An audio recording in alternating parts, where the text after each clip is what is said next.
Ungers needs to get on the attack dance. I mean, he has 70 fills. He's so far ahead in eco. Put some fills on the attack dance, and this will be even better. He's not switching. He's on XP. The cab is going down. It's getting melted by the buildings here. The longbows are still standing and doing damage. Does he have enough steam though? I think There's not Julian enough is running stuff, out. though. Yeah. Eaton Bowman, 1.5 fire rate once again, coming up, Trump being king here, and just even though Drag boxing the Naginatas forward, the Coyotes are trying to move, and the Atoman, he drag boxed the wrong direction, and now the Atomans are getting snared by the. God. Oh my Nagis goodness! are shredding this right now, and it doesn't look like he's got his 11s. I don't see any of the pikes. Where's the pikes on this fight? The Nagis are just cleaning this entire mass up. Coyotes are falling. You've got the Ashes getting buffed by the Dynamo. They've got Ashy attacking. They're absolutely shredding everything here. Yumi don't even need to micro this at this point. He's going to have to sack off his Rustius. He has to put in melee here. Yes. I don't think he can continue keep microing. Well, he's going to try, wait for reinforcements and try to make it to his blockhouses. The question is, how much damage will he going to be taking? This is nice micro from Ungers, but you know, the Autontons just have to attack move here. And 1.5 fire rate, they do have staff animation. And the Autontons are absolutely insane. Oh, we're back, baby. How you doing, everyone? Hell yeah! Welcome back, everyone. How you doing, Big Lion? Jesus Christ, my green screen is not working well on that. Oh, is it? No, maybe it's looking. I'm looking a bit fuzzy, but you're looking sexy as always, Gig. So that's. Ah, come on, let's not start that way. You. It's okay. First tech issues to fix. Yeah, line is too loud. Or line is super quiet. Okay. Get your minds up. Yeah, let's give it a few minutes. Meanwhile, we're gonna get Tavern versus Lucas. Like your classic EP matchup, isn't it? Back in the days, they used to play quite a lot. Definitely back in the day. I'm not sure we're going to get so much back in the day from Tabern, probably from Lucas, but Tabern has somewhat turned himself into an absolute disgusting manifestation of DE lameness these days. So.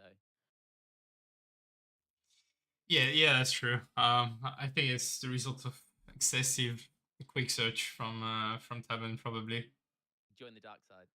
He literally said, if you can't beat them, join them. People are going, Lion voice, Lion, why are your eyes naked? I know, but because I'm not playing or streaming, I can like relax, so I don't need to. My eyes won't get strained now, so it's all good. Okay, I did raise you to the max of my abilities. Let's see if we can get more feedback from that. Guys, let me know if my mic's too low or too high. Yeah. Meanwhile, we get Sieves ready for game number 1 on the Blight pick on Arabia, if I remember correctly. Ooh. Okay, a bit of a tasty one to begin with. We got some Lakota. Okay. Yeah, Dakota versus France. Definitely was not expecting Tavern to pick France there. Arabia. Which map's Arabia again? Arabia is like 4 TP map, but like very circular. You have TCs on one side, so it's pretty hard to stage coach, I'd say. Oh, okay, right, yeah. Oh, yeah. Lion's mic way too low. Okay, I'll raise him a bit on Discord and reduce mine. I think you're fine. It's maybe I'm just too low. Maybe I can. Is there a way I can turn myself up? I did raise you by another 20%. Okay, let's see if that's better. I might be able to turn it up on my Discord. I don't know if that would work. Let me have a look. Oh no, I'm max, so. Yeah. Okay. Well, I'll reduce mine, I guess, if we need to.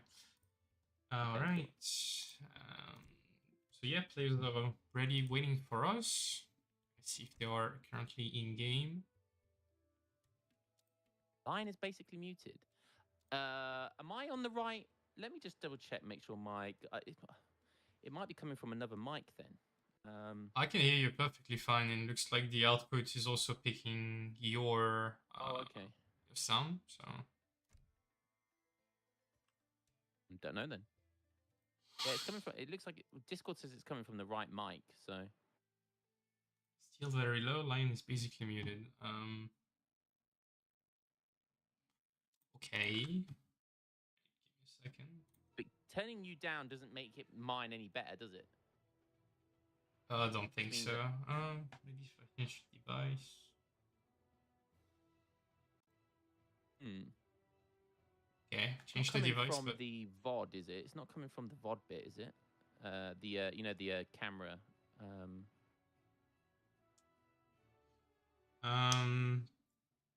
no, it definitely comes from your microphone. Oh, okay. How about I don't now, know then. guys? Did you change the source? I don't think it's gonna do anything, but well, we'll try to balance things out during the game, I guess. I'm just concerned that they can barely hear me. Can you guys, am I still pretty low, guys? Guys are saying both low, line very low. Lionel Harto, yeah, Risotto, give me some feedback. I can trust you, Risotto.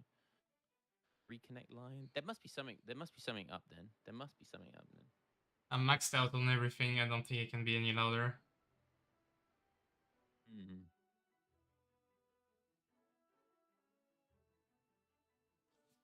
Guys, tell me what my mic's like. I'm going to be doing the majority of the casting, so I just want to make sure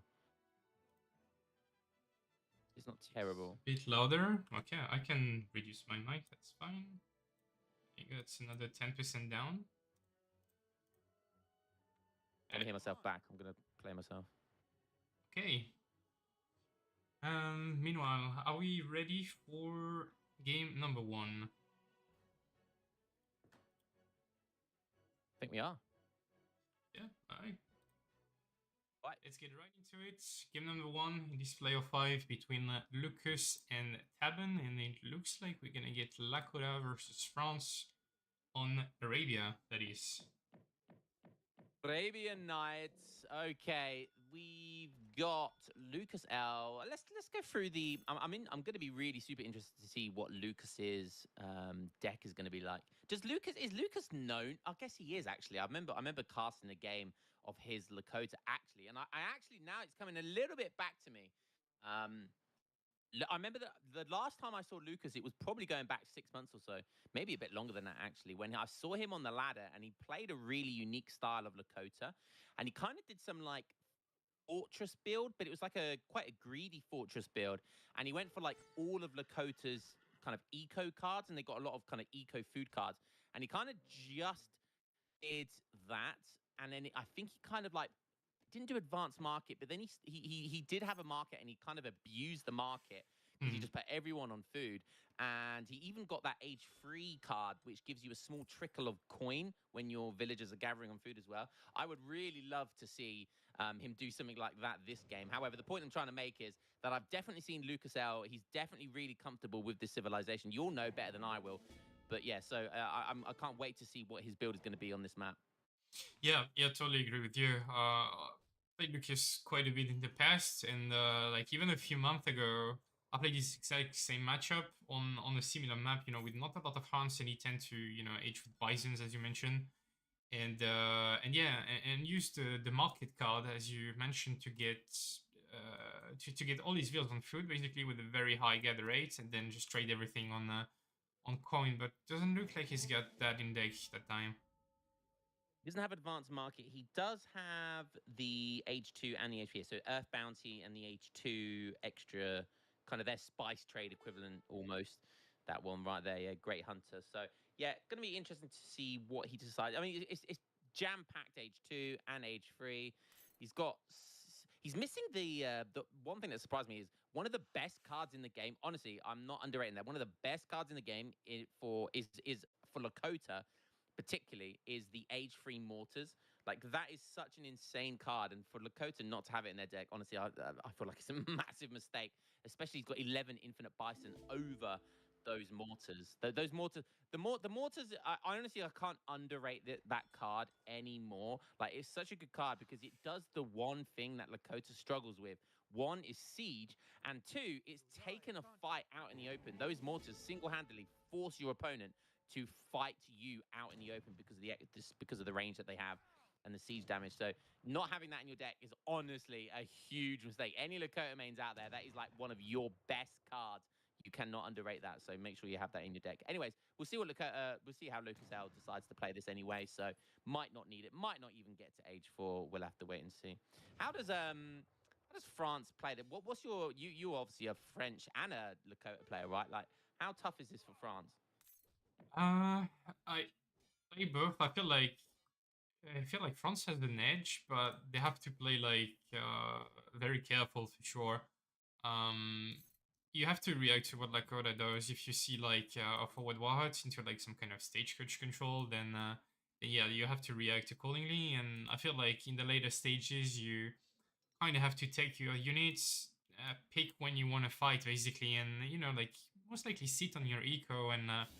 You could take a fight with your Veers with the later HP, blunderbuss and stuff like that. That could help you balance things out compared to like Lakota War Dance, which could be devastating for you.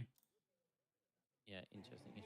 Can I just give a shout out to Gigs here, because you're doing the production right, but do you know how many times I cast on ESOC? And because when us guys that are casting, the stream's a few seconds behind, so we have to watch the Discord of the person doing the production. And Gigs, you have the smoothest Discord stream I've ever done on it. Your Discord stream is better. It looks better to me than it does the actual stream on my other TV, on my other screen. I cannot tell you how nice that feels. Anyways, I thought I'd just give a quick shout out for that. Okay, so both these guys now in H2. Taverns decided to go for a double TP. Lucas sticking to his guns on a single TP. France has got 700 wood on the way, so he's going to be kind of sticking this out in H2 for a certain period of time, at least. Probably some bow pike, maybe. But it does look like Lucas is going for a cheeky little fortress build. Am I seeing that right? We see 700 coin come in first. Very nice. And a corral go down. Okay, can we just have a look at his deck real quick? So 700 coin has come in. Okay. Yeah, I mean, he's got the options of going for the eco there. He's got the options of going for units or even 700 wood if he wants to put more infrastructure down and maybe get some vet techs, etc. Might just save the shipment ready to go for when he gets into H3. Maybe get some early. What would he go for here? I mean, if he's. I think it Oh, wow. feels. Yeah, I That is like not that. what Yeah, I mean, I did not expect that. I saw the last tournament we had, I saw Hazza do something similar, but he went for a big TP boom and he shipped the camp movements first and then 700 gold and essentially did a really cool. Was it the tournament? Was it tournament or might have been a ranked game? I can't remember. But yeah, he kind of went for that camp movements into 700 gold coin, but we're seeing it the other way around here. Maybe using it for one of the reasons I really do like that card as well, because so he can essentially, at the moment, he can essentially use that as like a 2 outpost card, right? But once it's used as an outpost, he can then obviously use it for double barracks, so he can go into Skirm-Goon here. He can then even use them to take map control, because you can unpack them and then move them into the middle of the map and then use them as a barracks and also an outpost to ship your future age-free shipments from. So I really hope we see that at some point. I really, really hope we see that deconstruct. I don't know why, but it tickles my balls every time I see that tech. It's just one of those things that you don't see very often. So when you do see it, especially in a high-level game, it just tickles my balls a little bit, and it just gives me that little bit of excitement that I really, really like about this game. So yeah. Yeah, I do agree. I think this card is really good when you can afford it, and you can definitely do that with Lakota double trading post fast fortress build. And yeah, as you mentioned, you just drop them in base if you don't have much information on what like your opponent is doing, because like France could be preparing a timing push right now, trying to punish an FF, and then you have a town center and 2 warhead to defend, which is really nice. And yeah, I mean, basically that card just allows you to just pack your stuff whenever you want and just move on. Like that TC, when you're completely out of rest, can just be transported there, and there you go. Now you're securing 3 huge hunts, a gold mine, stuff like that, and your warhead could be transported forward. That's 2 gold mine you control and deny, and can put more pressure with that. So yeah, I really like it. And the White Woman, I believe, is the Bison HUB for Lakota. So yeah, happy to sit in base, and I'm expecting 8 Veils to come first in Fortress there. Yeah, there you go. Yeah, and there comes that Fortress Age with all the juicy bison coming out. And I've seen Lucas do this before. He loves the bison. He really, really loves the bison, the age of bison, shipping the bison, all that sort of good stuff. So yeah, he really likes to focus his economy on that. And TP, sorry. So for both sides here, I highly doubt anyone's going to dare go for Stagecoach. Because it's a kind of an awkward map, right? And can actually, now that I'm looking at it, do you reckon the closest trade post for Lucas L, that top left trade post, do you reckon that's too close to the? Do you reckon Tabin could get that? Do you reckon that's too close to the TC, or do you reckon he could get that? That's pretty close, isn't it?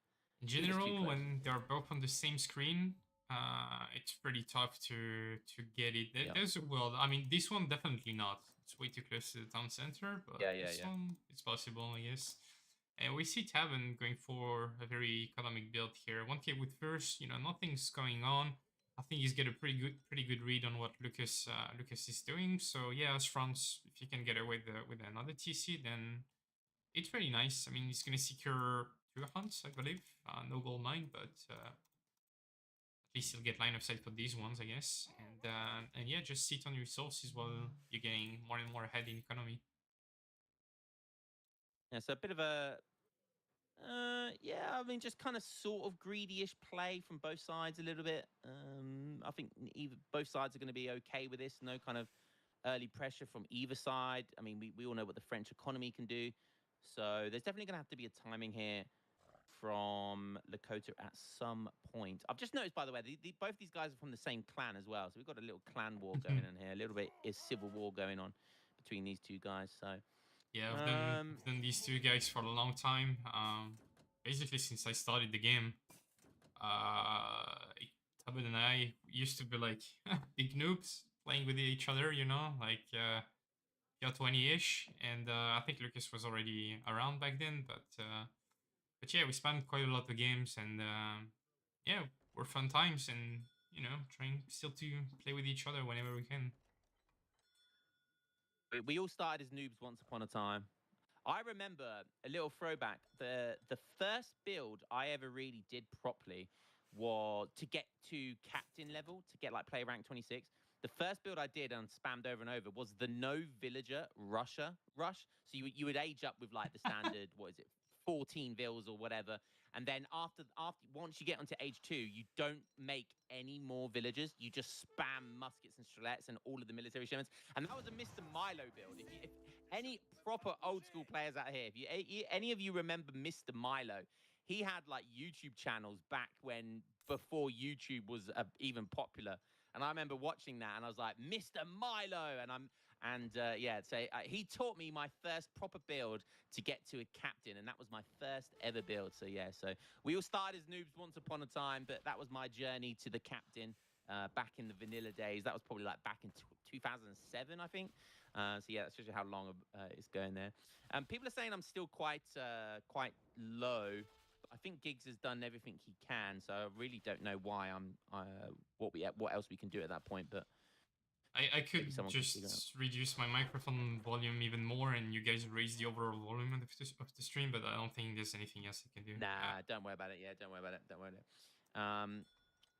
Someone saying the nostalgia. Yo, Hazard remembers Mr. Milo. Hazard, mate, you would have been in diapers. Hazard must have been in diapers if he was around when Mr. Milo was around. But Mr. Milo was playing this game when you were still, where your mum was still wiping your ass, boy.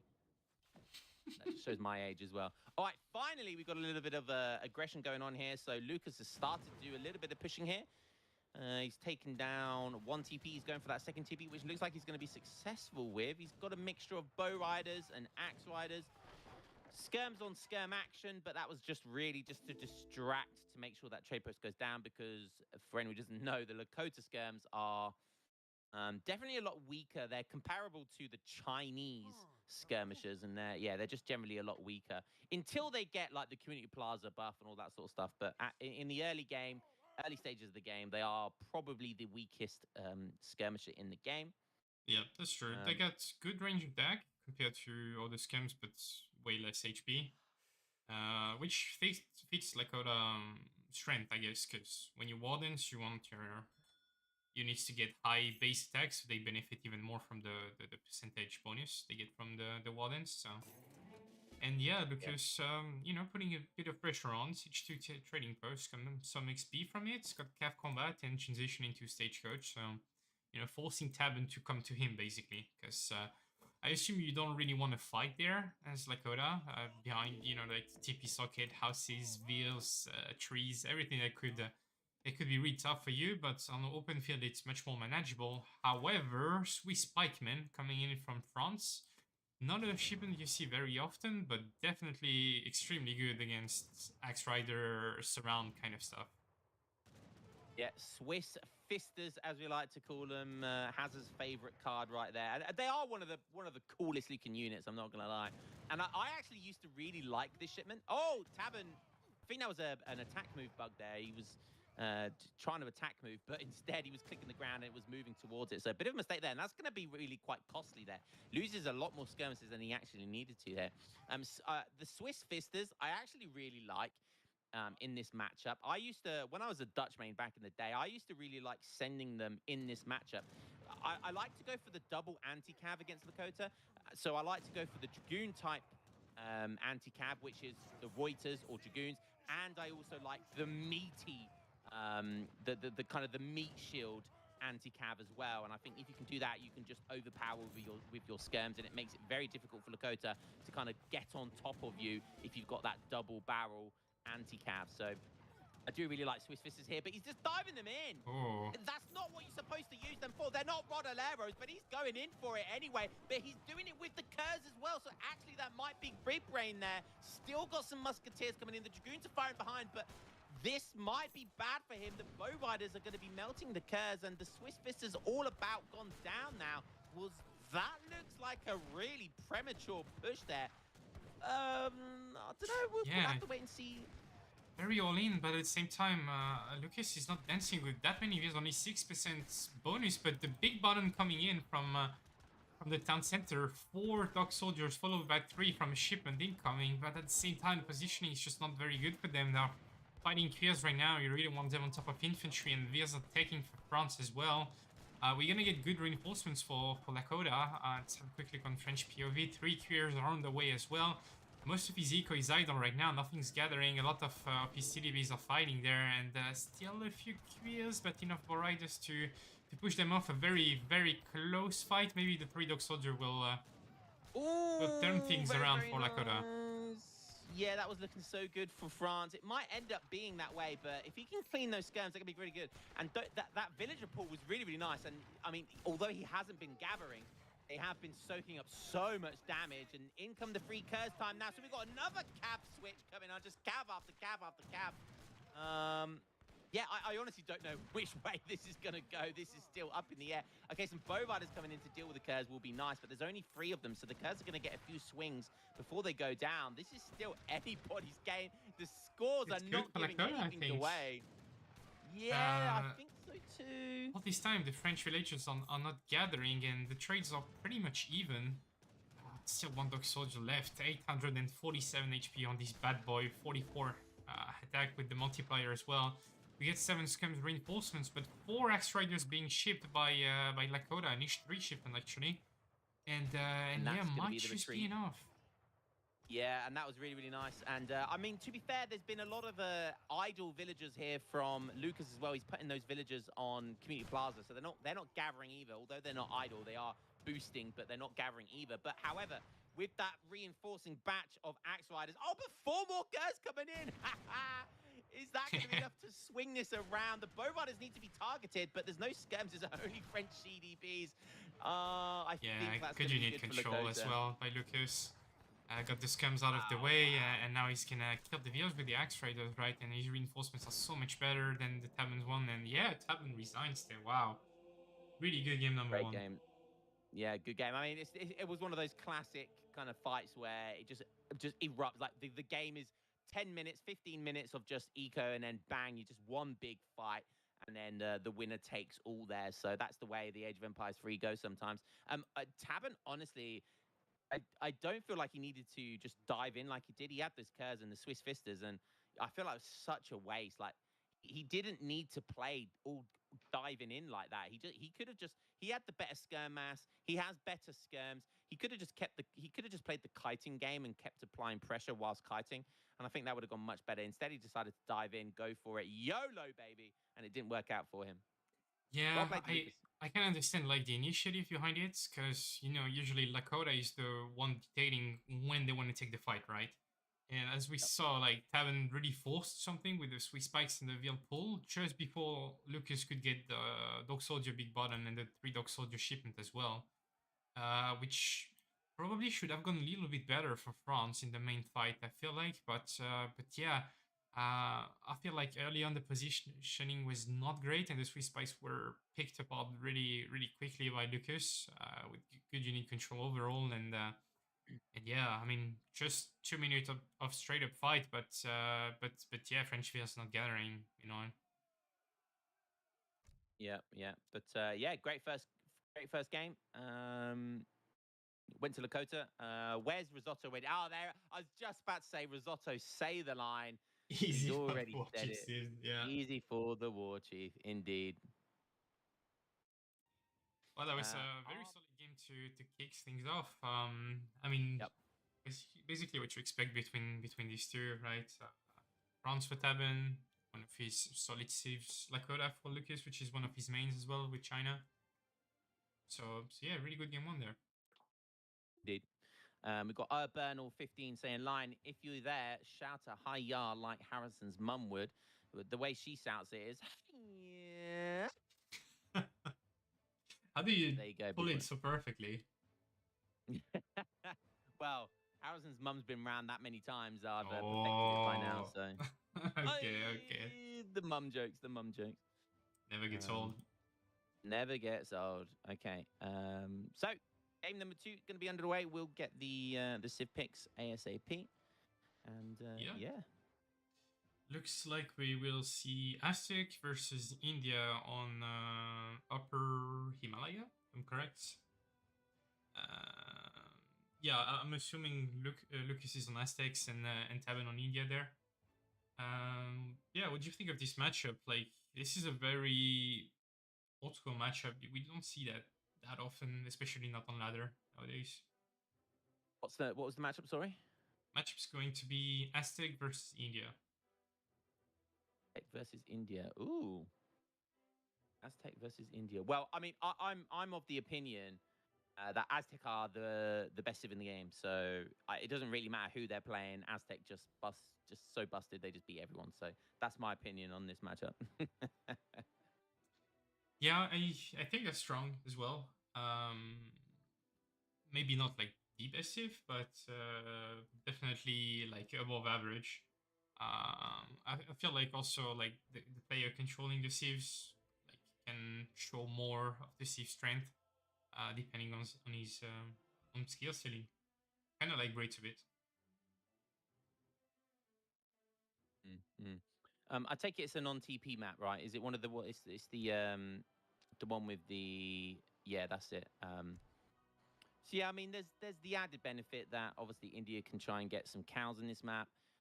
Aztec don't need to go for TPs. In fact, they rarely do these days. So yeah, Aztec just good on every single map, but we'll see if the added bonus for India is going to make any of that difference. He's going to have to rush out onto the map because, I mean, Aztec start with a scout as well, don't they? So, a big part of how well India can do on this map is literally how many sheep they can get or livestock they can get. So we'll have to wait and see.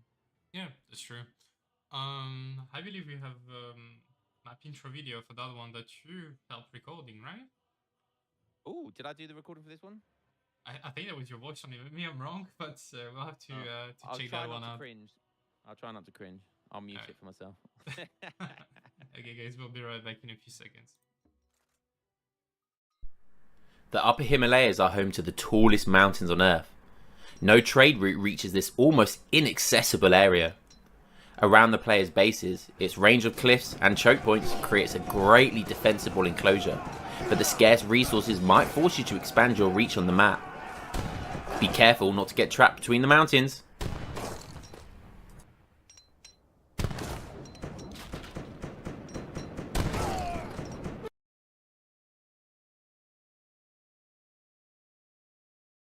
Yeah, indeed, you helped on that one. Unfortunately, a bit of audio level issues apparently. I'll try I to like fix that one for next. it sounded all right to me. I love how Campai sound at the end. Be careful not to get trapped between the mountains. It's true that this map can spawn in a few different ways, and I played it a bit recently, and I couldn't even place an aggro fort in the middle of the map. There was too many cliffs and native TPs, and it was Yeah. just impossible. Yeah, that is one of the that is that has been funny sometimes with Agrafort placement. But you don't often see Agraforts these days. Carnimata is a very real option, but against Aztec, you'll probably see Agrafort. I think that's the safest option. But I'm sure Tabon will. And Lucas L is known for. I mean, he's of that old school era, right? So he will. I mean, every time I've seen him play Aztec, I've seen him do. Kind of more H2 kind of play style. So I imagine we'll see that over the Kinesi style build order. But again, you know, I don't know how much Lucas has been playing, how much he studies. We can see here he's going for an early hunting dogs. So yeah, so that tells me that I reckon we'll see some early H2 push here, and I think that works versus India. I know you're slamming into an Agrafort, but I think it's a safe bet.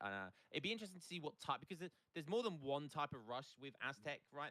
You've got the Hulken Javelineers kind of build, which I honestly I think although it got nerfed, it only got nerfed slightly, and I honestly think it's pretty insane, and I think it's their best rush. But then you got the standard 700 word, just spam a Tontins and Coyotes. So there's so many rush options. There's so many boom options with this Civ. Yeah, we'll have to have a look at the deck, see what that's going to tell us. Yeah, totally agree with you. Yeah, I feel like it's pretty straightforward. I mean, as in there, you have to aggro fort. I feel like you would love to drop the Kani mana on that map, I think. You get decent hunts and 2 mines, but yeah, if you get rushed by Aztec, yeah, good luck holding it without the fort. And yeah, as Aztec, as you mentioned, there are several ways to play that. Lucas is very old school, obviously. He plays a lot of H2 standard rush Aztec, so to speak, but I'm pretty sure he's capable of pulling like a wire priest boom into a fast fortress, you know, getting these noble huts. Maybe like something like Jaguars could be annoying versus Tabman's playstyle, which relies a lot on Seapoys, I think. Hazza saying I don't think India counters the Aussie FF anymore. I mean anything. Nothing really counters the FF. I don't think if it's played right. KP Boom Jaguar. Okay, interesting. Can we have a look at India's deck real quick? Yep, of course. Yeah, you Okay, get yeah, the usuals, yeah. yeah. I like the H4 Sepoy card as well. I really like that. So he's got that cheap. Is it cheaper Sepoys, isn't it? I think, and it's a buff for them in some way. Yeah, cheaper and more hit points and all of that extra damage. Yeah, it's such a good card. Such a good card. So It's I a think great card, yeah. H2 Sepoys aren't what they used to be, and I'd honestly say Sepoys in H2 are kind of relatively weak, but H4 and H3 Sepoys is definitely where they shine. Yeah, for sure. Because I agree. they got that nerf, didn't they? I think it was it an HP nerf? Maybe they got a. They now don't have the extra multiplier versus cavalry, so they're honestly not a great H2 unit in general anymore. They're not weak, but they're not great. I think they now get 2 hit by TC Fire as well, all that sort of stuff. So they got nerfed a couple of times, but you know, they do have the Rajput options, and I think that was one of the reasons why they got nerfed. So the Rajput would be a more viable option. But like I said, H3, H4, Sepoys are definitely still a very, very strong unit. They kind of got that Otto kind of just march forward kind of style about them when they get into that age and when you get enough of them. We do see the classic Jaguar. Now I get on my high horse about this card, right? I absolutely can't stand this tech. So Aztec can essentially not get rushed by any Civ in the game. They can fast age up at just after 3 minutes, and then they can send for 400 food, may I add. 400 food.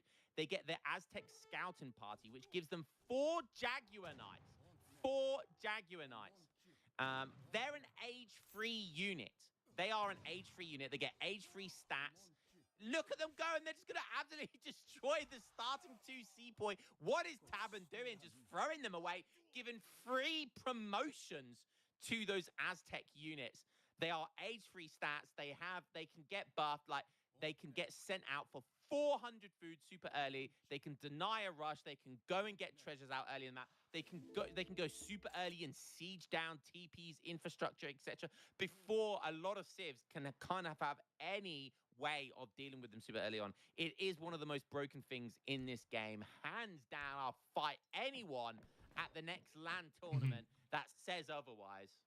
Yeah, I mean, it's a great take to get, obviously. As you mentioned, this pretty much denies any kind of forward base from opponents, unless they go for something very all-in, like a 10-10 kind of strat. And I think like this is one of the reasoning behind picking Aztec on that kind of map, right? You had this huge 140 coin treasure that he picked up, you know, could deny the early C-poise, you can defend rage with them while you're doing your warrior priest boom. Just like a good unit overall, and you get promotion from defeating guardians, you know, just to get them even stronger. So we can see here, like, this is the base stats, 215 15 HP, and this is a guy promoted 2 times, and that's almost 260 HP. 43 siege. 43 siege. We're at 6 minutes of the game, and there's a unit on the field with 43 siege attack. God diggity damn. All right, we've got some free, is that the Delhi? So that's the Ottoman Delhi. Tech from the Ottoman consulate for India. He's going to try and do some raiding there. Doesn't achieve too much. Might have picked up one villager also. Yeah, not bad, not bad. I don't think Aztecs mind that too much, although he needs to gather food ASAP. Alright, something like a priest now can switch his vills to more food, and I'm expecting 600 coin next in an H-up, because he didn't train any units besides the 4 jacks, and yeah, there he is. 600 coin. Yep. Let's have a look on what India is doing meanwhile. And a couple of C-poise went for export first into wood trickle, and I'm assuming coin and H up there. Yeah, that's what it is. And he's got enough C-poise to potentially deny the forward noble huts, which I think is very important in this matchup. Yeah, I say this all the time. So if in order to deny the important thing in this matchup is to stop the noble huts being able to take any form of map control. Because if you let those noble huts take the map, it's so difficult to claw that back. Like, you know, artillery doesn't work because they have arrow knights, and pushing into, you know, jaguar, prow knights and all that sort of stuff is so difficult, so risky. So yeah, so what you want to do is you want to kind of have some form of mass in H2. You want to push, not all in or anything like that. You just want to deny any noble huts being able to take any map control. So that's totally agree. It's really, really important that Taban does that. Hopefully he moves his C-poise forward and doesn't just sit back and not do much. Oh, 6 Aizamks. Okay. Does look like he's, I mean, he's going for the fortress, but he's also kind of making some units behind this. And the Aizamk's obviously great siege option. They'll have bonuses versus kind of coyotes if there's any. So yeah, that's I like that. Yeah, it's way less greedy than getting the villagers, of course, but keep in mind, like, he's playing a bit blind. Since he raided, he doesn't really know what's going on. Oh, that's huge treasure to pick up here, 300 XP. Oh, very nice. And yeah, he gets enough units to deny the forward noble huts for sure.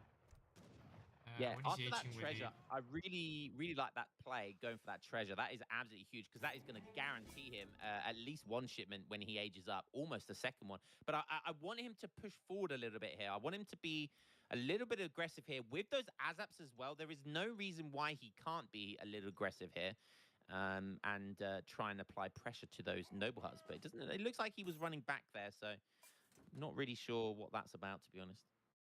Yeah, the thing to mention is, well, that take, for example, for Aztec is pretty busted.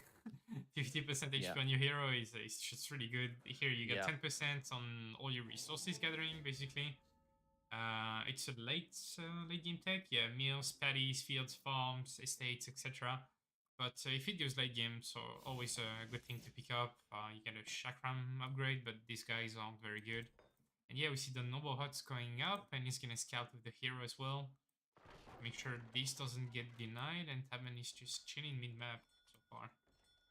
Yeah, I don't like that by Tabit. I mean, to be fair, India do have the privilege of having siege elephants, so maybe he's not overly worried about map control from Noble Huts.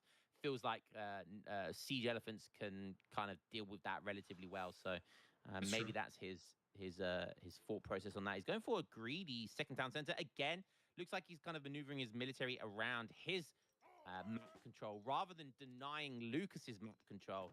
He's more focused about his own map control, and I feel like he could have done both at the same time, to be perfectly honest with you. But yeah, I think Tabin missing the beat a little bit there, and you can see those noble huts going right down in the middle. Well, at least one of them was. Yeah, Yep. both of them, yeah, and Oh. that's exactly where noble huts want to be.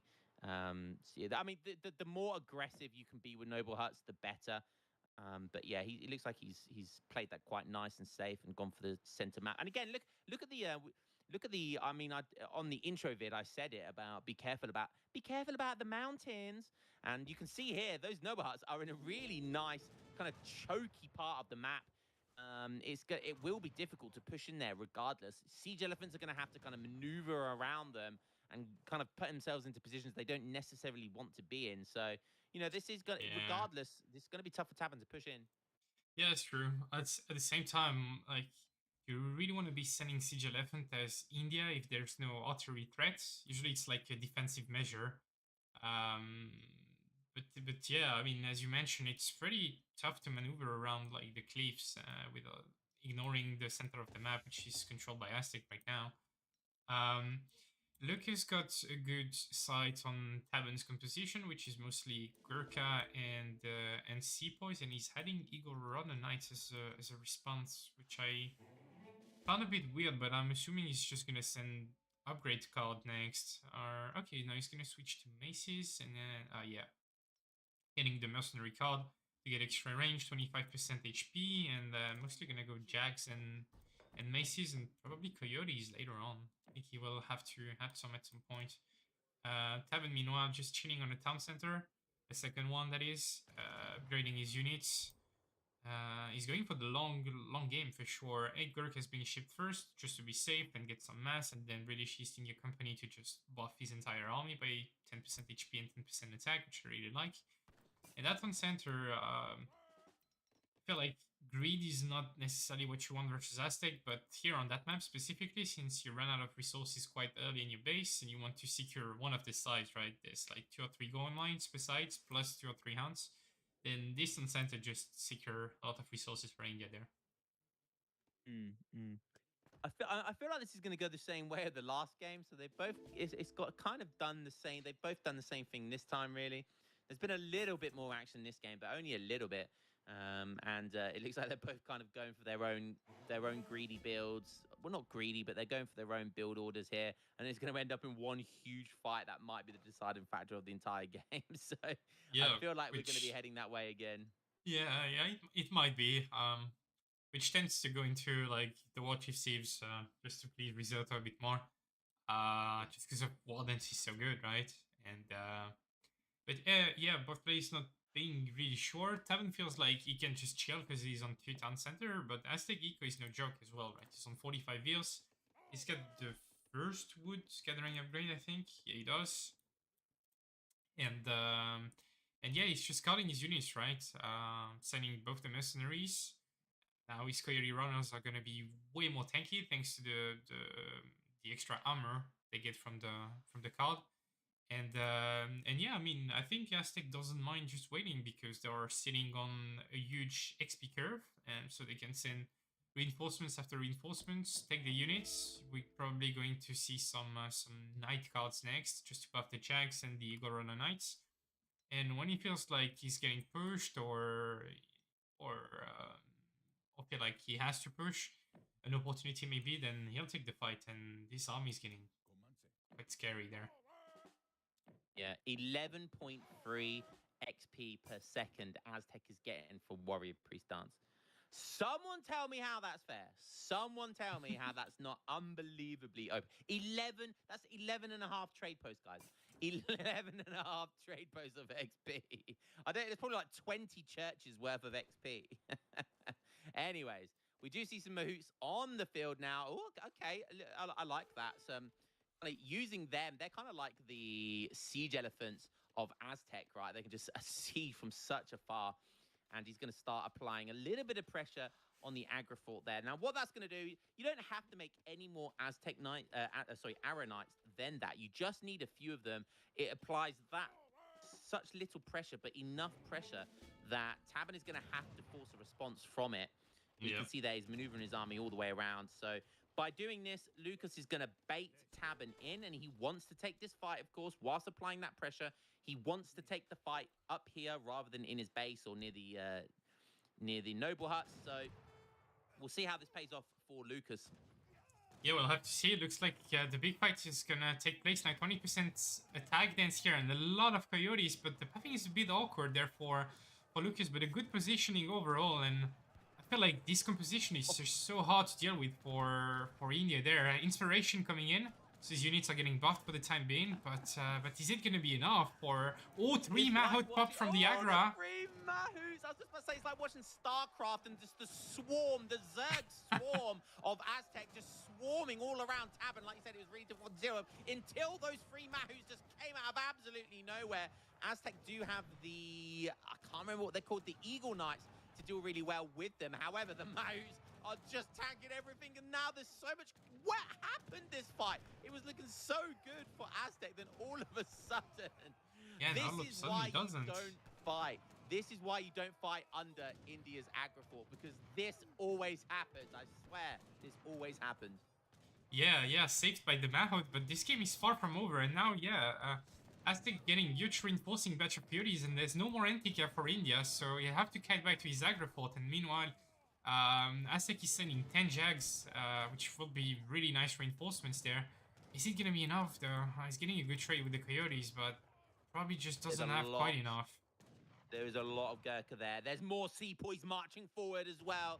Veteran Sepoys. The score's decent favor now for Tabin. 50 vils for... Okay, so the economy's in favor of India as well, although you can add Warrior Priest is basically 20 vils, plus the wood trickles that India has. I mean, it's relatively even, but you can argue that Aztec has the better economy. However, the tempo is definitely in favor for Tabin right now, and we're just going to see a good old-fashioned veteran Sepoy, veteran Gurkha push here. The Mahouts did their job. They tanked, they attacked, they did what they needed to do. And now, finally, he feels like he's in a position where he can take back control and siege down these noble huts. But again, just like the diving under an aggro fort is risky, diving under these noble huts is risky as well. You still have, I believe you have like the Aztec. Do we have the Aztec raiding party still to go?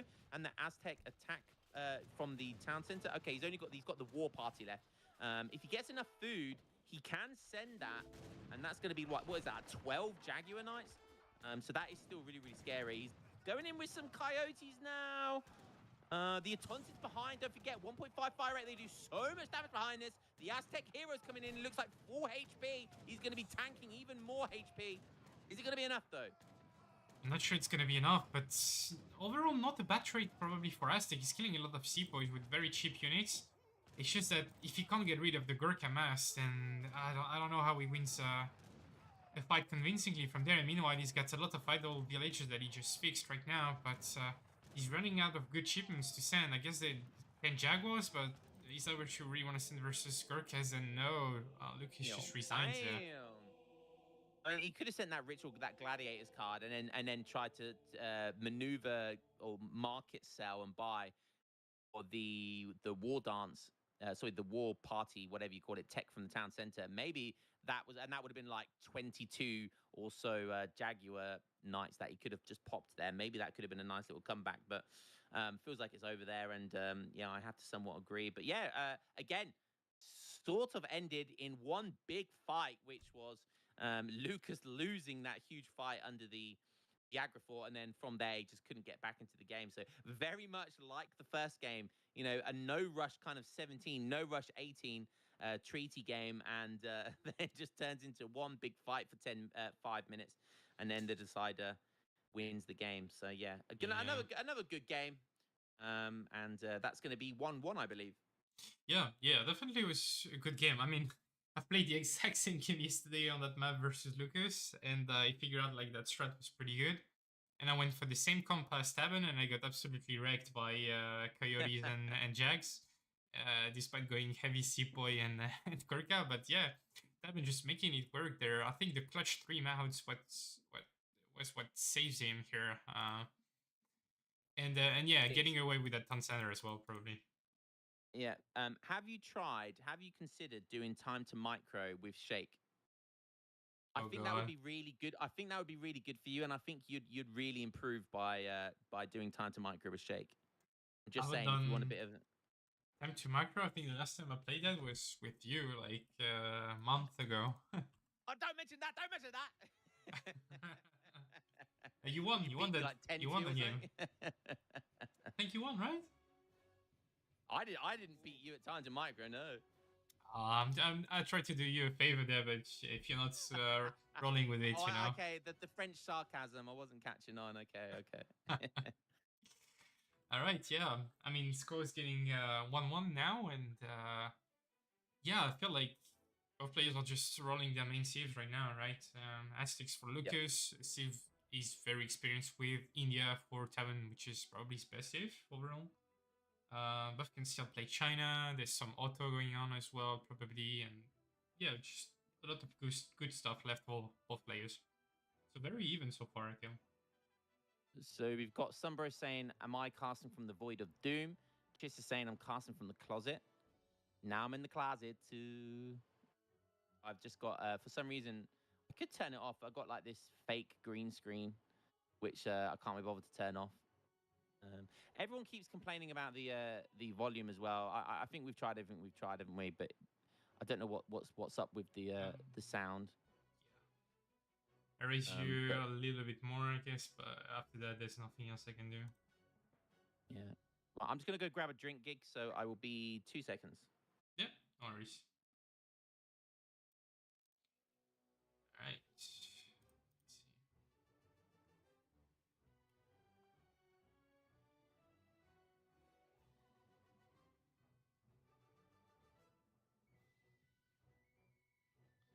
I don't know if raising my OBS would do anything, honestly, at this point. Tempted to say no, but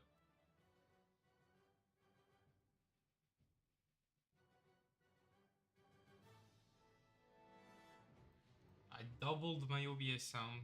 I'm getting earache basically, but let's see how that goes, I guess. And yeah, some mic issues from Lion. I don't know. Like, I hear him perfectly loud and clear, so.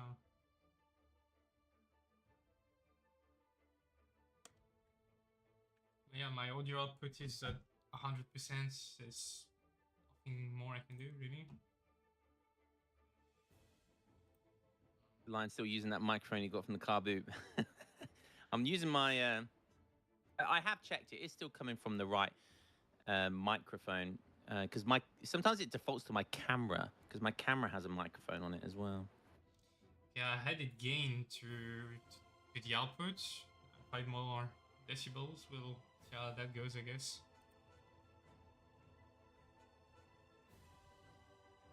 Just saying audio is fine. Y'all tripping. Yeah, exactly. Like, what the hell? Lionheart's better now. Yeah, I raised you another 10%. Okay, nice.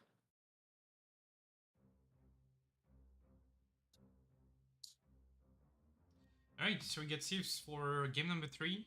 Taben is going to be on Germany. And Lucas is going to be on Spain.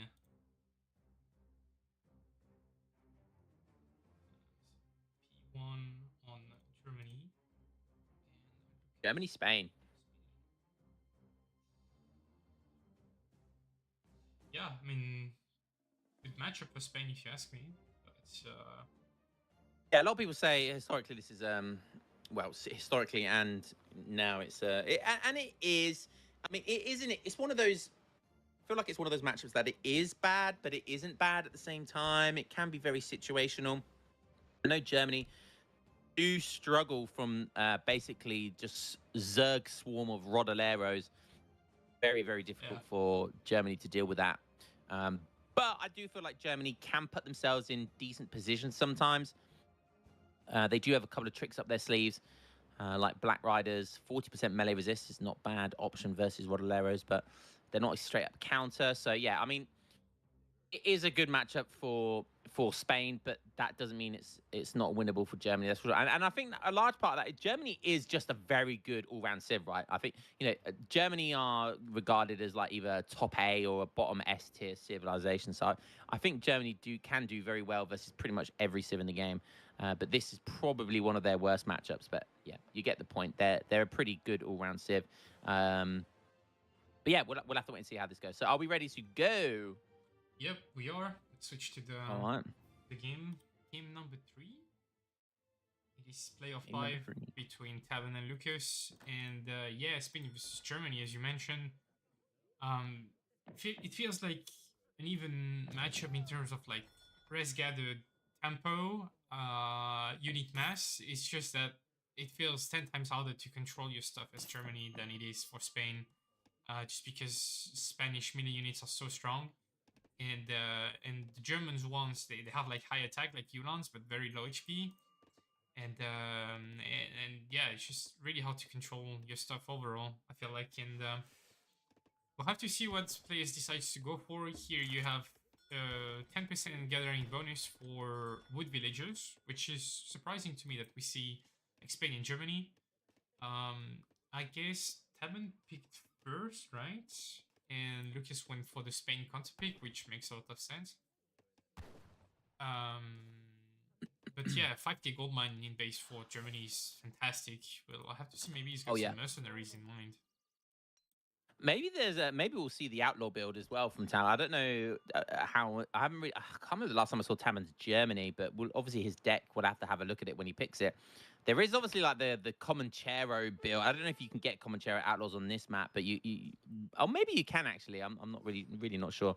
But again, we'll probably be able to find out if you go on their village. Yeah, you should be able to see, right? Highwayman and Cossack Daredevils. So I've done. They're both very good units, by the way. They're both very good, flexible units, and I think they could be really strong options against Spain. Because what's the one unit Germany doesn't have? It's musketeers, right? And both so both Highwaymen and Cossack Daredevils, they're both so Cossack Daredevil is a cavalry unit, whilst Highwayman is a dragoon type unit, but they can both unpack off their horse to go into very, very high damage output, but almost glass cannon musketeer type units. So this could be an interesting play. And there was a I don't know if you're aware, Gigs, but and I posted I posted a video on both of these units. There's a small little bug with these units. If Germany ships the church card and gets the Tilly's discipline, he doesn't have it in his deck, so I highly doubt we're going to see it. However, there is a bug where if you send that tech, you get the speed buff for those outlaw units, but you don't get the extra coin cost for it. So you get all of the pros and none of the cons with that church tech. So yeah, really, really cool a tiny little bug, oversight there in that game. But anyways, I divulge. Okay, but it looks like we're going to see some standard play here from Taban looking at his deck.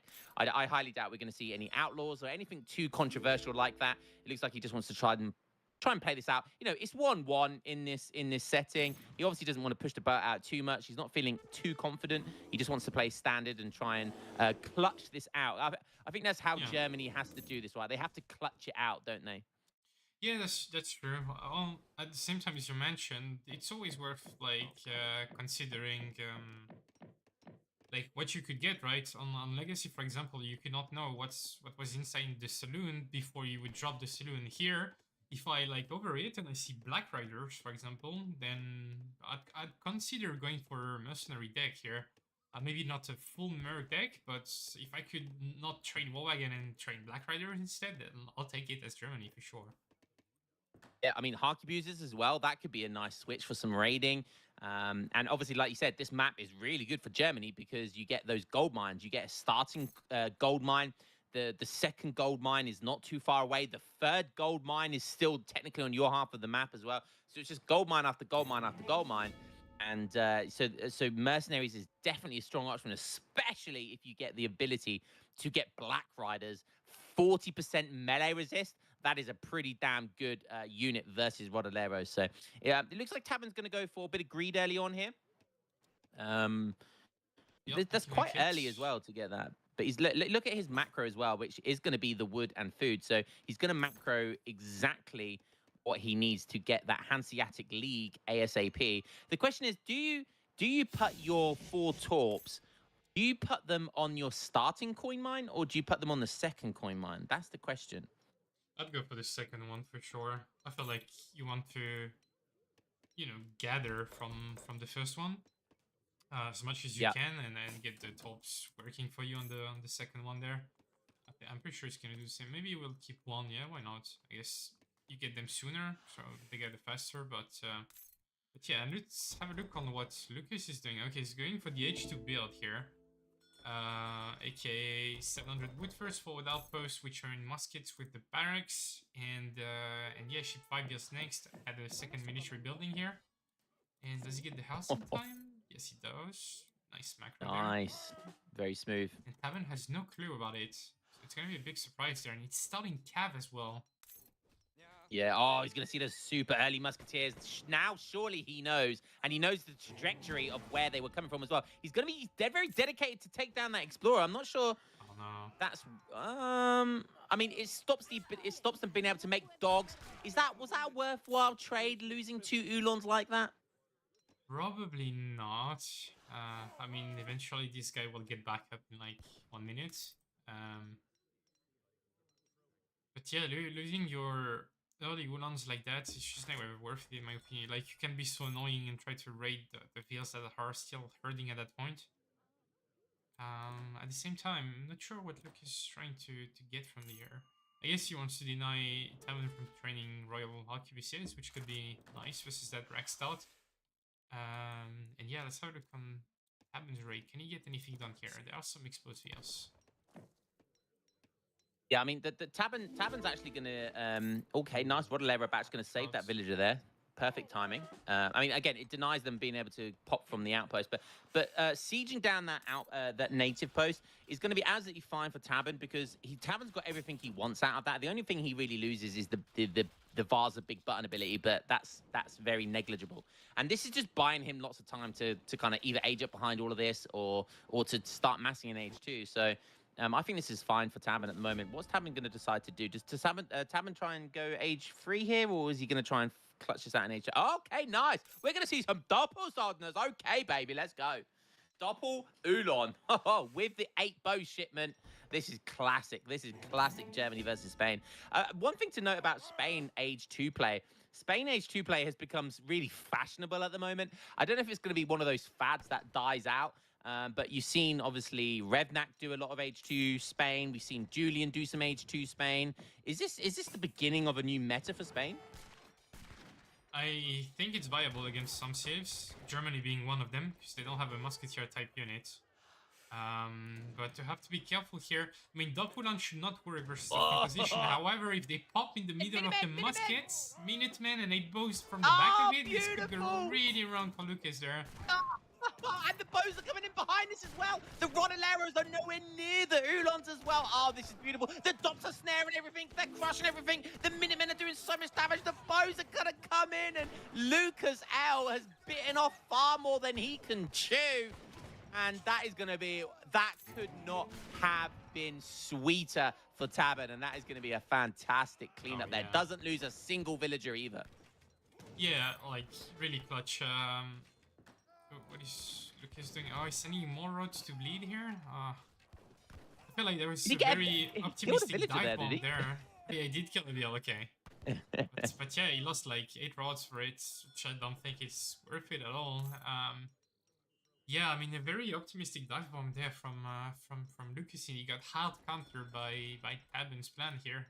I feel like Germany should be able to get away with an age up for free, while Spain is probably stuck in H2 for a while. Yeah, that was absolutely beautiful. And yeah, I mean, you look at his macro. Yeah, I mean, it's the thing I like about the Spain, the age 2 play Spain is because they have House of Trastamara. And because they have a high shipment curve, House of Trastamara gets so much value when so they can essentially, it's almost like a semi-FF, but an all-in rush into an FF. And it's so valuable. House of Trastamara becomes so valuable because it gives them such a fast age up, the more shipments that they've spent. And obviously it gives them a slightly cheaper age up as well. So yeah, I think we're going to see House of Trastamara at some point very shortly, maybe even next shipment. Tabin's going to decide to age up behind this rather than go for more siege and more mass. I think that's smart. And we've got another push coming in here for Lucas, whilst Tabin is trying to raid that entire time. So nice time to push here for Lucas. We'll see if it pays off. Age 3 is already in. More Rodoleros on the way. Pikes are pretty nice to siege stuff with their very high siege, but at the same time, Tabin could get a huge raid over here. Yes, 1 wheel's going down, 2 wheels are going to go down for sure. And Lucas is now reacting. He's going to lose maybe a bird, question mark. Meanwhile, the stable's going to go down. Oh, no. The pike shipments, of this of Spain is what really, I think, really makes this Age 2 play. Is it gives them that siege potential. Oh, but that's going to be a really nice switcheroony on those pikemen. Beautiful, and that's just going to be infinite raiding going on right there. Oh, more doppels though. More doppels coming in, and he brings the villagers out, the settler wagons to tank as well, so you can't attack move with the Rodoleros. That's such genius. Villager micro, like that's every Rodolero's worst nightmare is villagers, because with Rodoleros, you 9 times out of 10 you attack move. So by attack moving when there's villagers there, obviously you're tanking so much HP against the rods. So yeah, really nice micro there by Tabin. The Rodoleros are going to do a good dent. The bows are still alive, and the TC Fire should manage to deter this. Again, another great fight for Tabin. Yeah, I think a good fight overall. I mean, Lucas managed to clean up, which is, I think, what he wanted from that push, right? To clean Tabin's H2 stuff. He forced 5 dubs as well, so 3 war wagons will be the only, and 3 Ulans, of course, will be the only units that Tabin will be able to get out for a while. But yeah, that's precisely what you want as Germany and Spain, especially when they're stuck in H2 like that. Let's have a look on Lucas. He's got resources to age almost. I think it's like 800 points for him, not even. But yeah, he lost quite a few wheels there to raiding. He's gonna lose 2 more probably. Yeah, he won't save that one. So he has to chase stuff. Oh, well, just sacking Ulans like that? Okay, I guess it works. I really want to save these war wagons no matter what. But yeah, I mean, all in all, considering like the overall trades and the raiding that happened, I'll be really happy if I was in German position here. He's got way more eco. He didn't lose a single settler wagon, and yeah, Spain invested so much into this H2 push. His XP curve is gonna be way worse in H3 now. Yeah, House of Trastamara does get him into that age up a little bit cheaper and a lot faster. He ages up with bows. Interesting, and he's just going to be spamming more Rodoleros out. He's going to need to get wood somehow here, though, so he's going to have... Yeah, you can see that he's putting a lot of villagers, having to put villagers onto wood rather than that classic kind of FF, relying on the 700 wood to do all of the wood gathering for you. So he's going to have to manually chop wood, which is obviously going to slow down his economy very heavily. So yeah, so won't be able to get as many units out. So yeah, it just looks like Skirm Rod from him. Isn't going to be able to spam all of these deadly units now in Age 3. Like you said, the curvature of his XP. He's still up in score, though. He is still technically up in score. Okay, Tabin bounced back quite heavily there. I think a shipment just came out, of skirmishers. Okay. Yeah. But regardless, the scores are still pretty close. But this is still anybody's game. Okay. Yeah, as you mentioned, it's still anybody's game. There are things you'd like to do as Spain eventually against Germany, like scenarios where you get away with Spanish gold 1k with are always great, but here I don't think you can do that at all. Has to chop for veteran Rodoleros as well, and I think you have to send cannons and you just go scum rods and pray that Germany takes a terrible fight with the cannons. I think that's his win condition at this point. Yeah.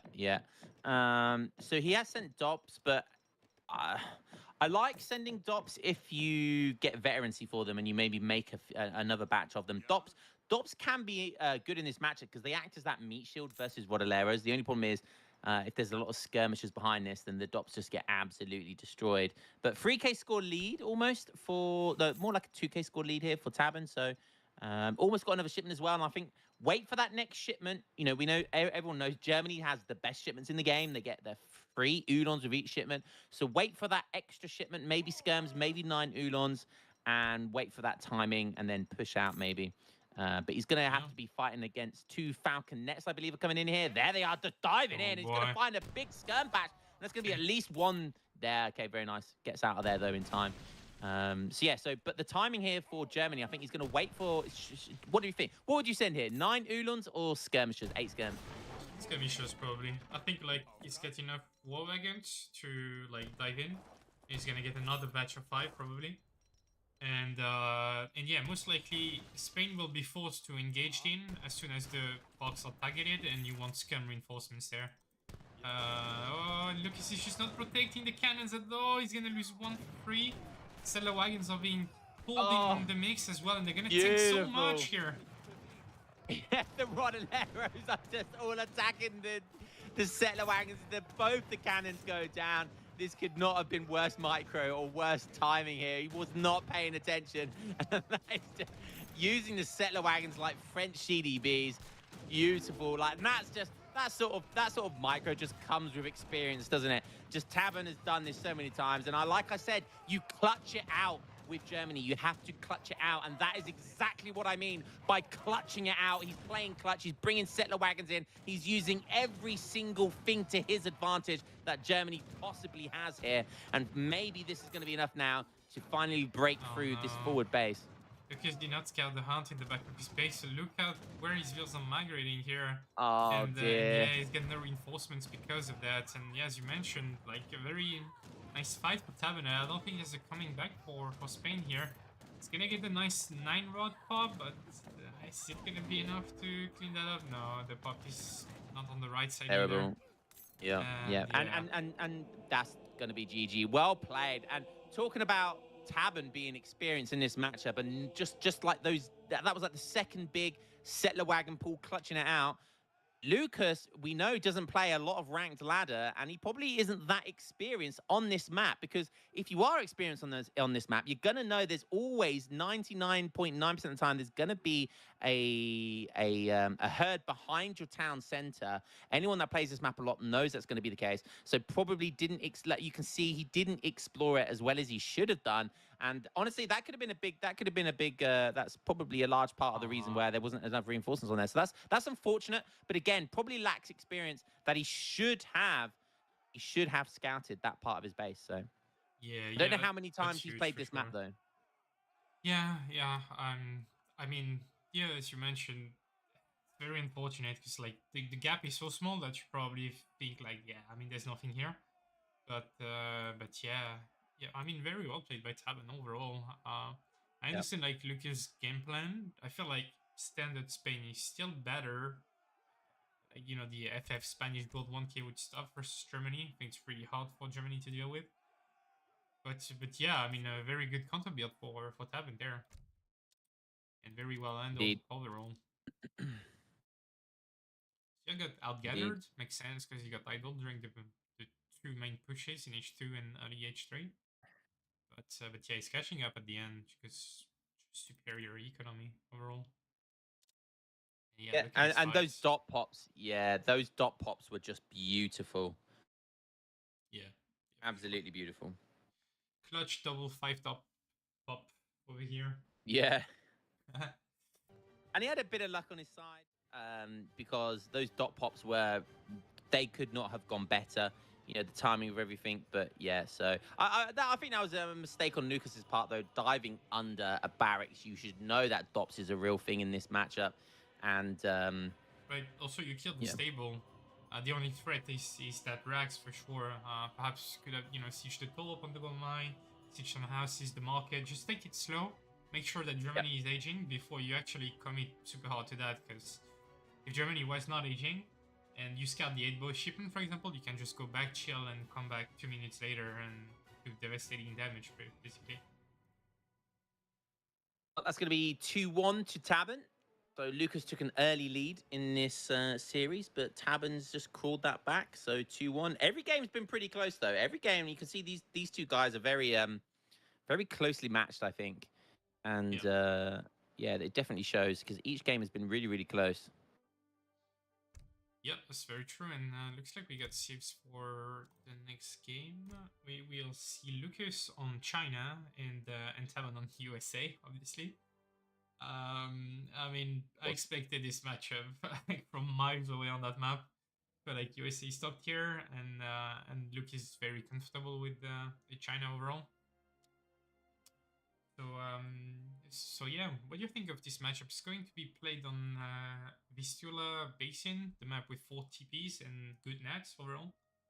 So yeah, what do you think of that? Historically, this matchup's been quite good for China. China have always been really have been quite good at being able to deal with like Gatling guns and stuff. But I don't know, USA like the power creep of the builds for USA has just been so good. Like they just beat everything really. Like the early Highlanders can be tough to beat. The goons, the USA goons are just so strong as well these days. You've got the outlaws, which are just so good as well. I mean, China are one of the civs that they can put up a fight against USA. They're one of the civs that could win this matchup. But USA right now with the Chinese immigrant build is just it's the strongest build, strongest civ in the game. So yeah, it's going to be tough for Lucas, but China is one of his main civs. So we'll see. Maybe this needs. Honestly, this needs like that Mitoe level of age 2 China play. And I think Lucas is one of those old school China players. So he'll know how to age 2 China, right? So maybe we could see some age 2 China from Lucas here. That's probably their best option. I think it could work as a surprise, yeah, and deny the Highlander stuff, but like USA has so many tools to deal with that. Yeah. You can just start Huss and be fine. You can have cowboys from the saloon. You can ship Seminoles, which just nuke whatever China can train in H2. Yeah, I mean, tough to know in advance. We'll see what players have in mind. And we're gonna move into this game number 4 between Tavan and Lucas. Score is currently 2-1 for Tavan, so we'll see if Tavan can get like a wide lead, or if Lucas can come back to 2-0 and 2-2, sorry, and bring us to a decider game here. Indeed. Okay, here we go. So Lucas is starting in the north of the map, playing in blue as the Chinese, going up against Taban, playing as the lame in red in the south of the map. So yeah, like you said, very good map for USA. Taban has picked this perfect. Taban is, and this might be the difference between these two in a series like this. So Taban regularly plays, right, and he's been playing a lot of DE stuff. He's decided to join the dark side. He said, probably about 6 months ago, right, I've had enough of trying to play fair on the ranked ladder. I've had enough of getting bashed by these cheap-ass builds.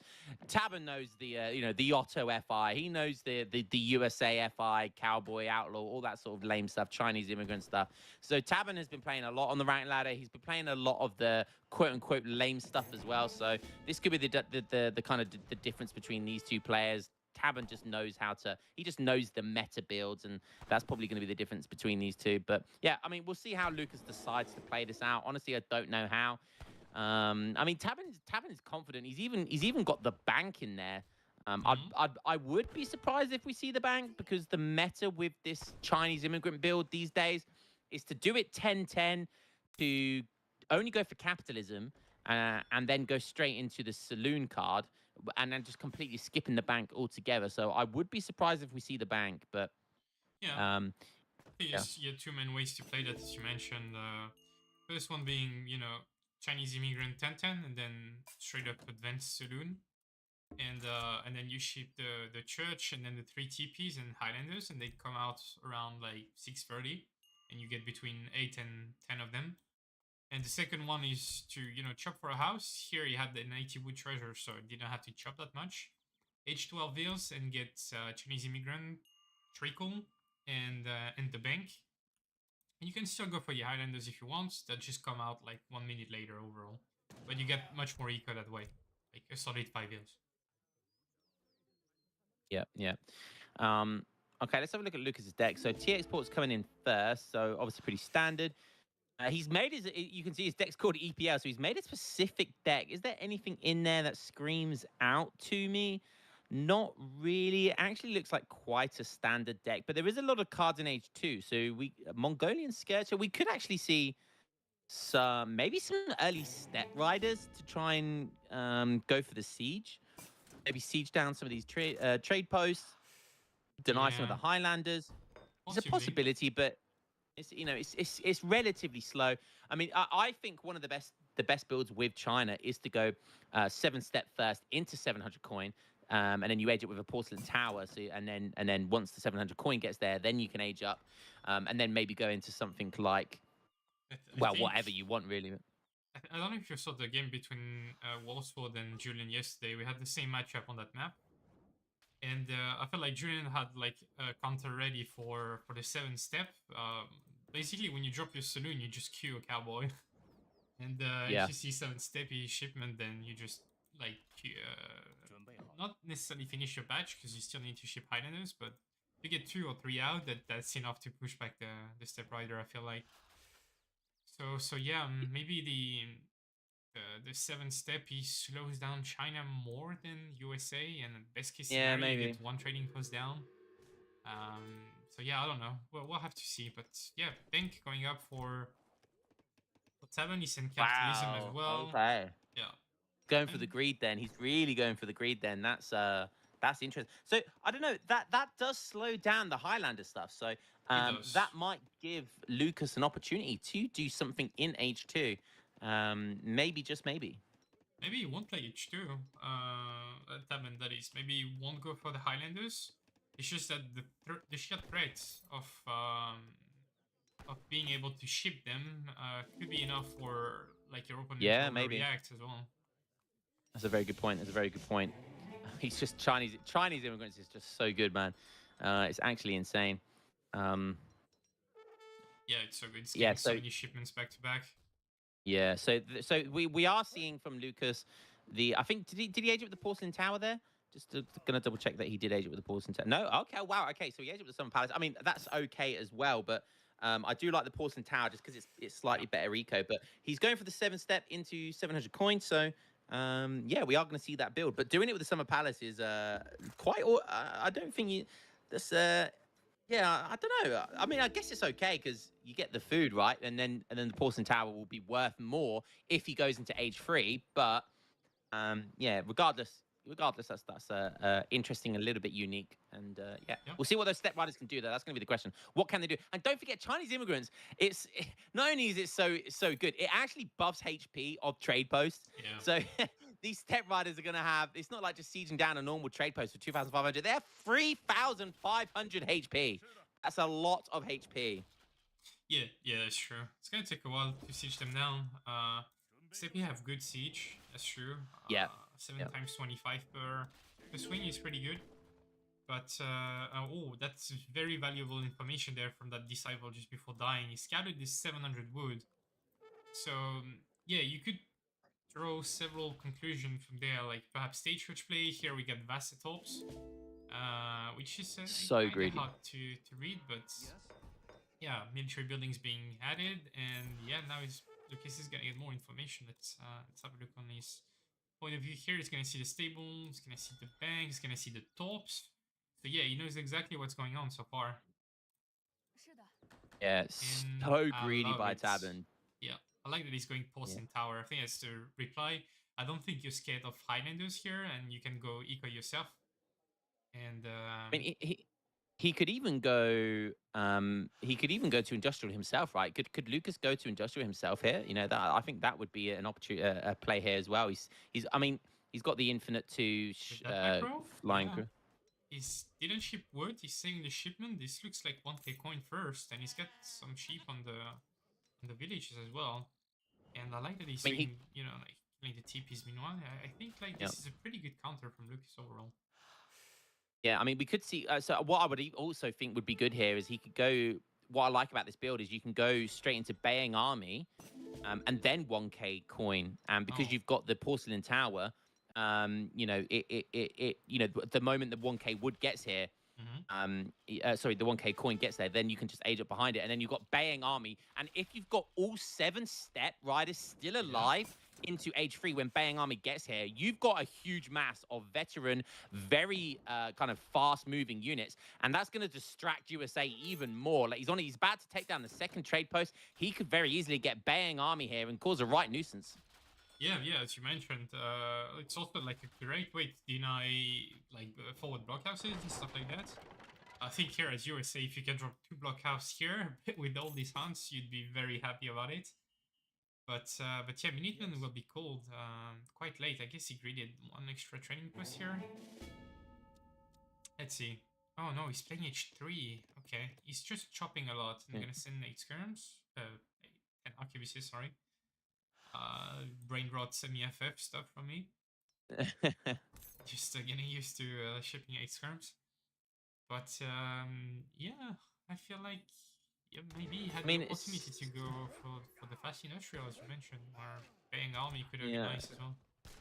I mean, there's no Highlanders, so there's no threat. He doesn't see any Highlanders right now, so he doesn't see a big threat of needing a large amount of units in age 3.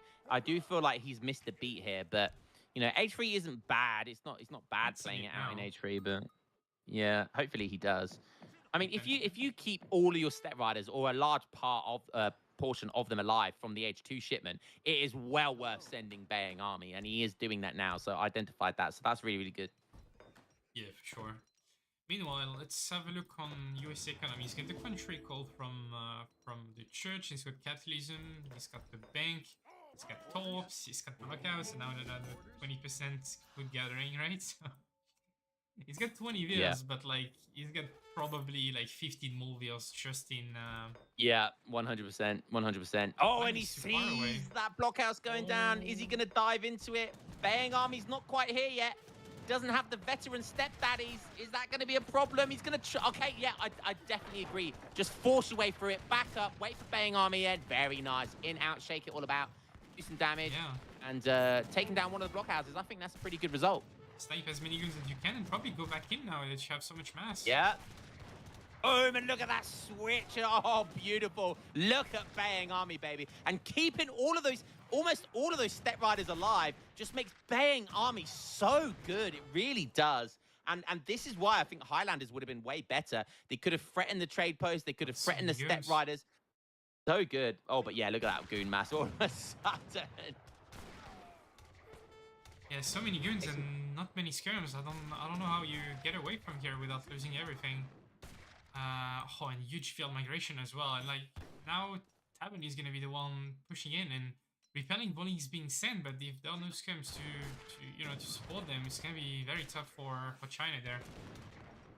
Yeah. Oh, I think he needs units here. I mean, I understand why he's sending that. He sees this huge goon mass, but there are skirms on the way, but it's gonna be a while then. Yeah, okay, did he change that? Yeah. It's gonna take a while, yeah. Yeah, this is rough. This is rough. And this is what I was saying earlier about how OP the goons are. And look at the score difference already. Look at the score difference. Yeah, this is crazy already. Considering like how good of a counter build that was from Lucas overall. Yeah. Just losing to Shogun. This is crazy. Quite and rough. Taking down one of those blockhouses as well was really nice, but it just doesn't matter. It just doesn't matter. It's there, no? It's that bank card. Yeah, oh, dear me. He needs to protect this. But, yeah. Okay. Okay, could be a nice timing here. Oh, the Changdao are going to counter. The build's going to go in. That can't attack move. Beautiful melee stuff. Maybe, okay, the skirms need to... okay, he's just going to be able to kite with them. And 8 red coats and like 6 or 7 skirm might just be enough to push the goons away.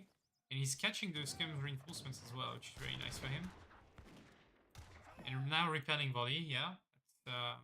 Yeah, pretty nice so far. And oh my god, so many skirms here, but with just a Minutemen, that's not enough for China to be able to clean them up.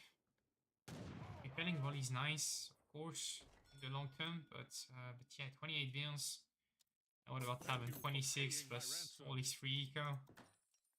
Yeah, I mean, Probably... the bank's 4 vils, the torp's 4 vils, the coin tech from Philadelphia is 4 vils. Like, it's just ridiculous. It is just ridiculous. That Philadelphia, the Pennsylvania Pound with the Pennsylvania rifles and the goons, it's just that shipment should be eradicated from the game. It is so goddamn OP. Yeah, however, repelling volley is super strong, especially on the USA goons, who only have 10% range resist. So times 3 versus them do a lot of damage there, but yeah, I guess the logical follow-up now for Tabun is just sending 3 Gatling gun, and it's gonna be very tough for China to deal with. He's gonna need a lot of cav. He's got a batch on the way, and we'll have a shipment soon, but he's under so much pressure right now. And I feel like it's just enough goons for USA to, you know, be safe here. Yeah, he's shipping cav. Yeah, this is just... I mean, he can just play the skirm game as well, and USA is going to win that out. He's got the range advantage. They're so much stronger than arquebusers as well. Yeah, it's the Changdao. Doesn't matter what they do. Cav coming in, but there's still plenty of goons there. Sees them a mile away because of the line of sight from the sharpshooters.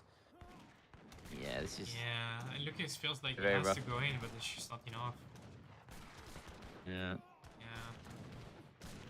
Ideally, you wanted to wait for the 5 meteors, but yeah, you just can't. And bleeding shipments like this as China is just not what you want. Like, ideally, you want to get away with the mass before you can engage. And Yeah, and that's he's going to be the resign. GG. Yeah, I mean, we're in a tournament, right? So, you know, people are going to play the best stuff. And Lucas didn't play badly at all there. Like, Lucas actually did quite well. And, you know, there was no counterplay early on, but it just didn't matter. It just didn't matter. You know, I do think an FI would have been way better. But even if he did go for an FI, you know, it's, you know, I mean, he could have got like the H4 skirm shipment, the flying crows and camped it out maybe. But regardless of what he did, I think that was always going to just be an uphill battle for China. Yeah, yeah. I mean, yeah, it just shows like if you make like one mistake or send the wrong shipments versus USA, you just die, right? Like, did really well up until Bang Army, but then you just got overwhelmed by full goons and just, I mean, credits to Tavern to identify like the weakness was full goon basically, and he made like the best use he could from this goon advantage, and then snowballed really hard there. Yep, GG, and that's going to be 3-1 now. So we are going to be on the deciding game. We'll see if Lucas can keep it as close as possible. Yeah, that is true. Let's see if they have civilization ready, and yeah, they do. Game number 5 is going to be an Ottoman mirror. Yay! Of course it is. Yeah, of course it is. Wonder how many of them we're going to see this this tournament. Yeah, it's true. So yeah, Auto Mirror on the last map, which is Prepared Marshes, you get like a safe TP line. A safe TP line for both players, kinda 2 TPs each. Not sure how you play that in an auto mirror. I guess you could greed more than usual. I think Jan Rush, double racks Jan Rush is a really good way to play auto mirrors. But I mean, there's so many ways. Like, you know, one mistake and you know the 4 Abbas age up wins and 5 Spy he come out. But I don't know. I do like the double racks Jan Rush, and especially in a tournament setting. I think because pressure is really high. I think people make more mistakes. You know, people are less likely to scout or make mistakes defending wise, and so I think just going for like a big Jan Rush, I think it's pretty good anyway. But in a tournament setting where your opponent is more likely to make more mistakes, I think that's just a strong build. Yeah, that's true. I mean, it's like easy to execute, and as you were mentioning, people tend to make mistakes. The only thing is, if it's scouted early, then the opponent can just react by just going Jan Abus, and then I think it's quite tough for you to mix your own Abus or had Daddies, but then you have a composition disadvantage there, so we'll have to see. Yeah. Tavern is also like a huge fan of Ooga Booga FI, I ship Bombards, I ship Church Guard, stuff like that, so you know, might sneak that in.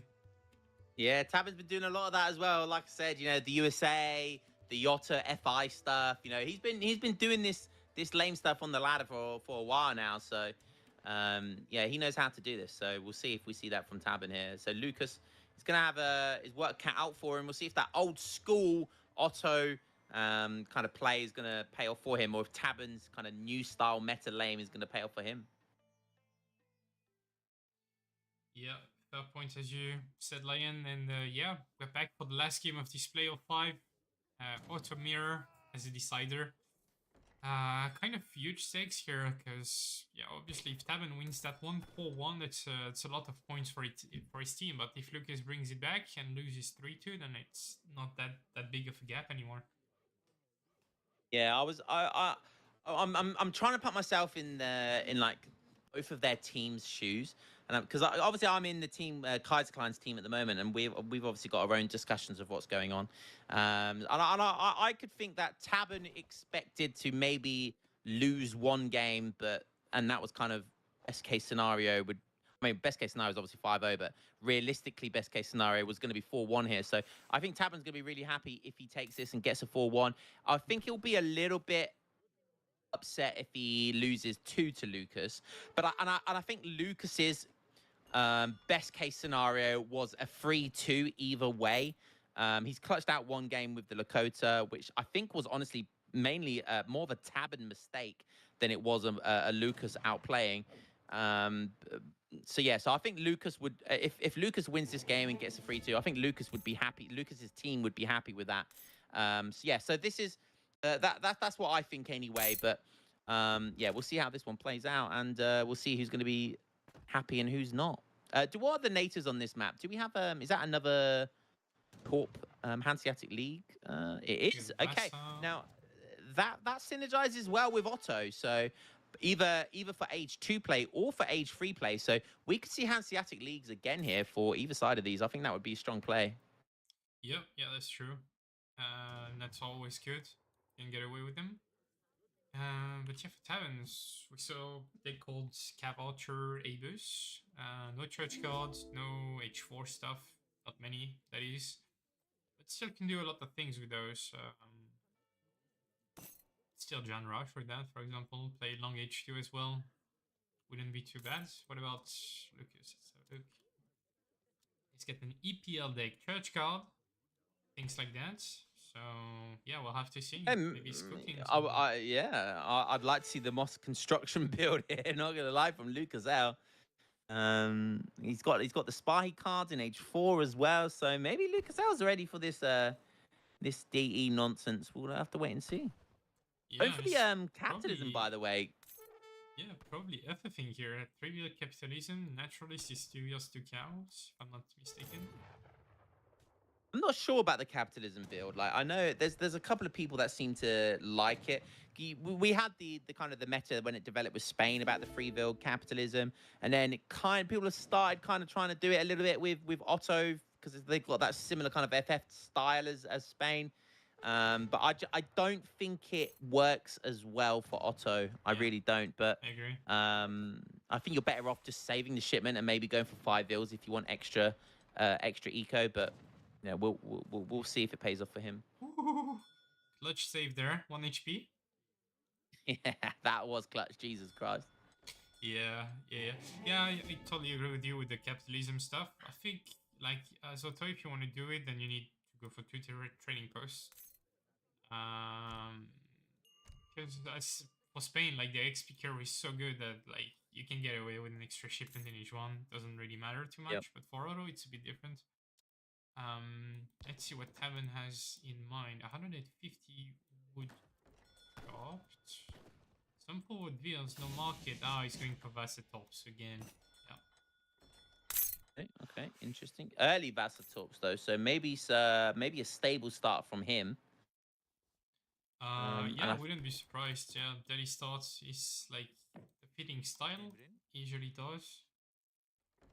Pretty good in this matchup as well. So I think that's what I reckon or maybe he'll go naked.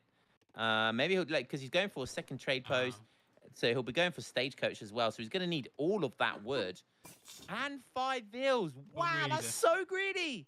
That is so greedy. And you can see here he's rushing villagers onto wood there because he knows he's going to need the extra wood. And behind this, Lucas is going to just play very standard. Well, more standard. Just go for the 700 coin into the age up. and he's just going to probably go for... I mean, his deck suggests he might FI here, actually, so could just go for the FI instead of the FF. I hope he does. It's gonna be so much Yeah. faster than Tavern because of the extra greed. Yeah. 2 TPs, probably killing Stagecoach right now. Or being close to it. Yeah, now he does. And yes, 700 wood. Okay, that's curious. You can Feel see like, there, Tavern is really smart herding with that bottom herd next to those 3 torps. Because if you click on those 3 torps at the bottom, they're all going to be Garen at 0.72. So it doesn't seem like that much. But when you've got 3 extra torps doubling their food gather rate, it does make a huge difference. So Three really extra nice meals, herding there by Tavern. basically. Exactly. Yeah, So really nice play by Tavern there. something people used to do a lot when Sweden came out, right? Because you had a much better gather rate with torps overall, and especially on animals. But definitely Yeah. something you should still do whenever you can. And torps could shoot deer as well, so it was a lot easier. So you could Yeah. shoot deer when they were just kill loads of them. So you just have a really high gather rate for ages with like 5 dead herds. Yeah, it was pretty funny. I say you bring that back. I think that's Oh, something God, Sweden no. should bring back. It wasn't OP though. Okay, The that reason thing why is Sweden okay. was yeah, But, like, just the not Infinite the old school Six talks. Yeah, the Oh, talks yeah. with busted gather rates and unkillable Caroleans. Like, that was so Yeah. many wrong things about that sim. Yeah. when it came Torps were out. just so good. Torps were just so good back then. Yeah. Yeah, that's true. Okay, So yeah, Tavern going full greed here, skipping the coin as well, and just put the TPs on coin, gathering as much coin as he can, but no market upgrade, so it's taking a while. And yeah, I mean, Lucas Macro looking like straight F5 here, and I hope he does. He's aging with the marksmen, which are for Abus. Okay, makes sense when you counter scout what the opponent is doing.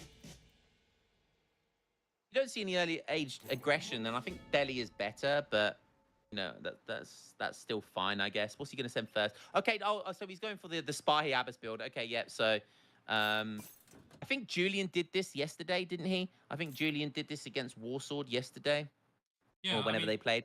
it's really good versus Jan's kind of builds, right? But like versus like Cavalcher Ibis, I'm not too sure. I guess he will get some decent idle time with them. So I'm just calling this out, right? Because I've been doing this build a lot, the 5 Spahi into the FI. Everyone copied Luke Tom. I'm calling you right now. Everyone copied Luke Tom. Luke Tom was doing this build like 2 years ago. Luke Tom was doing this build like where you age up with the Abbas and then you send 5 Spahi and then 1k coin and then you age up. So I'm just saying, Julian, you copied Luke Tom.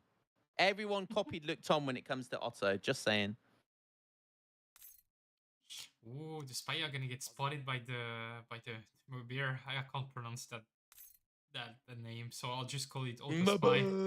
The Mobir. So yeah, valuable information here from the spy. Definitely paid off already. So 1k wood first for Tabin, and this guy is greening to the next level. Kind of wish he would have get like side double racks, gen rushed and die.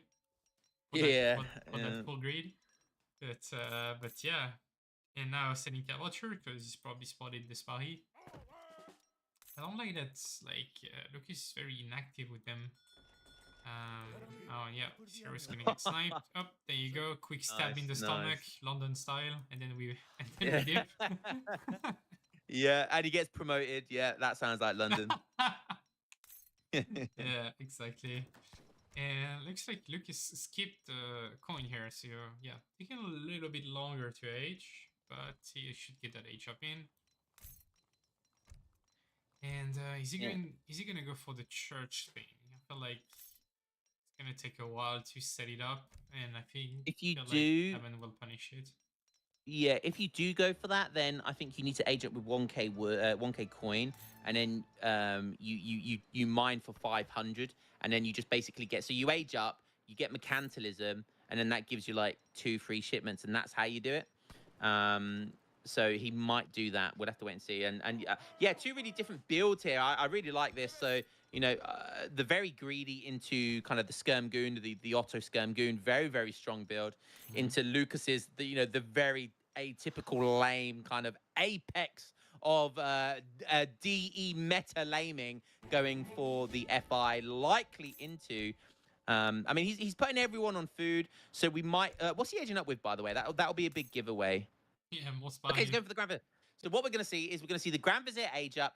Then we'll probably see him send the 6 Spahi in age 4. And yeah, he'll have an insane amount of guard Spahi, which no matter how much cav archer you got, that's scary. Yeah, I mean, that's true. At the same time, let's check Tabman's mass here. He's got 18 cav archer, no cav combat, but he's sending his own Spahi. I'm not Into sure Zars if as well. full Spahi will do the job. Eventually you will have to mix something with that, right? Yeah, yeah. Well, it doesn't look like he's going to go for the Moss construction build. So does he have the 12 Abyss in his deck? That might be an option. No, he doesn't. Okay. No, I mean, Alright. he's gonna get a lot of jacked Spahi. That's true. But then what else? He's got the mask, Yeah. but nothing to set up a good follow up. And yeah, I mean, he's got 2 factories in deck and 2 bombard, but that's pretty much everything, right? And he's fallen behind in score. I know that when those Spahi get here, he'll bounce back. But he is falling behind in score. He's fallen behind in eco. Yeah, I mean, he doesn't. This deck is not great for this build. He doesn't have like the insane Azap shipment, or because Azaps would be really great here. Or he doesn't have the 12 Abyss shipment. So he needs one of those 2 cards really. And look at this. Tabman's going to see that really smart gonna use see of the everything. Mabertha. He Yeah. knows Oh, exactly he what's sees. coming. Oh, dearie me. And he's just going to be met. The Spahi are going to just go sandwiching for it. They're being met by the Wing Tazars, though. They're going to be a nice meat shield. They will go down, but the Cav Archers behind this are just going to do so much damage. 1.5 fire rate here that they're doing with all of that bonus. And I don't think this is going to go well for Lucas L. As mighty as those Spahi are, yeah, that's going to be GG. Yeah, Cavacho is just a great counter. Oh, High dearie HP, me. Melee resists, and yeah. Yeah, that was that's gonna be GG right there. An And, attempt at like auto FI laming, but yeah, that's not I the mean, right deck, not the right strat versus that. yeah. I mean, Lucas didn't know what Tabban was doing, so I don't think he saw at any of that point of that game. Did he see the Cav Archers? I don't think so. He was just kind of trying his luck. He might have thought Tabban was trying to do a greedier version of what he was doing, and he just felt like he probably needed to push in sooner rather than later. But yeah, he just didn't know what he was doing, didn't scout, didn't have the right deck for it either. And honestly, he should have aged up with 1k coin, mined 500 to get mercantilism, gone for the Moss construction stuff, and then he would have had a much better chance of winning this game. But yeah, just went for something that just didn't work out for him there, and you know. Yeah, I mean, it was a gamble, high risk, high reward, all that sort of stuff, and yeah, it didn't work out for him. That's what you get for not scouting. Yeah. I mean, yeah, tough for him to scout though with such a low HP hero early on. But yeah, I mean, like Yeah. you just see the value of the spy for Tabban. He had full info of what was going on. I think like the FI is still the counter to what Tabban was doing, like the greedy cavalry boots H3 stuff. But yeah, just not that build in particular. You need something to go with the spy, like as a shipment, as you mentioned, would have been nice. But yeah, none of that in Lucas deck, and yeah, H with spy when you probably needed to H with coin to get mechanism and stuff like that to get a better follow up. Yeah, I mean, great, good series. You know, Tabban, they're pretty. I mean, Tabban is, you know, he's the better player, I think, because he plays more frequently. Lucas, I think Lucas's team, like I said, would have hoped to at least get 2 wins there.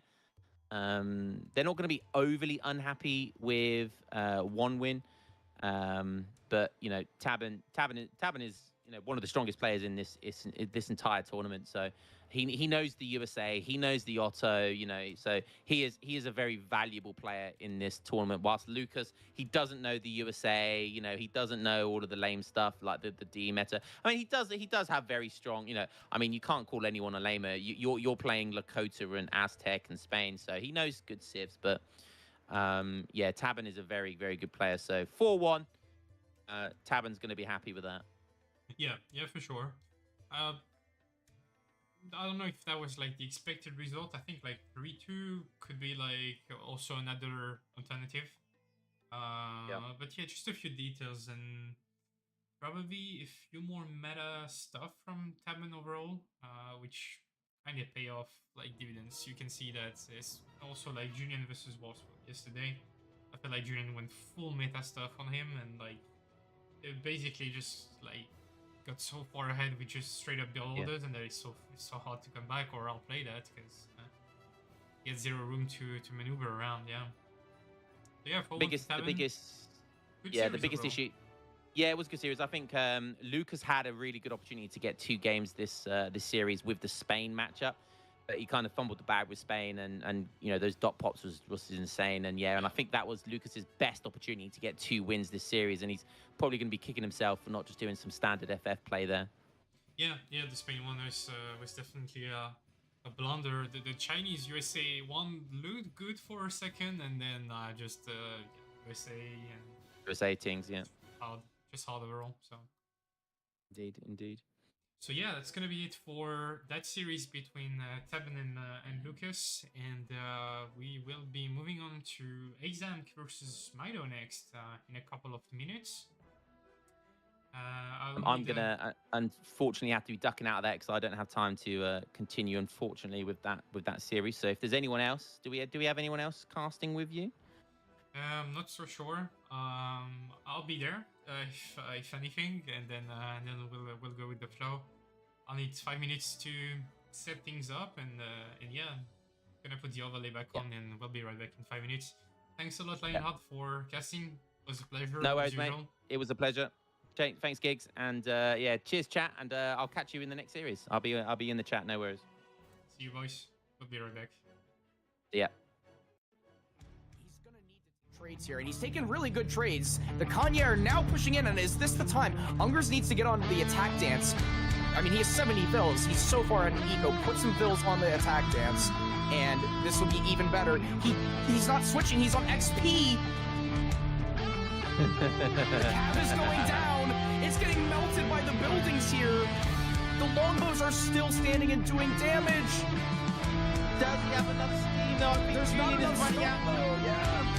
Egerton Bowman, 1.5 fire rate once again, coming up, Truck being king here, and just even though drag boxing the Naginatas forward, the Coyotes are trying to move, and the Atoan, he drag boxed the wrong direction, and now the Atoans are getting snared by oh my Nagis are shredding this right now, and it doesn't look like he's got 11s. I don't see any of the pikes. Where's the pikes on this fight? The Nagis are just cleaning this entire mass up. Coyotes are falling. You got the Ashes getting buffed for the Dynamo. They've got Ashley attacking. They're absolutely shredding everything here. Yumi don't even need to micro this at this point. He's going to have to sack off his thrust. Yes, he has to come in melee here. Yes. I don't think he can continue keep microing. Well, he's going to try, wait for reinforcements and try to make it to his blockhouses. The question is, how much damage will he going to be taking? This is nice micro from Ungers, but you know, the Atontans just have to attack move here. And 1.5 fire rate, they do have a staff animation. And the Tontins are absolutely insane, but he has drawn him into the double blockhouse. Now fighting under the double blockhouse. The question is it going to be Skits are a little behind here. The Cossacks are now getting snared by the Pumas and the Coyotes. The Explorer is now in with the triple XP tech. Some Warriors are mixing. The Atoans doing absolutely insane amount of damage. He's on plus 36%. Look at him on the attack. That's a plus 36%. And he's just Coyotes on the Strelets. Blockhouses are actually doing decent damage here. The Coyotes are kind of going down. The Spears are now trying to move in towards the front, and it's actually a decent fight, I think, for Tabin. Pretty good fight for Tabin, but you know, there's not very many Cossacks. He's letting a lot of these Coyotes and Pumas kind of shred his Strelets a bit. Finally getting his Cossacks where they want to be on the Slingers, and gonna be cleaning up. Here, the Assassins are out of position. The Carolines as well, and the Assassins are gonna go up top. Oh, the tree carrying here. The tree is for Sweden, and there you go. We can see some damage here. The Assassins are dead. That's quite a lot of mass. The Assassins coming back from their raid. Nah, GG. Optimus, his mass is getting completely clean with VSRs, that's gonna be a big snare right there, and there is no way those Carolinians are gonna come out alive. Maybe should be able to swing this water fight. Yeah, it's so the micro here is so intense. Get in, get back in. Will the Yumi have the chance to snipe him? Look at the ship is at 62 HP. Oh! Frontline, what a god! Oh no! Oh my god! Oh my gosh! I thought it was insane, and that's GG. Wow, those galleys have such low HP.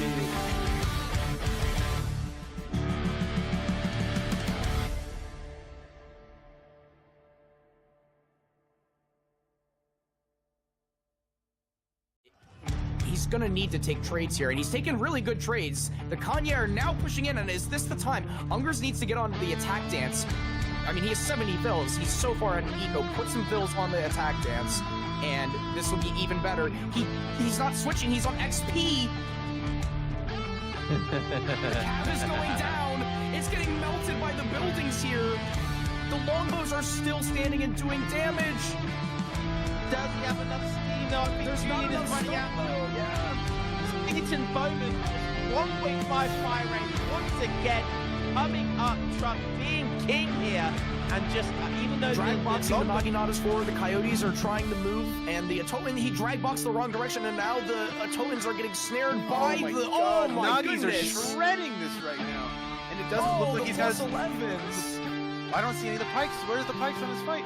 The Nagis are just cleaning this entire mass up. Coyotes are falling. You got the Ashes getting buffed for the Dino. They've got Ashy attacking. They're absolutely shredding everything here. Yumi don't even need to micro this at this point. He's gonna have to sack off his Ruskets. He has to come in melee here. Yes. I don't think he can continue keep microing. Well, he's gonna try, wait for reinforcements and try to make it to his blockhouses. The question is, how much damage will he gonna be taking? This is nice micro from Ungers, but you know, the Autons just have to attack move here. And 1.5 fire rate, they do have staff animation. And the Tontins are absolutely insane. But he has drawn him into the double blockhouse. Now fighting under the double blockhouse. The question is it going to be Muskets enough are a to little prevent it? behind here. The Cossacks are now getting snared by the Pumas and the Coyotes. The Explorer is now in with the triple XP tech. Some warriors are mixing. The Atotan's doing absolutely insane amount of damage. He's on plus 36%. Look at him on the attack. That's plus 36%. And he's just Coyotes coming in now on the with Strelitz. blockhouses are actually doing decent damage here. The Coyotes are kind of going down. The Spears are now trying to move in towards the front, and it's actually a decent fight, I think, for Tabin. Pretty good fight for Tabin, but there's not very many Cossacks. He's letting a lot of these Coyotes and Pumas kind of shred his Strelitz a bit. Finally getting his Cossacks where they want to be on the Slingers, and gonna be cleaning up. Here, VSRs are out of position. The Carolinians as well, and VSRs are gonna go up top. Oh, the tree carrying here. The tree is for Sweden, and there you go. We can see some damage here. VSRs, all VSRs are dead. That's quite a lot of mass. VSRs coming back from their raid. Nah, that's GG. That's GG. Optimus, his mass is getting completely clean. With VSRs, that's gonna be a big snare right there, and there is no way those Carolinians are gonna come out alive. Maybe should be able to swing this water. All right, boys, we are back for the next series. Let me fix the overlay so we can get in there. So we get Mitoe. We'll put him on the left side, and Aizamk on the right side.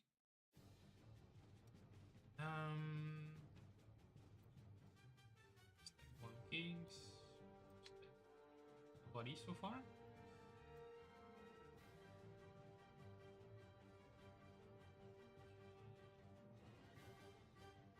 What do we have for team number one?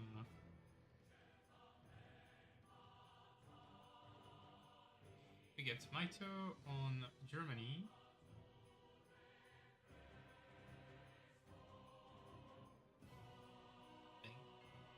And Ace on Harinoushoni. Nice.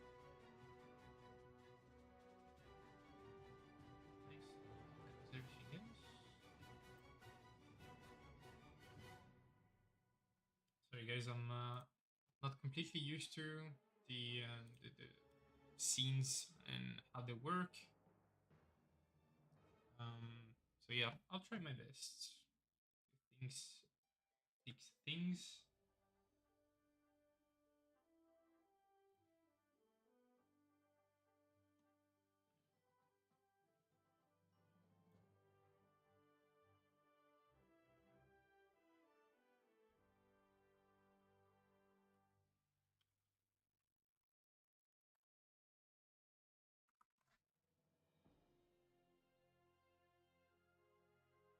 Hello. Hello, mate. Okay, I can hear you now. Perfect. How are you doing? I'm doing not too bad, mate. What about you? Fine, fine, fine. Let me just get your sound a little bit lower because you're blasting my ears, but apart from that, very good. Yeah, I had to raise my mic a little bit. Yeah. Few audio issues, sadly. Um, Four, some nice five. series this afternoon. Was pretty cool. Yeah, for sure. It's pretty cool. Kevin and Lucas, um, long time players, long time friends Yeah, as indeed. well. Always nice to see them play. So Mitoe versus Aizamk. Really like those two. Really, really creative player. Especially Ace. He always has some crazy stuff. Let's just say it that way.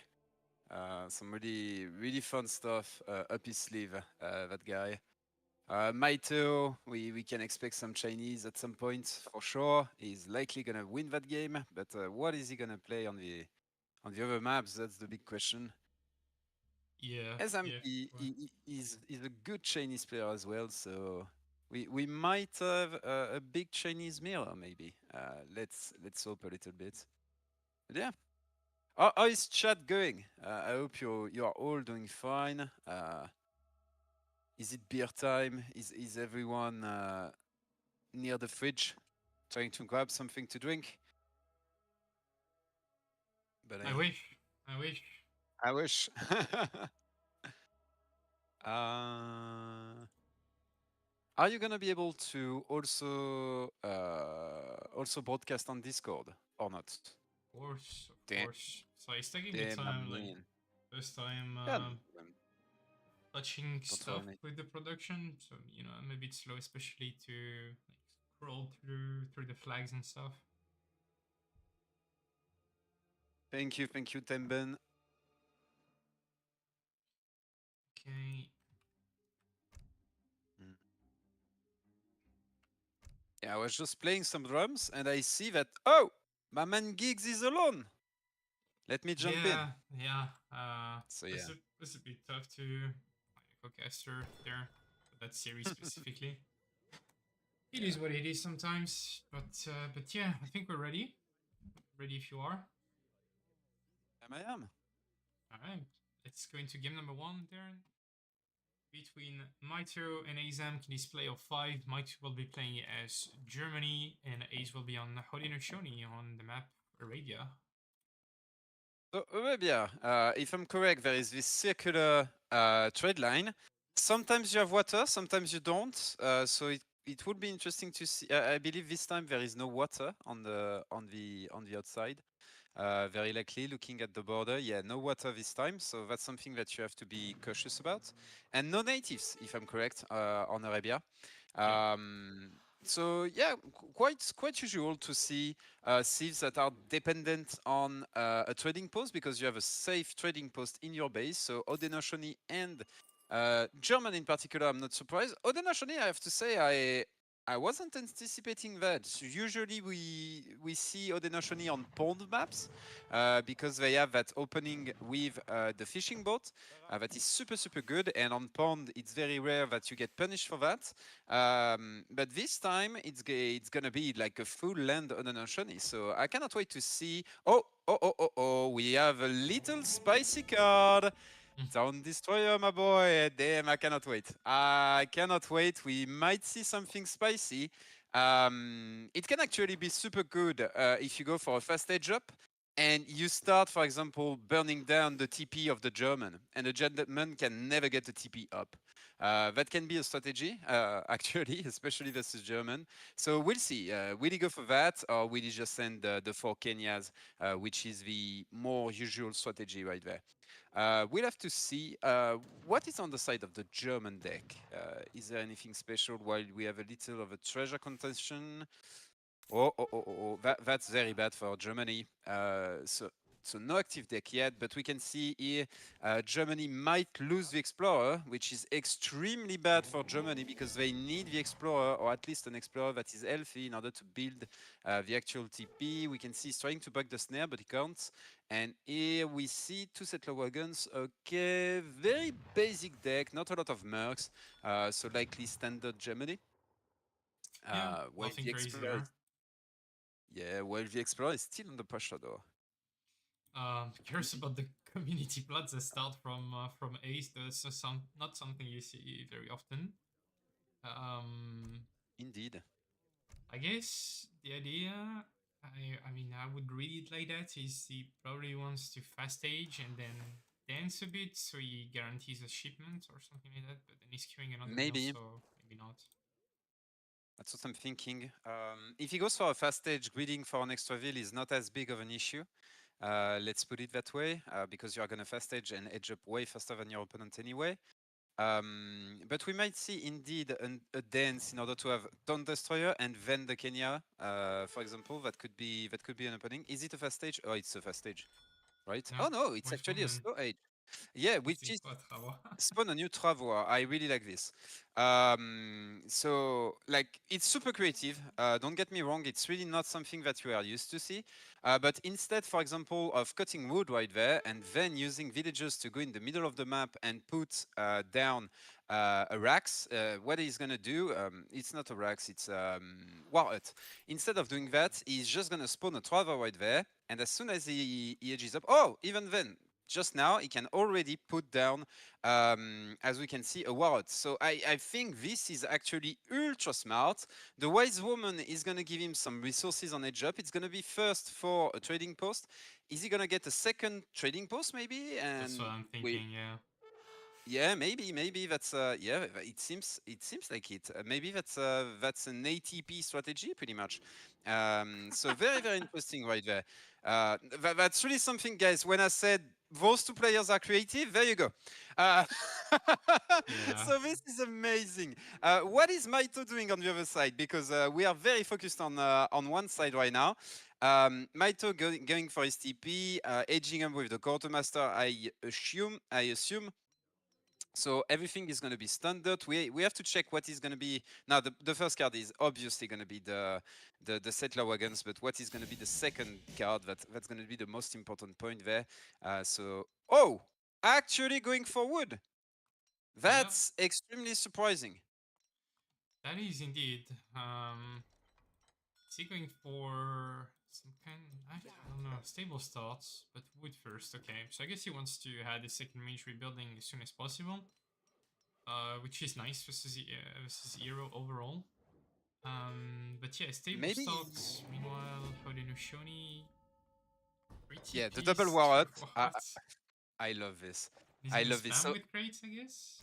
So just so everyone is aware of what he just did, he danced on the plaza for as long as it was necessary to get 3 trading posts and 2 wards, which is the equivalent of 1,100 wood. That's something you could never get by just cutting wood. Just so, like, that's how strong this dance actually is. And I'm not gonna lie, I'm gonna do some testing after this in order to see if there are other ideas that we could exploit. The Wise Woman, with all the resources, is actually basically giving him money for his batches, the big button, etc., etc. This is absolutely genius. So on top of securing triple trading post, on top of getting 2 warrants, he also has a rush that is gonna hit around 620. So it's absolute genius. And I believe on the other side, Mitoe sent wood in case he was getting rushed. But he thought, I'm not getting rushed. That's a slow job. Guess what? You are getting rushed anyway. So this is super freaking cool. We can see Mitoe with the 8 crossbows as well. Damage has already been done, to be fair. Like, you don't even need to dive into this. You have an opponent that went for 700 wood, 8 crossbows. That is now the Minutemen. This is a German player that basically didn't invest it at all into his eco. Yeah, it's quite an all-in build for Mitoe, but if he can manage to have pikes behind that, you know, then could be hard for Hero to hold this. He's sacking quite a few tomahawks, and like most of his army is gone. I guess he killed a few Ulans just because of that, but and now 3 dops. And now shipping freed up. So this is super all in on the side of Mitoe. The problem is there is a unit that exists, and that unit is called hyenas.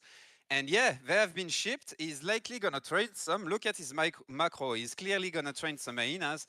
And as long as you have just enough to kill the Ulans, or you are sitting under your warlords, there is no freaking way you are gonna compete with hyenas under double warlord. No way. He needs a lot of infantry to compete with that, which he kind of has a decent mass, but yeah, as soon as 7 pops, batch of tomahawks now. Tomahawks, okay. We'll have to see. Yeah.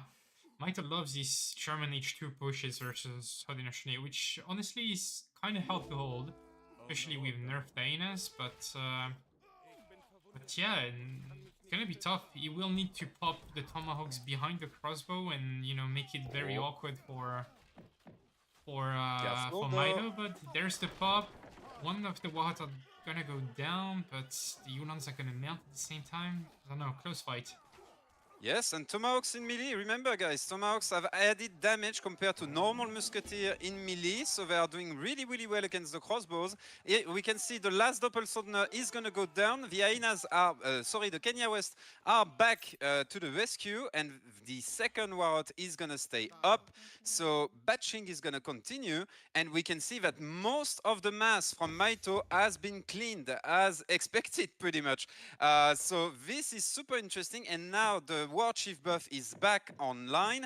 We can see a big batch here of Ulans, but Aizamk is aware of that and is already retraining and shipping some Tomahawk right there. So those Ulans, sure, they are gonna deal some damage, but like that's not that big of an issue. We can see already back on the field almost 15 Tomahawk, I believe. So it should be enough to actually counter the Zulans, but let's see, because that's maybe 12 Zulans.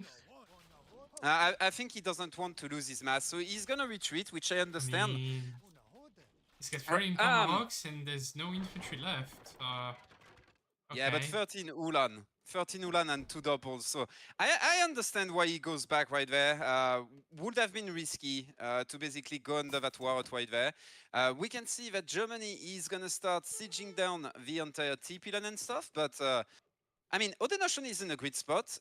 Did Germany actually shipped his wagons? No, we can see this is a low eco Germany.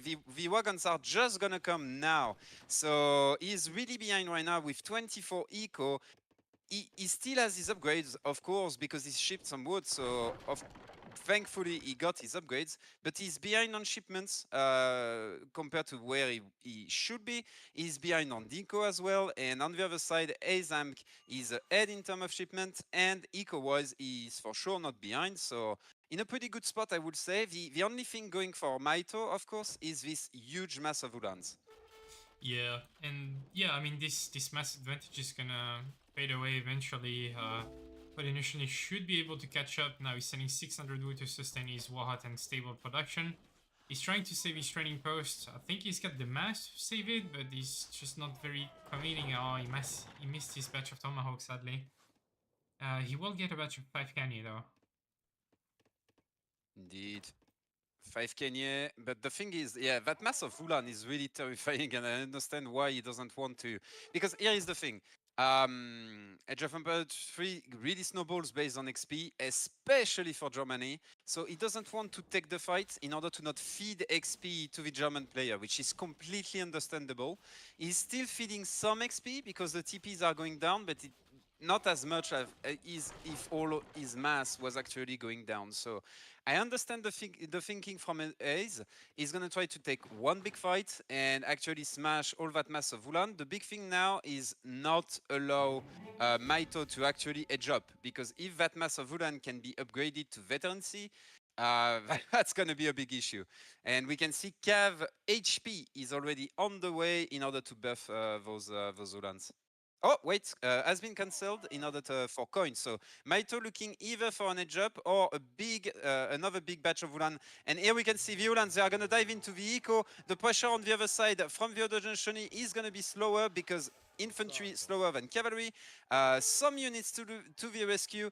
Can Aizamk deal some damage? He lost 2 villagers right there.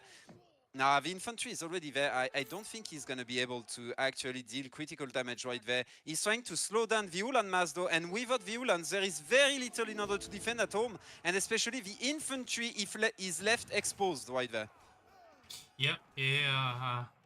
Things being split doesn't really help German, but there's 10 crossbow, which might just be enough to kite and buy some time with some Ulans on the back.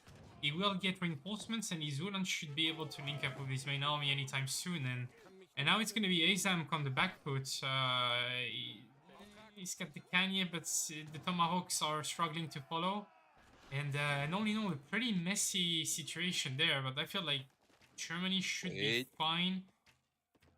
Are they going to be fine? That's the big question right there, because sure, that Savulan is connecting, but that's a lot of Kenya right there. We can see still a lot of those Tomahawks, and they are actually shredding the Ulans. The Ulans took a lot of damage during the entire retreat, on the entire way through, and now the crossbowmen are not being protected.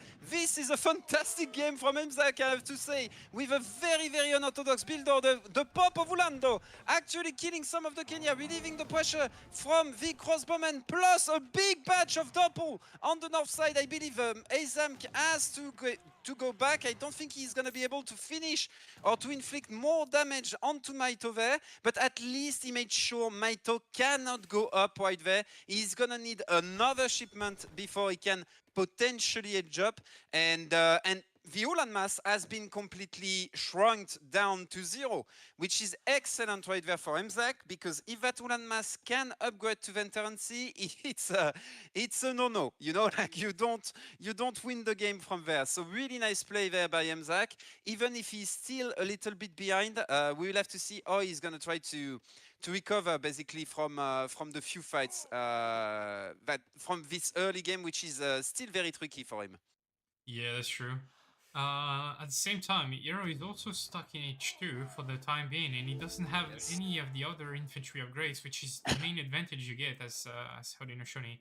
Sure, he's got a 10% HP and infantry attack, which is nice, but he doesn't have the other 2 cards, which are also pretty nice. So I guess in the long run, Haudenosaunee still wins, but now, yeah, Germany is clicking up. He won't have a shipment ready, but he will get access to much stronger units, that's for sure. That's for sure, indeed.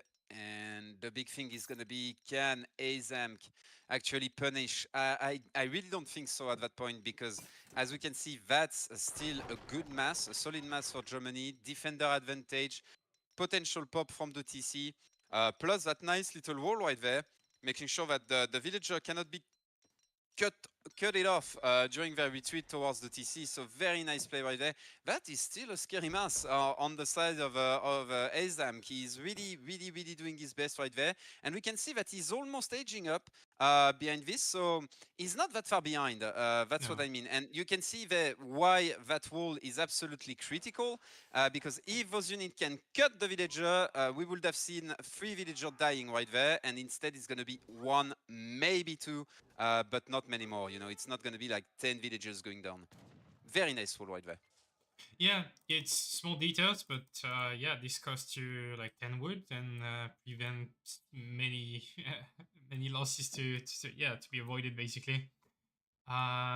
So Yeah, I guess Aizamk is just gonna follow up now. He's got the resources to click up. He's on 43 vils. And Germany doesn't have a shipment, which is what you really want to get in order to push out from your base. Looks like he's He's looking completely for out of Jaegers. food as well. Yeah, he's looking Jaegers for Jaeger or Black shipment. Riders, maybe? Or Black Riders, yeah. Yeah. We'll Um, see. Which one is it gonna be? Yeah, Black Right there, Riders Black makes more Riders. sense.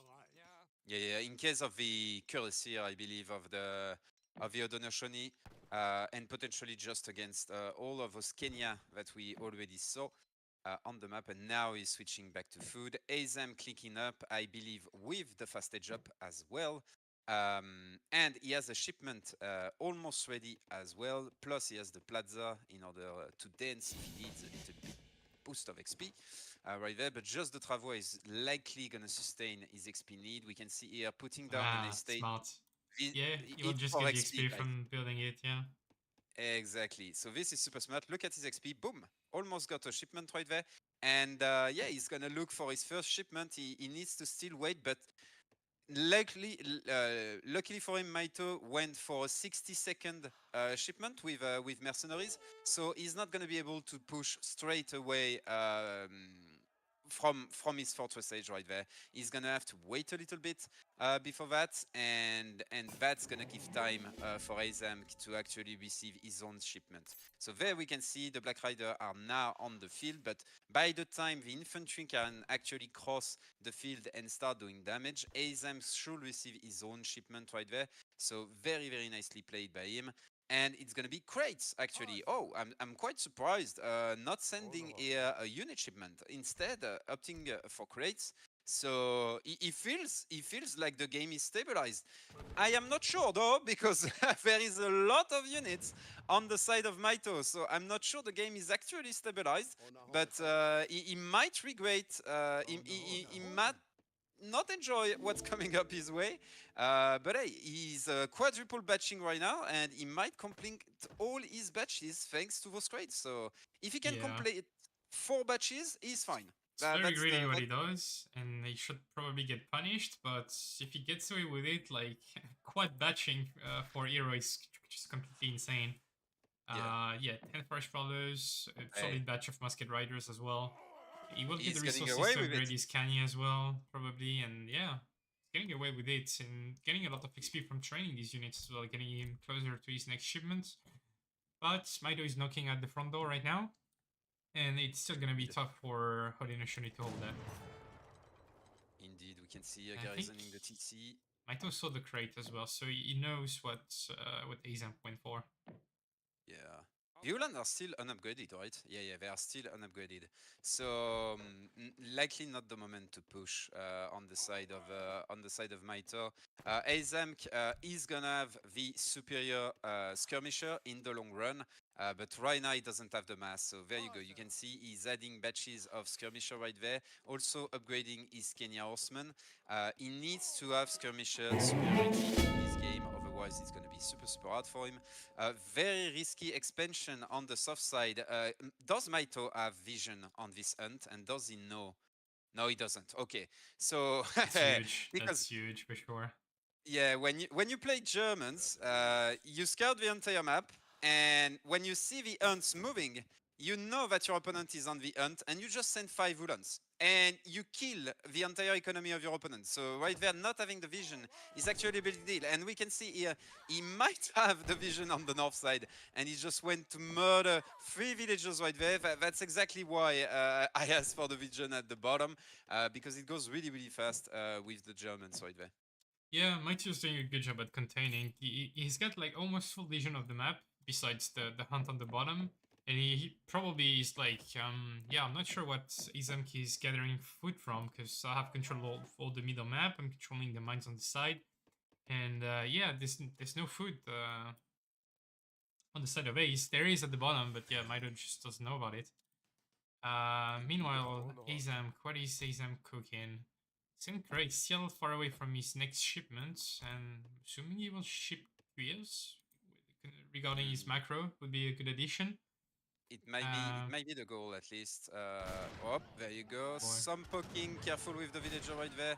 I was reading the chat, trying to find information where the people are actually ranking those two players in this game, and it's looked like it's quite up for debate. Which player is ahead? I have to agree with Kaiser Klein though that Crazy. He the scouted ship, the yeah, he line, did. but he didn't see the hunt. Like, how? I'm pretty sure the Jaegers would have allowed for more pressure right there by winning the skirm war and pushing the army backward, but him waiting for the safe play, and it's really giving Aizamk a lot of time to actually develop his own eco and develop his own mass. So I'm quite interested. Not a lot of villagers next to that community plaza, as you just saw. So we might not see the wardens coming up in the next fight because the villagers are actually quite far away. He could delete it and rebuild it here quickly if he can. Potentially the Cur are on the way. Whoa, wait, careful with those forest spoilers. They are fragile and they are important, so don't lose them. There you go. You can see superior skirmisher right there, just killing everything in sight. And now the Cuirassiers are gonna come. We can see already Aizamk is posturing right there with all of his cavalry. Is he gonna commit before the Cur arrives? Which wouldn't be a bad thing because the Curs are gonna be able to just clean up the entire mass right there. He needs to focus the Black Riders though with his skirmishers. His skirmishers are actually coming in melee against the Uhlans. This is terrible right there. Terrible micro on the side of Aizamk, but we can see at the north the 5 Cuirassiers are finally coming. Can they connect with the entire skirmisher mass? If they connect with the skirm mass, that's gonna be an absolute massacre. Still a lot of those Black Riders are alive in order to deal with the Cuirassier, but it's too late. The entire mass on the side of Mitoe is getting absolutely cleaned. Oh, G wow. into the freaking G. That's a game. Yeah, that was not what I was explaining, especially with no wild dance, man. Like, imagine 20 extra % attack on all these units. The fight would not be close at all. I mean, it wasn't even close. I guess Kali Tomahawks in melee are pretty strong as well overall versus Uhlans and Yes. such. Mitoe, he didn't have cav combat. Okay, yeah, that explains why he's cav mounted. And also, one thing that is important in my opinion is that a lot of the mass of Mitoe was actually in crossbows. And as much as we all love a good crossbow, it's a shit unit in H3. So compared to these guys, yeah, they're not very compared good. to this, yeah, there is like just no debate. On top of that, the buff from the war chief right there really played a huge part in this fight, making sure that everyone is healthy, everyone is more tanky than he should. So very, very nicely played there, and the Cuirassier just coming up in order to clean everything. Like very, very impressive game. I feel like at this point, 9 Black Riders, as strong as they are, is not enough. Anti-cav and yeah, no cav combat is just rough versus Haudenosaunee units overall. Let's have a quick look on like the main fight, but yeah. There you go. So yeah, plus not gonna lie, it's not rifle riders, but the equivalent is actually a fantastic unit that is quite versatile and deal quite a lot of damage to pretty much anything, not just cavalry. So very, very, very good comp on the side of Haudenosaunee right there. Yeah. So very, very impressive. And I have to say, what a cool build from Aizamk. Yeah, the trading post exactly. boom, with the You can 3 travel idents for in each one. You can be sure I'm gonna geek out the fuck out of this build order. Sorry for being a little bit, but yeah, I'm gonna try a ton of things because this is a super cool opening, and we could see that the value he got from the dance was terrific. Not gonna lie. Yeah. So yeah, cool build. Very cool build. Isula not to be on Kenya's and Black Rider shooting behind. Yeah, I see what you mean, Kaiser. Instead of diving with the Uhlans, actually using them in order to kite and in order to defend his backline, which I have to agree with, like quite a lot actually, because yeah, all of these having all of the Uhlans in melee. Yeah, especially with no cav combat. Yeah, like the unit just goes from okay to just really poor. especially in large fights like this. The more units there are, the worse Ulans tend to perform. So yeah, rough one. And looks like we got saves for game number 2. We will Yeah. have Mitoe on Dutch and Aizamk on India. Okay, so this is an OTP map, I assume. Dutch versus India. Okay. What we saw in the previous tourneys was India was extremely strong in that matchup, to be fair. Being able to almost, not even almost, just out-eco Dutch and especially out-trade Dutch because there is that fantastic unit. The Gurkha, there you go. I was gonna say the sharpshooters from the Himalayans. So yeah, the Gurkhas. And the Gurkhas are extremely good against pretty much everything. Dutch can throw at them in the mid game. So yeah, cannot wait to see how Mitoe is gonna navigate, let's say, this matchup. And I'm pretty sure on the other side, Aizamk with more spice coming up in this tournament, in this series. Right, Yeah, it's always a close and fun matchup. On a map like that, like India can cook some stuff with the cows. They should be able to pick up. If you do well between 6 and 8, you should be able to get, which is a decent XP buff. And yeah, players are starting the game. We got a little bit of delay, and then we'll join them as soon as we can. I'm just gonna check one thing because I saw that comment, and honestly, I have the same opinion. Is where the Ulan actually upgraded for that fight? I'm just gonna triple check because Yeah, they were they pretty meant sure. it so. I am pretty sure they were. He sent 9 as well. Like, pretty sure Mitoe wouldn't forget to Yeah. upgrade Ulans. It looks like they were upgraded, but maybe my resolution is a bit shit right there. So I think they were upgraded, but for sure they were not carded, and you really need that plus 15% in order to make them good. Plus, you also need the Kafkuras usually in order to make them more tanky, and Kafkuras was not online.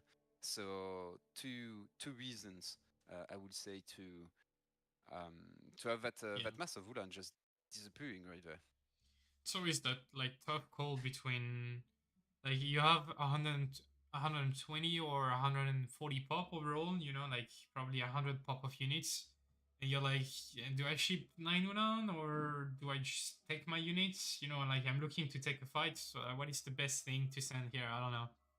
And yeah, I mean, when you have mostly skirms, yeah, maybe 9 Ulan was the right call. Maybe Capcom, but we'll never know. I don't think that fight was winnable for German anyway, with this comp being super heavy on skirms, and Aizamk having mostly Kanye Toma, some goons, and enough rush followers to snipe Black Riders. So yeah, just tough for German at this point. Late Fortress versus Haudenosaunee. You just play with more eco but worse units and start to win fights. Well, there is a comment in the chat that is picking up my attention. Cheese AoE saying us, Ace and planning to make Gurkhas. Ace, if you want to make an Oda only playthrough, go for it, mate. An Oda or an elephant only comp. I am all up for it. We will see. On units, but against Dutch, the Civ that wants to scum goon the most in the game, probably. Exactly. So, hey, yeah. I want to believe Chase, but I have an hard time believing.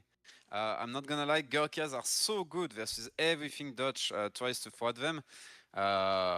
Yeah, we will see. Maybe Aizamk is actually not gonna make Gurkhas, but hey, who knows?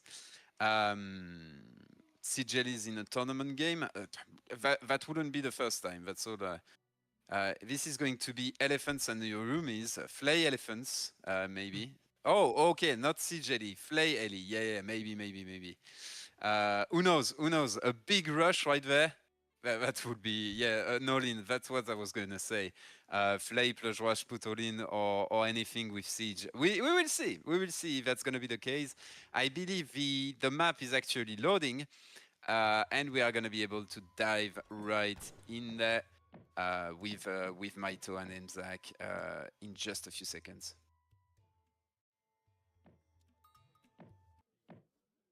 And there we go. We are on the map. North side, we have Mitoe playing in cyan with the Dutch, while on the south side of the map, we have Aizamk in the blue playing as India. So very, very historical matchup, actually. Those two factions fought quite a lot during history, and also a very classical matchup, I would say, in Age of Empires, because both of the civs are really, really good on maps with livestock and on maps with no TP. So very, very often you see both of them fighting against each other, and Dutch is usually the one having the more troubles, I would say, in the matchup. Because yeah, India has Gurkhas and Gurkha good, basically. If I had to say it very quick in one sentence. Yeah, they're like the slightly better skims overall.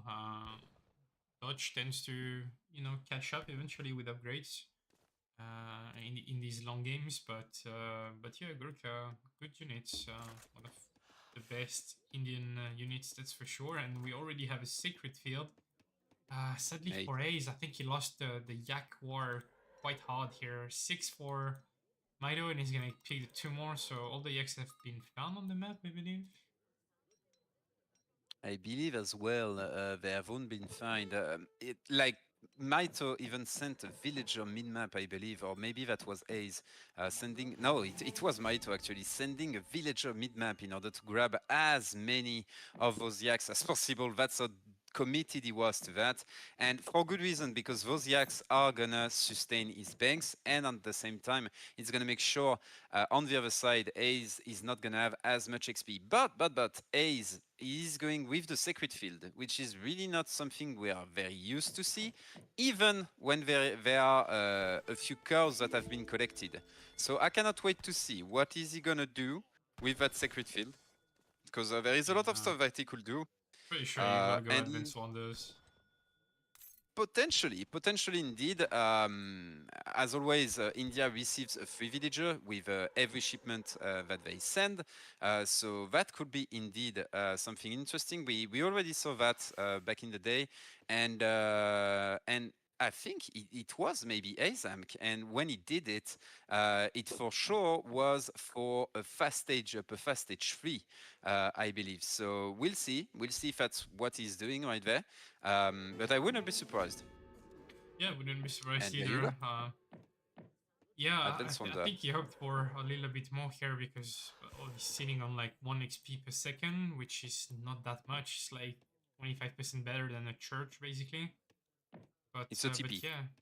it's a training post. Pretty much. That's a big investment and slowing him down. So yeah, he will catch up with Advanced Wonders, reducing the build time by 25%. And yeah, we'll see what he cooks with that. Kanimata would be logical here. There's an additional hunt to silver mines here, so that's 4k coin for him. But we'll see. Maybe we'll go like Taj Mahal FF. All right, Kanimata is. Yeah, he's not gonna get rushed very likely because Dutch. So Dutch, especially with that much livestock, is usually gonna look for a bang boom, a big bang boom, especially since it's a slow kind of approach on the side of Aizamk. I'm pretty sure Mitoe he did scare lead the Karnimata, so.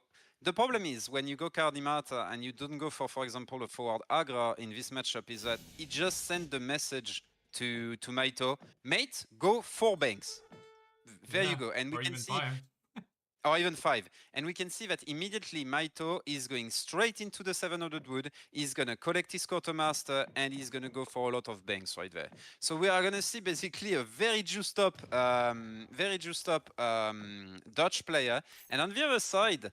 I wouldn't say that Ace is behind, but for sure he doesn't have as much XP as he would have expected in such a matchup. That's for sure. Yeah, he had enough Is- to send is- Advanced Wonders and Wood Trickle, and he's got still enough XP for 700 coin first. Yeah. That's gonna I be an mean, FF, by the way, yeah. 100% an FF.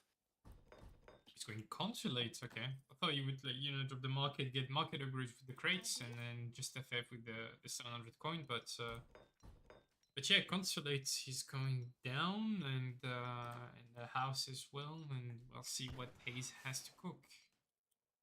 Yeah, what is he gonna get with the consulate? That's the.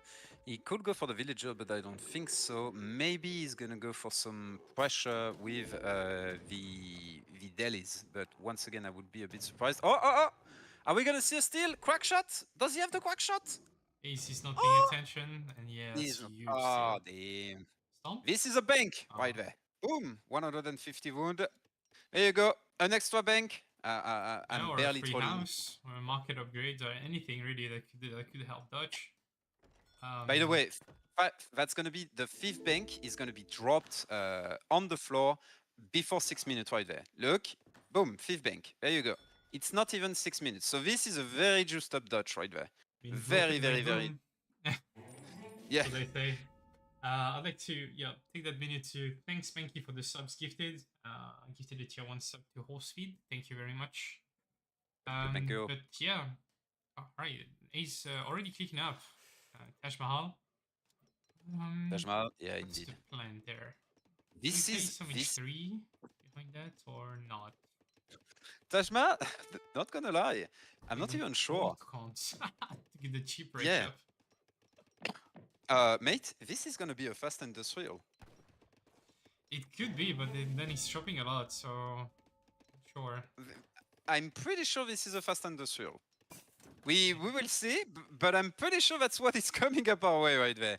Because otherwise, I don't see a reason, not gonna lie, to go Taj Mahal. You are versus an opponent that hasn't any aggression coming your way, so this is not really useful, the power of the Taj Mahal. Instead, you could have gone for Tower of Victory, for example, if you want a pressure and you want some wood after the edge up to pay for some upgrades. You could go for the Shaminar Gate if you want more power long term into H3. So Taj Mahal really to me screams, I want to go industrial and not be contested. Are we gonna see an FI mirror pretty much? And Lionheart, I am sure will be very pleased by that. No, first card is gonna be Maut, so no, this is not. Yeah, he's Maut? hesitating a little bit. How does looks like. And How does? I think he did that in a tourney versus me. Trying to buy time with Howdoes and go industrial behind that. What about Mitoe? Mate, he's messing up with our minds. He's aging. Church. Church card as well. Church card, yeah. So we might see Lancers versus Auda, and I really like that. So maybe Aizamk is one step ahead. He knows that the Lancers are coming, so he went for Auda in order to counter the potential red Lancers. Like that will be Galaxy Brain kind of stuff. But coming from Aizamk, I wouldn't be surprised. That's how crazy this guy is, not gonna lie. And we can see he is going for a fast industrial right there. Look at his micro behind this. Or he's going for another Maut shipment, but yeah, we will see. Both options, I wouldn't be surprised. Are we gonna see another steal? Come on. No, we are not. Okay, this explore. Oh, wait. No, he doesn't die. Getting the steal! Damn, my boy. So it's just a family of monkeys, but even then, some XP, So very nicely played here by the Explorer. Yeah, it's quite annoying. There are 2 monkey treasures sometimes on that map. If you can get both and pressure in H2, it's pretty annoying for the opponent to deal with. But yeah, fast industrial for Dutch as well, and like the max speed Dutch basically. Woods, bank wagon, church card. We get the bank limit tech. We send 1k wood. We're gonna drop more banks probably. And First, yeah, we are gonna pick up. we can get First lancers player. or blue guards if we need Blue to. guard, yeah.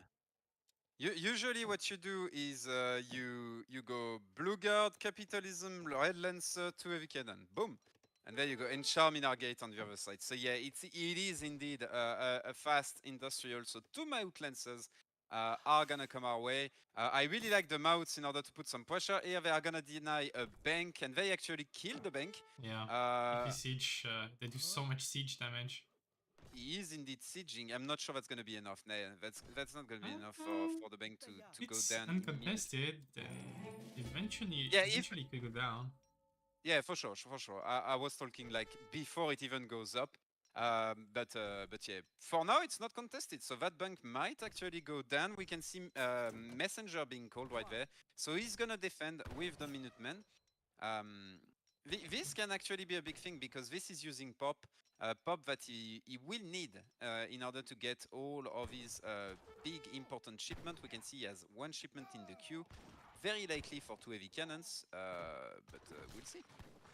Yeah. And even these elephants now in H4, 1000 HP.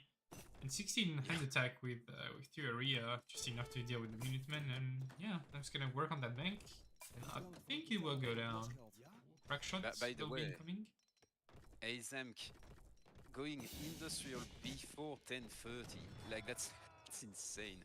It's not. Oh, nice crack shot right there in order to kill one of the Odas. A Maut though joins the fray, and the Maut is gonna make quick work of that Explorer. That Explorer is gonna go down, so very nicely played right there. And there is no pop left on the side of India. Can he gather his crates in order to get some units?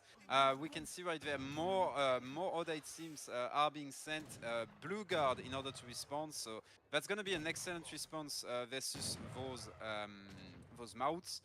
In particular, they're just gonna munch them down. But I think Aizamk, damage done. I'm gonna go back, and I'm gonna go back to greeting basically, and wait for a bigger mass of elephants, and that should do the job. Oh, very nice targeting of the house right there.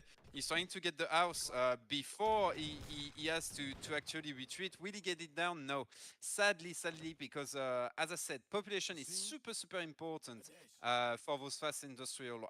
One house can be the difference between receiving the shipment or not, and we can see behind this Yurumis are being said on the side of Aizamk. So like it's gonna it, be actually. elephant Yurumis. Yeah, I which love is a really good response to skirmisher musketeer type of comp, because then you get the Maho to snare everything, and the Yurumis to DPS the musketeer down, ideally, that is. But yeah, Mito's gonna push really early now. Following up with the factory is on 6 banks, 7 banks. As Wise Man once said, you cannot lose with 7 banks. So looking like a dub for Mito. Indeed, it's shaping good for Mitoe. Well, I just figured out it's not the correct map that is actually plugged, but we have the Yorumis going straight into melee versus the Blue Guard, and we can see that the Blue Guard is being absolutely annihilated, while the Mauts are actually coming at the back. The skirmishers are alone. Don't look, guys, don't look. Keep the baby away. He's got even the Asterios crossbow, pinning out the remaining muskets, and then yeah, it's just gonna be a huge cleanup. G into the G, I believe. The Mauts. There you go. The entire Blue Guard army, the biggest pop in the field, in the game pretty much, just got absolutely melted in less than 15 seconds. And more Yurumis are on the way. I believe this is the Yurumi with the Mamsabdar Yurumi as well. So very nicely played. And now you have 6 Mauts coming straight for your base. Is he gonna click the TC? Oh, damn. It's tough. Like, how do you kill those? He's got 17 Writers in deck, but if these stun centers go down, then yeah, I don't know. Radiances are strong, but oh, crack shot coming in. Not versus Mauts though, they are strong versus infantry. That's the big issue right there. He managed to kill something, I believe that was a Maut. Oh, he's actually doing quite a lot of damage with that TC fire right there, so pretty nicely played on the side of Mitoe. Probably a lot of those elephants were actually low HP. So nicely played right there. He's gonna kill the Red Lancers though, and the TC... Nah, the TC should... Wait, it's actually very close. There are halves which might push Ace back, but oh my god, he could probably have forced the TC down. Still disciplined Mahout though, no guard Mahout, so yeah, just taking it more safe, I guess. I mean, he gets such a good trade with the first batch that he probably doesn't have to hard commit. Yurumis. And there is absolutely nothing that can kill the Yurumis on the field. They are gonna clean up the Alps because the Alps cannot stay in melee. Then they are gonna chase the entire mass of Reuters. And once they chase the entire mass of Reuters, what is stopping Aizamk from clicking the TC? Once again, look at those mouths, just going straight for the TC. No, they are not even going to split up to go a little bit on the skirmishers, just going straight for the TC right there, and that's going to be the TC going down. What a game by Ace once again. He's now going to face the few skirmishers. Probably a cleanup coming because that's way too many Reuters that you can deal with. But what a play once again by Aizamk. His opponent cannot receive shipments. I don't think I saw tower or he has to outpost or fight anything. for his life now, and his H4 Yurumis are just so insane. And oh, it's catching the Reuters now. They're all gonna die super fast. Everything's being snared now. And yeah, Mitoe just resigned. What a game by Ace again. Mate. Can I, like, Ace, can you get my babies, please? That's all I'm gonna say. That's all I'm gonna say. This man is so creative. It's crazy. Man, I love this man. Yeah, that was a very creative order once again by Ace. But Thank you, I Ace. wonder how different that would have been if, you know, like the cliff didn't split Mitoe army in half, and you know, like that unfortunate timing. Well, Mitoe can only blame himself for not, you know, paying attention to his army, but maybe he just, you know, like clicked his units over there, fixed his macro, and then comes back and oh damn, my 30 card mask are getting Z moved by Yurumis. What do I do? And then yeah, it's just so hard. Indeed. I believe one of the things is maybe he wasn't aware of the Yurumis, but that's something that you have to expect. And maybe wait for the Red Lancers, because actually the Red Lancers are an excellent counter to Yurumis. So maybe he needed to wait for the Red Lancer. When you see your opponent with a double Yurumi card, I believe you have to be prepared to face them pretty much. So nicely played right there by both Mitoe and Aizamk. Mitoe probably going out a little bit too early. With an infantry camp, you have to be patient. You have to make sure that you are bigger and stronger than your opponent, and that wasn't the case right there. So very, very nice play by both players. Once again, Aizamk, insane. Yeah, I understand the idea with Mitoe, because he's getting like strong skirmisher shipment, a batch of 5. He got 30 muskets. He feels safe, you know, to push out all the industrial, but then yeah, just got caught off guard, split in half by the cliff, and yeah, there's no coming back from there. I'm just pressing the Yurumi button after that, and yeah, that was all she wrote. So be aware, Gigs, because I was looking to fix my mic, because that wasn't actually the good mic. That was broadcasting my voice. So the levels might change, and yeah. So be aware of that. I'm gonna do that right now. Okay. So, all good. Yeah, your voice changed quite a bit. okay, so there you go. Switch. That's the correct mic now, with which I am talking. Okay. Chat, I hope you're happy, because those 2 games were crazy. I hope all of you now have crazy build orders to try on the ladder or with your friends. That's for sure. Like Odenashoni, mate, I'm gonna dive right in there after that, and I'm gonna try some stuff, because this was so creative. Actually crazy. Yeah. I mean, cool build from Ace. Imagine how much better or faster that would have been with like more cows on the secret field, stuff like that. So yeah, for that game on top, yeah. Ace is just cooking so far. Community plans power boom into advanced wonder fast industrial with India, and well, what's next? Hey, one man can dream on what's next. We will see. I'm just gonna go grab something to drink because I don't have anything right now, and I'm coming back just after Gigs. Yeah, I'll do the same for 30 seconds, and yeah, we'll be right back in a second. Chat, don't go anywhere. Wait for us. Coming back. He's gonna need to trades here, and he's taken really good trades. The Kanye are now pushing in, and is this the time? Ungers needs to get onto the attack dance. I mean, he has 70 fills. He's so far at an eco. Put some fills on the attack dance. and this will be even better. He's not switching, he's on XP. The cab is going down. It's getting melted by the buildings here. The longbows are still standing and doing damage. Does he have enough steam though? I think There's not Julian is enough running out. though, yeah.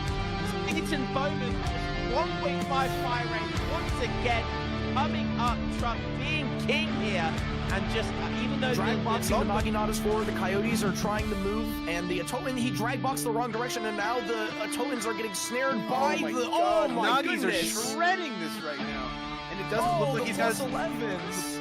I don't see any of the pikes. Where's the pikes on this fight? The Nuggies are just cleaning this entire mass up.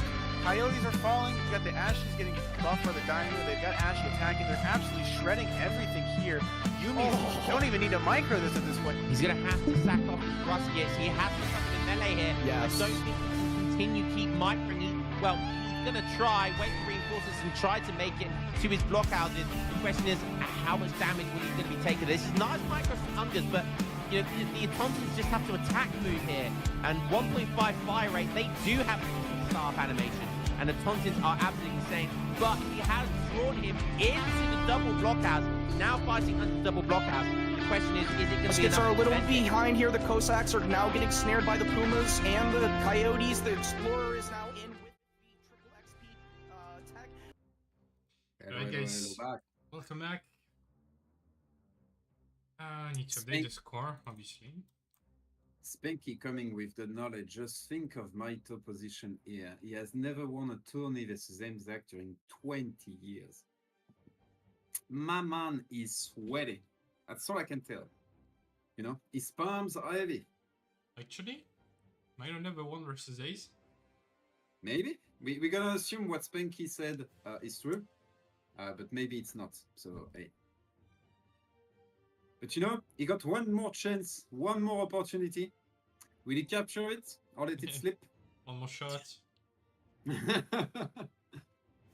Man, I don't know. Has any Eminem released anything lately? As of lately? I have no idea. I don't listen to much rap. I have been so out of the loop with Eminem recently. It's kinda nuts. Yeah, I don't know if he's that active anymore. No. Okay, yeah, it was the days of Slim Shady, but I already listened to that one. So yeah. Nah.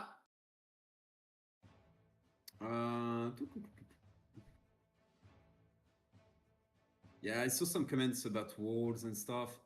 Not gonna lie, walls versus big elephant doesn't look like a very good idea. But, you know, if you can win a few seconds, sometimes it's enough to actually kill one of those elephants. So maybe at the end when he was skating, it could have been indeed a good idea. But yeah, I think Mitoe was pretty overwhelmed by that point.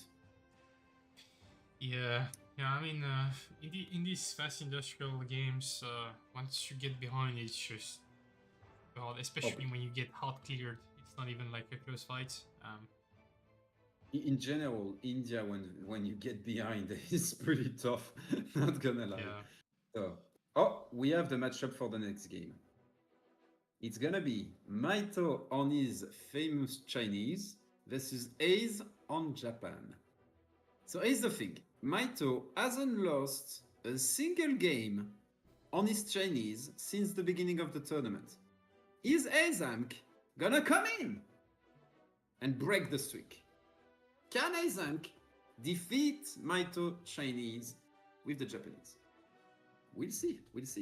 For now, we have Mitoe actually crushed Japanese twice with 2 different build orders since the beginning of the tournament. So, Ace, good luck. But yeah, Japan wins against China. Yeah, exactly. And Mitoe won this matchup every single time. So yeah, I would be very surprised if Aizamk was able to reverse the matchup. But hey, maybe we are gonna see some I don't know.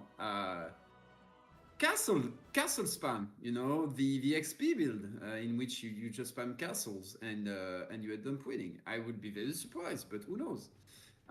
It's Aizamk, you know. So Let the man cook, as they say. let the man cook. Exactly.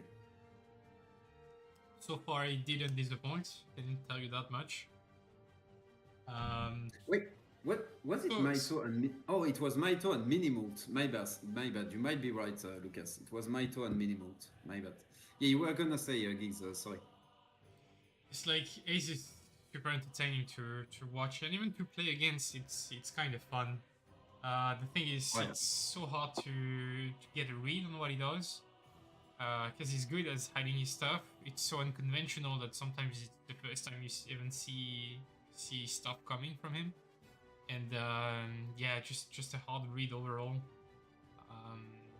So yeah, it's usually fun to play him, and even more fun to watch him for sure. Yeah, indeed. When you are not at risk of losing those precious pixel points, we all love our pixel points. Yeah, some more than others, I guess.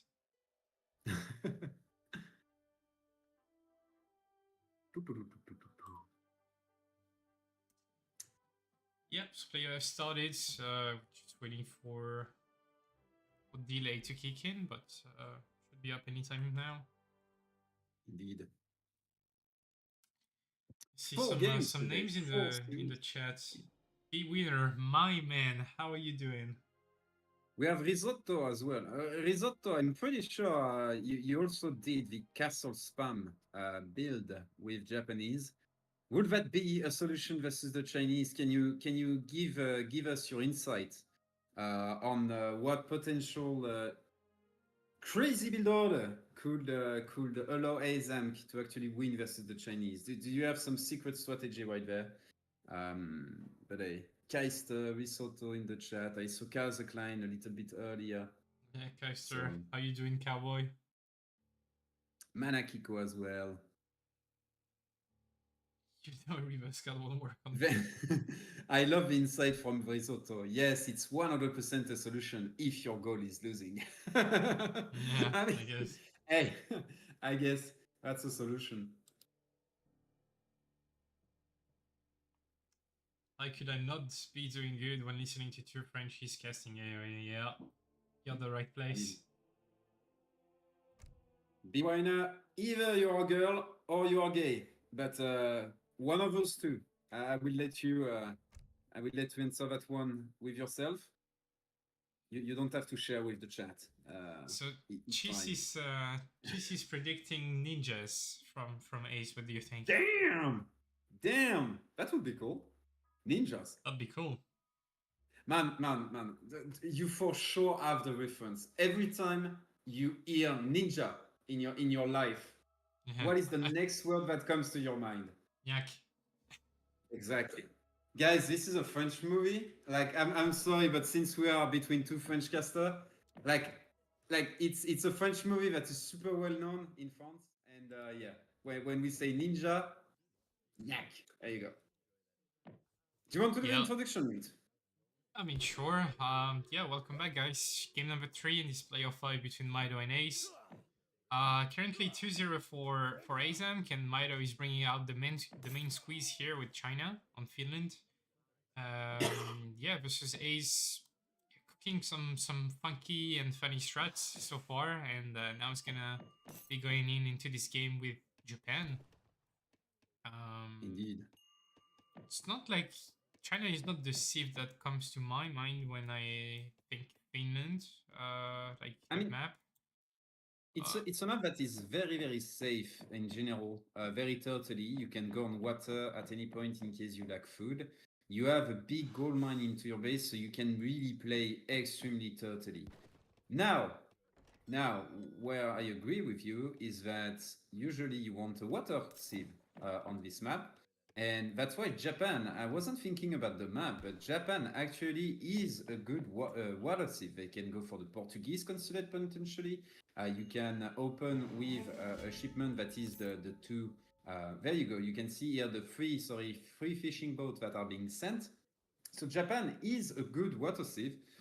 Is not investing into a full water deck though. Very, very land focused, but even you know, instead of 2 villagers having 3 fishing boats is actually a big boost here for Japan. So very, very interesting here, opting for that sieve on this map. So yeah, I would agree with you though. Chinese are not the first one I'm thinking about, but it's still a No. very good map for turtle play. You kind of want to see if that benefits from the wood gathering upgrade you get for free here. It's 10%. So sieves like Haudenosaunee, who can water start and chop wood. British, Sweden, Japan, like every sieves that chop a lot of wood basically are good picks usually. Indeed. I mean, Chinese, they can chop a lot of wood as well when you think about it. Yeah, especially between Mitoe all- likes to play H2, so Exactly, that's what I was gonna say. He could. We can see here he's opening with a consulate. What is he gonna go for with this consulate? It might be a Russian consulate actually. In order to no, it's gonna be a French consulate first. Okay, because sometimes we see Russian consulate opening in order to get the blockhouse, a forward blockhouse.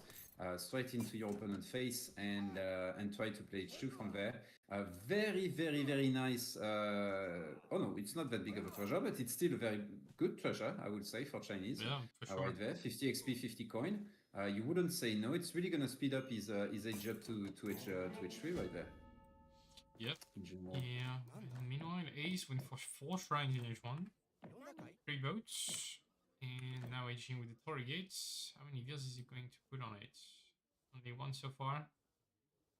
Sometimes you want to age up as fast as possible, especially when you have a shipment ready. Yeah. Let's get 2 wheels on it. It's like 2 wheels on it, yeah. 2 Which wheels is on it, also fine. interesting. He's not sending the 2 fishing boats. Will he go? Is he going maybe for a fast consulate right there? And looking to then. No, he's going for market instead. Okay, interesting. I'm wondering how much he's gonna invest on water. Basically, that's the thing I'm wondering about right now. On the other side, I saw in the chat, wouldn't Japan be able to just crush Chinese in H2? Nope. Nope. Because the mass from Chinese can actually be quite formidable, and we saw Chinese being able to actually contest forward base from Japan. So it's really not that one-sided, guys. So yeah, that's exactly the game Minimoult played, and he was able to contest the forward base from Japan. So yeah. No Portuguese is a bit strange. I have to agree.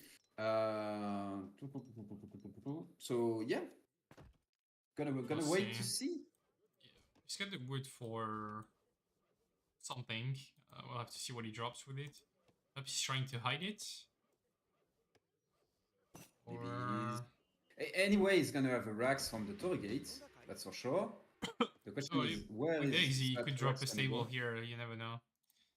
Yeah, that's real. That's way too real. So we can see here already immediately shipping a daimyo. And checking So first. something he is clearly cooking up something. What is it? What is the second card he's gonna send? I swear, this man, guys, when you are casting him, it's like you are trying to guess what a madman is actually doing. And it's pretty freaking hard because that's a madman that is actually a genius, you know? So it's like Einstein mocking you with his tongue out, you know? So what is Mitoe doing on the other side? That's gonna be the big question because Aizamk, I have to give up. I have no clue what he's doing right now. Aizamk, on the other side, he shipped already the coin, he's shipping the wood behind this. This is a super standard age up right there. Fast fortress from on the side of Mitoe, sorry. Aizamk, though, we still don't know what he's doing, so we will have to wait for the third card in order to know what he's doing. Which is kinda crazy here. We can see a raiding daimyo at the border of the opponent base right there. Is he gonna kill the explorer actually, the monk from the he will. Chinese? Ideally, he wants to save his samurai though. He will save it. Oh no. Took, and there you go. 140 XP Dang. as well. Huh. That's crazy. That's crazy, thanks to Torii Gate. And behind this coin, so guys, this is once again a fast castle on the side of Aizamk. Why did But Daniel first into 5 run into coin and age up. Wait. It's yeah. To me, it looks like an edge up. I'm not crazy, right? Yeah, This is yeah. looking like an edge up, but it's an edge up behind a fast Daimyo and 5 Ashigarus. Like, Yeah, Mitoe might overreact. Like, you might send a military shipment that he doesn't need to send. what is happening, for God's sake? I don't think he's gonna send an H2 shipment. There is no reason to save that trading post right there. He already almost has his 2 shipments for H3, so he's gonna be perfectly fine at that point. Mitoe, that is. We can see he has a safe hunt into his base, nicely pulled, so I believe everything is fine for him. The only thing now is, what is he edging up with, by the way? Mitoe, that is. Porcelain Is it Tower. no, it's the Porcelain Tower. So greedy edge up, actually, is not gonna have arquebusiers in order to contest right there. We can see immediately intervention being sent, and then he's gonna have a second card in order to keep fueling his defense, I would say. On the other side, Aizamk immediately edging up as well. What is he edging up with? I believe that must be the Golden Pavilion, exactly, in order to get all of those juicy upgrades. Funny he's Golden not going. I feel like not Shogunate, Shogunate? but yeah, maybe Shogunate would have been nice with this. I mean, Shogunate to build? me, Shogunate to me will really scream fast industrial, and I don't think he wants to go industrial right there because that would be giving too much time to Mitoe. But maybe I'm wrong. We can see behind this a consulate being dropped on the side of the Japanese. Yeah, it was like Chinese throwing a consulate at 8-30. No, it's the Japanese. What is he gonna go for? Isolation? No, he's going for Portuguese allies. So likely for the fishing boats. Or Caravel and Petards, he really likes it, and try to Petard the Wonder or something like that. I'm Maybe just if you're right. putting it here, but I wouldn't be surprised If you he are goes for right. it. That's not wrong, Cheese. He already has a daimyo, but it's for the XP. Yeah, when you for do the fast XP industrial, mostly. the XP can Then be you- can be really good. You ate Ashi twice and Nagi twice, stuff like that. But Yeah. yeah, 7 Villas first, taking it slow, taking it greedy. Indeed. On the other side, Mitoe is just going, for the usual China ball, slowly growing, slowly rolling. He just sent his second shipment, so we can see here the meteor armors, and then we will have to wait for the third shipment in order for the mass to really start kicking in. That's really the thing with Chinese. They need 3-4 shipments in H3 in order to really start having a big mass of units and be able to right click your base. Basically, he hasn't changed the army that is being produced from his. Oh, there you go. He just did it, so nicely done right there, because that was a lot of value that he was missing. That's for sure. On the other side, coin. 1000 coin. What are you doing? What the I hell? guarantee you are he's clicking that at some point. I have to trust you, which is crazy. It's a pretty good thing to get, honestly. Get a Veil. Yeah, I can imagine. The Veil is not that useful here, but the 3 Petards in it, and the fact you can just drop them here. Don't tell me he's looking to go fast industrial once again. I don't think he'll Please. be. I don't think he would get away. There's just too much stuff, but I think he will match with that coin. Flaming arrows, maybe? No, just no castle. I mean, there's no ninjas in deck, sadly. there is nothing in the queue. Cheese was wrong. There is nothing in the queue, mate. There's nothing in queue, and he's gonna get popped. No, he's queuing stuff. Oh, there you go. 41 VL. Pretty good economy, honestly. Man, for a second, I thought that guy was gonna grace us with here, one more right? crazy build, So he dropped the what the flag. Mate, you're right. Petards are on the way. Yeah, he's clicking that for sure. As soon as there's a fight, he will. So that he can distract Mitoe. Indeed. Yeah, rebuilding some Mitoe. shrines at home. Let's have a look on Mitoe's POV. Yeah, exactly. Where is Mitoe? Oh no, Don't tell me. Oof. No, it Thank looks God. like the game paused for some reason. Yeah, for a random reason. So there you go. The third, one more shipment coming the way of Mitoe. Plus, I believe he just trained an extra batch of musketeer. So 10 arquebuses, 6 of those red coat musketeers. So there you go. Chinese death ball. It's there. It's online. It's beautiful, you know. And now it can march forward and start doing real damage, not just sieging houses. And that's where Aizamk is gonna release his trap card with the Caravel. The real question is, what is he gonna do on land? Because this is a terrifying mass on the side of the Chinese, completely uncontested mass, I have to say. And sure, there are some numbers on the side of the Japanese, but really not enough to deal with all of that cavalry right there.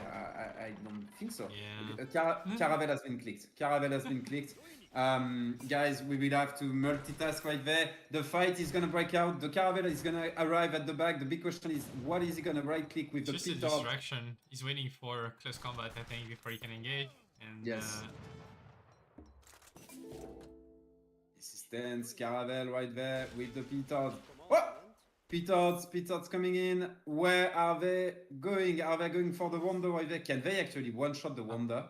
oh, it's already damaged a bit. Question mark. Guys. 16 times 3. Boom, boom, Yeah. boom! Yeah, nice one, Ace. Ace, you are an animal. You are an animal. Mitoe is not happy about that one. That's 8 wheels, I think. That wonder. Yes, it is 8 wheels in H3. Yeah. Mitoe is an animal. That's all I have So to that's say. why he sieged it with hashes at some point when. Yes. Okay. This guy is cooking. He's really cooking. But hey, there is still a big Chinese mass coming up his way, knocking at the door. But we can see that on the other side, Japanese mass is actually quite massive as well. So is the right click from the Chinese going to be enough? That's a lot of houses in the way that are going to make sure that the Chinese ball is not going to strike what it should strike, and he's going to have pathing issues in between all of those houses, you know, being harassed by Japanese ladies at the door right there. All the soldiers are being distracted.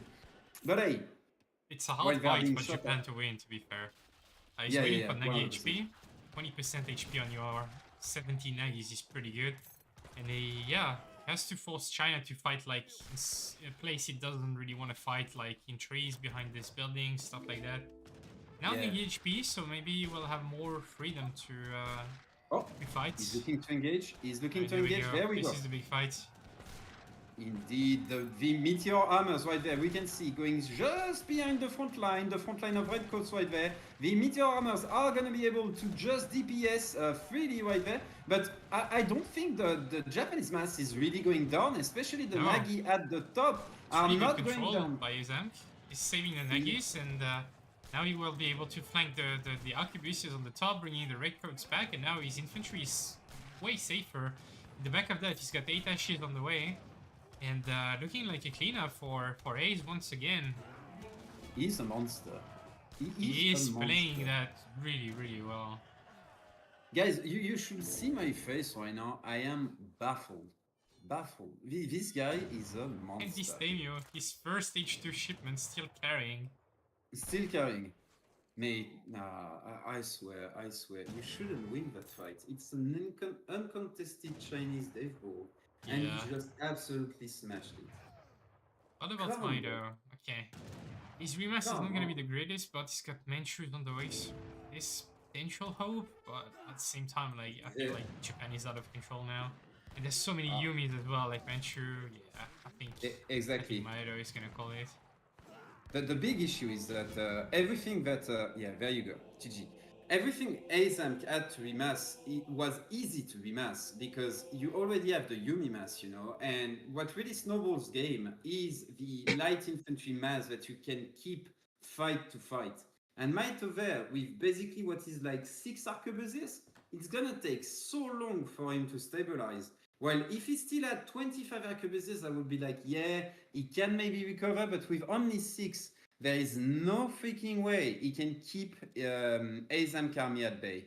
So Yeah, he's so behind as well. Like he's 10 wheels behind Unico. He lost his wonder from the P-Toads, and yeah, just rough at this point for Mitoe. He needed to fight to, like, well, I mean, he needed to win the fight obviously, but or at least go even somehow, and then try to win with strong cav, stuff like that, Manchus, but just not a great fight at all for him. indeed. Aizamk with the creativity, this guy is out of control once again with the Petard play that we all love. And in general, a very inspired fast castle right there into bigger mass than China actually. So very, very, very impressed. Yeah, Yeah, Mitoe played that usually slow. 10 minutes. And yeah, masked and stuff like that, but I didn't look. Actually, did he send any upgrades? No. Alright, you went full military No. shipments. I feel like this was a must probably in that fight. And the plus 15% as well would have Maybe likely be that, a yeah. must. So yeah. While the army of Aizamk was actually very well upgraded, can we see the shipment curve, mate? Because I really think that played a huge role in that game.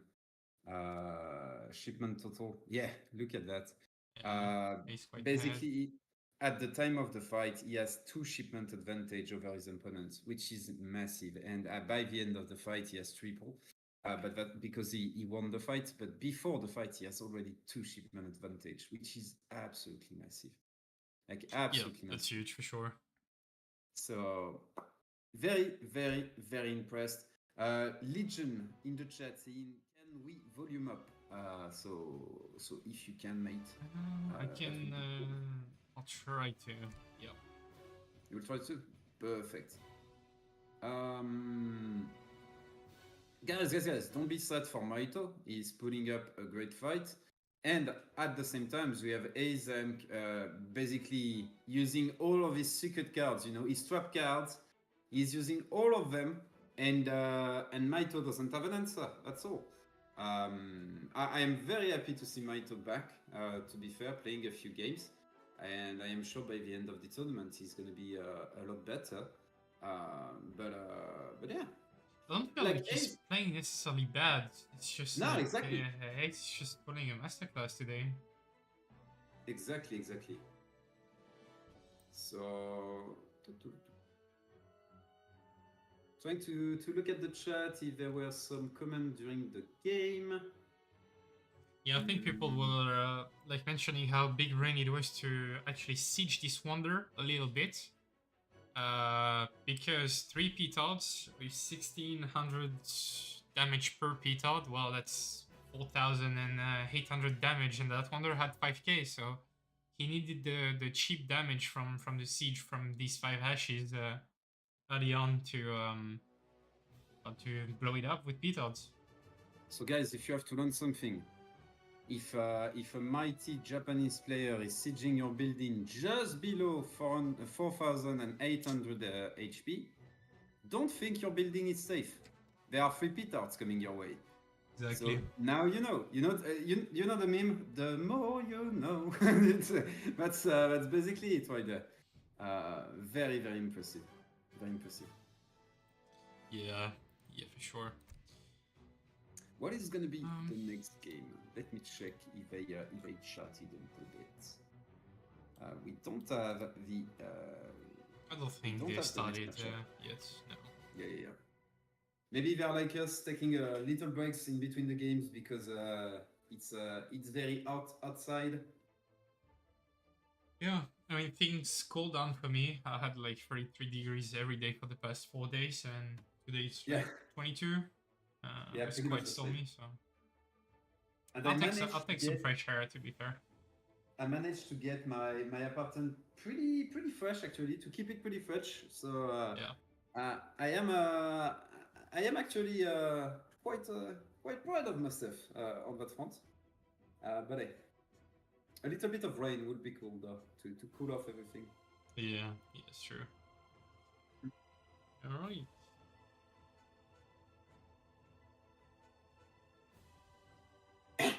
And your chat, is it burning where you live? Or are you from the South Hemisphere? And is it now winter for you, basically? Or rain season, maybe, depending on the country you're from. But yeah. For us in France, it's the beginning of summer, and we are already burning, pretty much. So, fun. Yeah, I mean, yeah. It's like the first few days in the summer where it's hot, it hits really hard, and then you get used to it eventually. It's fine. Yeah, exactly. Alright, we get Sieves for game 4. We're gonna see Mitoe on Ottoman and Ace on Inca. Oh man, I cannot wait. Please, Ace, go for the Inca FF. Please, Ace. Versus Otto, though, it can be a little bit tricky because Otto, they have, of course, obviously the Falk push. So you have two ways to deal with the Falk push as Inca. You can either go for a fast edge up yourself and try to get the stronghold down before your opponent and then defend with Uarakas as your second shipment in H3. Or you can try to rush to delay the push and outmass your opponent by staying in H2. Like Inca recently has really been played H3 more than H2, especially with the native tech, I would say. But we will see what Aizamk is gonna cook. There are also some good native rush or pressure that you can do in H2 with Inca. You can also start with a lot of Club Spearmen in order to put pressure onto your opponent. So there are a lot of options on the side of Inca. I am not sure. Is it the map with the Winged Hussar? Vistula Basin, yeah, usually you get Vasa and the other net, I don't remember, but some good nets usually, yeah. Is it the one with the river in the middle? Yeah, that's it, 40 piece river, yeah. So it's Vasa and Yagelian in general, and sometimes you have the Winged Hussars, I believe, because Vasa is the Winged Hussars. So yeah, it's an excellent map for natives, guys. Excellent map for natives. So that is very likely what we are gonna see from Inca, from Ace right there. So the big question is it gonna be H2 or H3 natives? Usually you see H3 natives. You use natives in H2 with native treaty in order to put some pressure and slow down your opponent. Then you enter to H3 in 7 minutes and 30 seconds. And from there, you get your stronghold, you get your Uarakas against a Falconet shipment, against a Falconet pressure, type of pressure. And then you start slowly adding more and more native, 20 Conquistador, the Winged Hussar, etc., etc. Is it what we are going to see? We'll see. I have to say, it is still a very... you have to be very aware of the two Falks. You have to not be greedy with your stronghold. Make sure it goes down, and then send immediately behind this the 7 Uarakas, or you can die really quick to some Ottoman pressure.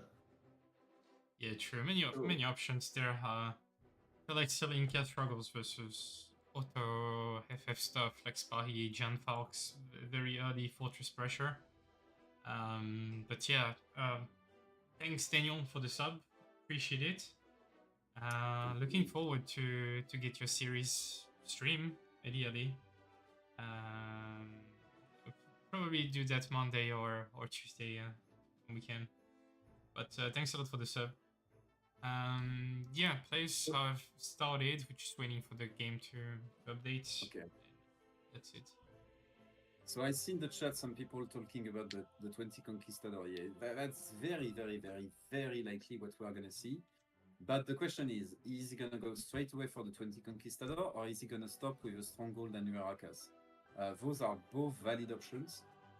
So we will have to see. The big thing is usually versus a Falconet push, you cannot do the greedy route, which is going 5 Priestess first, and then shipping whatever, I would say, because 5 Priestesses, while they are good against anything H2, and honestly most H3 pressure, they are really not good against Falks. You will not get the convert on the Falk, at least realistically when they are protected by Jans. And so yeah, you cannot basically go for the grid route. You have to adapt. You have to do things different. So that's gonna be the big question right there. Or is Ace gonna adapt, and is he gonna pressure H2, or is he gonna go as fast as possible H3? So, Yeah, might do a mix of both. You never know with Ace. That's the beauty with him. Yeah, also depends on auto playstyle, I guess. I think like something like Jan House in H2 is viable as well. I mean, of Yes. course, the easy way is just to FF, Fanfalk, Spahi follow up or Mams, and being a pain for Inca, but yeah. Yeah. Especially as I said earlier, I really think you shouldn't try to go for H2 pressure against Inca, because they can get quite a little mass with the native treaty, which delays your pressure in H2. It makes it harder to dive under the TC. On top of that, there are 3 priestesses that are going to be able to convert your units potentially. And on top of that, in case Engage is up, 5 priestesses are going to pop and convert even more units, or 5 macemen. And at that point, you can be in a lot of troubles. So yeah, it's quite dangerous to play H2 rush against Inca, but we'll see. Yeah, we'll see. We'll see.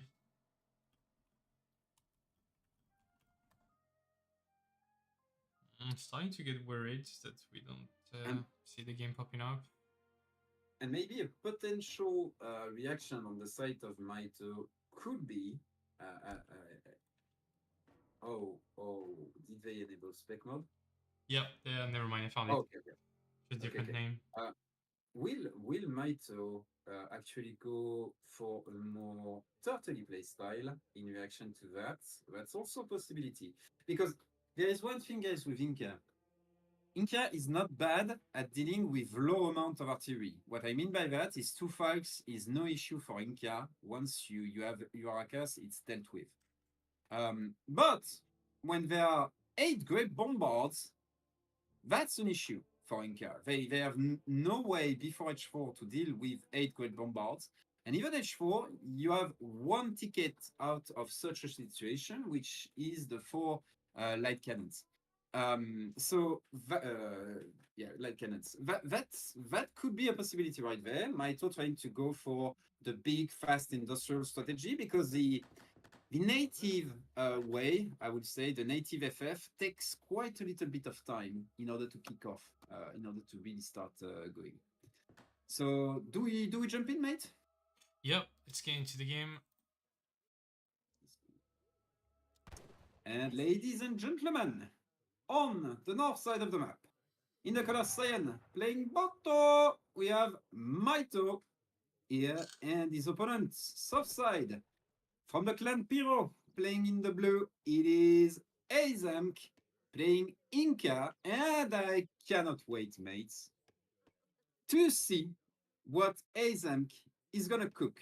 Big question, what are the natives on the map? Is it Yagelian and Vaza? Yep, So this is Vaza. And Jigalian. And we get Jagelian. So very, very, very good natives in order to go for some fast castle strategies, because as you can see, you have both access to the shock riders when you go for Yagelian, and you have access to the mighty winged hussars when you go for Vaza. When the winged hussars are one of the best, really one of the best natives that exist in this freaking game. So I cannot wait to see if that's going to be the strategy for Aizamk. He's starting with a TP, which already is quite a tell that is looking for a shipment-based strategy. Natives are shipment-based for Inca. On the other side, we have Mitoe starting with a TP. We can see a house, a mosque as well, I would assume, and 3 villagers right there. What is the deck of Mitoe looking like? H3. So we are not going to see the big church fast industrial strategy. Instead, he might be looking even for H2. We can see 5 crates right there. So very likely to see H2 stuff on the side of Mitoe. versus Aizamk, can we look at the deck of Aizamk? How much craziness there is in there. There are almost no natives. Okay, so already no natives, guys. So this is not a native strategy. Instead, we might see some H2 as well. So already, I am quite surprised, but I cannot wait. Yeah, a lot of options there for sure. Yeah, H2, H3, a few things are possible. Even extended H2 with that card. One money sounds like Lakota stuff, but yeah, a good card as well overall. Let's see what he's picking. 90 coin. His treasure to pick up, and Otto is going up with the Quartermaster. Okay, 400 would age up. H2 play. Yeah, and I don't think Mitoe got many good treasures. This is such a bad treasure overall. 40 coin, 40 XP, and it's so long to take. It's so hard to take on top of that. Those are very high damage. Treasure Garden, I would say. 90 wood on the side of Aizamk. 90 coin. And yeah. We can see he's going for H2 play. Looking at his wood gathering right there. So like 90 wood is insane at that stage if you are looking to play H2. So that's really good for Ace at that point. Is he gonna go for Kencha houses? Yeah, that's what he's doing. Okay, so Kencha houses are very costly 10 powers. But if you can go for a Kencha house boom and get away with it, it's not bad. Like, not bad at all. But you have to survive. And against you, you have an Ottoman player that has 5 crates and 3 unit shipments in H2. So he's looking to go Uga Buga and try to kill you, basically. Something like that, yeah. Pretty much. Judging with the macro, maybe it's actually a deadly start. 5 Second years trading first. post. Yeah, 5 years first. He's waiting for the Shasky to go away in order to drop a military building. Yeah, there you go. Stable. Nicely played here by Mitoe to wait for the Shasky to actually move out before he does anything. Here we can see, so edging up with the Chief, it seems, for the 2 builder Trava. So he's gonna go for some natives, but he doesn't have a native deck, which is quite surprising to me. And on top of that, we can see the 2 warlords. So he's likely gonna take control of the crossing, basically in the middle of the map. He's gonna have a tempo right there, and he's gonna have double warlords, so making it extremely hard to push through. You have to remember, guys, Tembos, they act as outposts. They have a range damage option, and on top of that, they can receive shipments. So this means that you are basically under triple wards, and all of those can receive shipments. So very hard to push into. Stable though, so trying to put pressure likely on the economy of the Inca player. We'll see how it goes. Behind this, after sending the 2 wards, sending the villager, we have wood on the other side. So really this is a big sign of an H2 play right there. More wood, likely gonna add a Rax, likely gonna add maybe even an artillery foundry, but I would be quite surprised.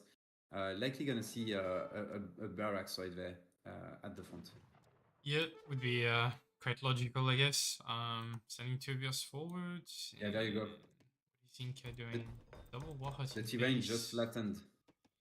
That's a house. Double racks. The tops, sorry. He's gonna try to get some idle time with the calf, but tops from Ace, yeah, using the natives once again. So very nicely played. Big thing though. Is he gonna lose one of those torps? Yeah, that top wagon is in a bad position. Oh, can he siege? Oh no, he didn't yield. Ah, there you go. And the last top is gonna go out. So nicely played here. Nice deny by Mitoe. Denying 1 top is already big. One little detail though, he edged up, as I said, with the chief. I believe that's the one, or the elder. That's the elder. Sorry. He edged up with the elder, so he doesn't have the priestesses onto the plaza right there in order to dance for XP, for example. But he's looking to go for a castle edge strategy. We can see here he is sending the coin in order to edge up. His macro is clearly looking for an H3 strategy. So we might see the Windows are. I'm just very surprised he has no card in order to upgrade them, or we might just see, you know, standard FF play with a Stronghold and Rakas behind this. I wouldn't be surprised as well. Like your Yeah. Stronghold, to be fair. I mean, I guess he just wanted to get the tops from Vasa and maybe Yeah. trying other stuff from it later. But yeah, what is Oh, Mito's follow-up is actually super aggressive here. He's shipping even more deadies, so he's gonna get 10 and drop 2 Raxes from the 700 wood, so big batch of Jans incoming. A bit of Fiend's macro, but still quite a decent batch. He's gonna try to siege what he can outside of the town center and Warhat ranges, which makes a lot of sense. What about Ace? Ace clicked up. Yeah, he's aging with the Wise Woman. Wise Woman for a shipment on edge up. That's gonna give him basically 2 shipments as he ages. And so those 2 shipments we can see is going on coin massively right there. So what does he have as mercenary shipment in his deck? I'm pretty sure I saw the they're called the Chimera card. I'm not sure if I saw the Lancer card, but the Lancer card is usually an extremely strong card. No Lancers as well. So I have to say, I don't know why he was looking to gather coin that hard, but hey, here we go. Another TC with a big mass, Mitoe putting the pressure right there onto the Inca FF. That's why I was very surprised by the amount of Kensha houses. We can see he should already, he could already be up by now, but the choice of all of those Kenshas is really delayed his edge up actually. So he's gonna have to be very careful right there, and it's gonna be hard for him to stabilize that game. From there, we can see the first ward is gonna go down, the second one is gonna go down as well. There is no way you can stop all of those units from sieging that plays down right now. Behind this Mitoe, we can see him transition into more coin. I don't think he's gonna edge up with that coin. It's just gonna be for It's looking like an basically all-in, unit yeah. production. Yeah. Second ward gonna go down.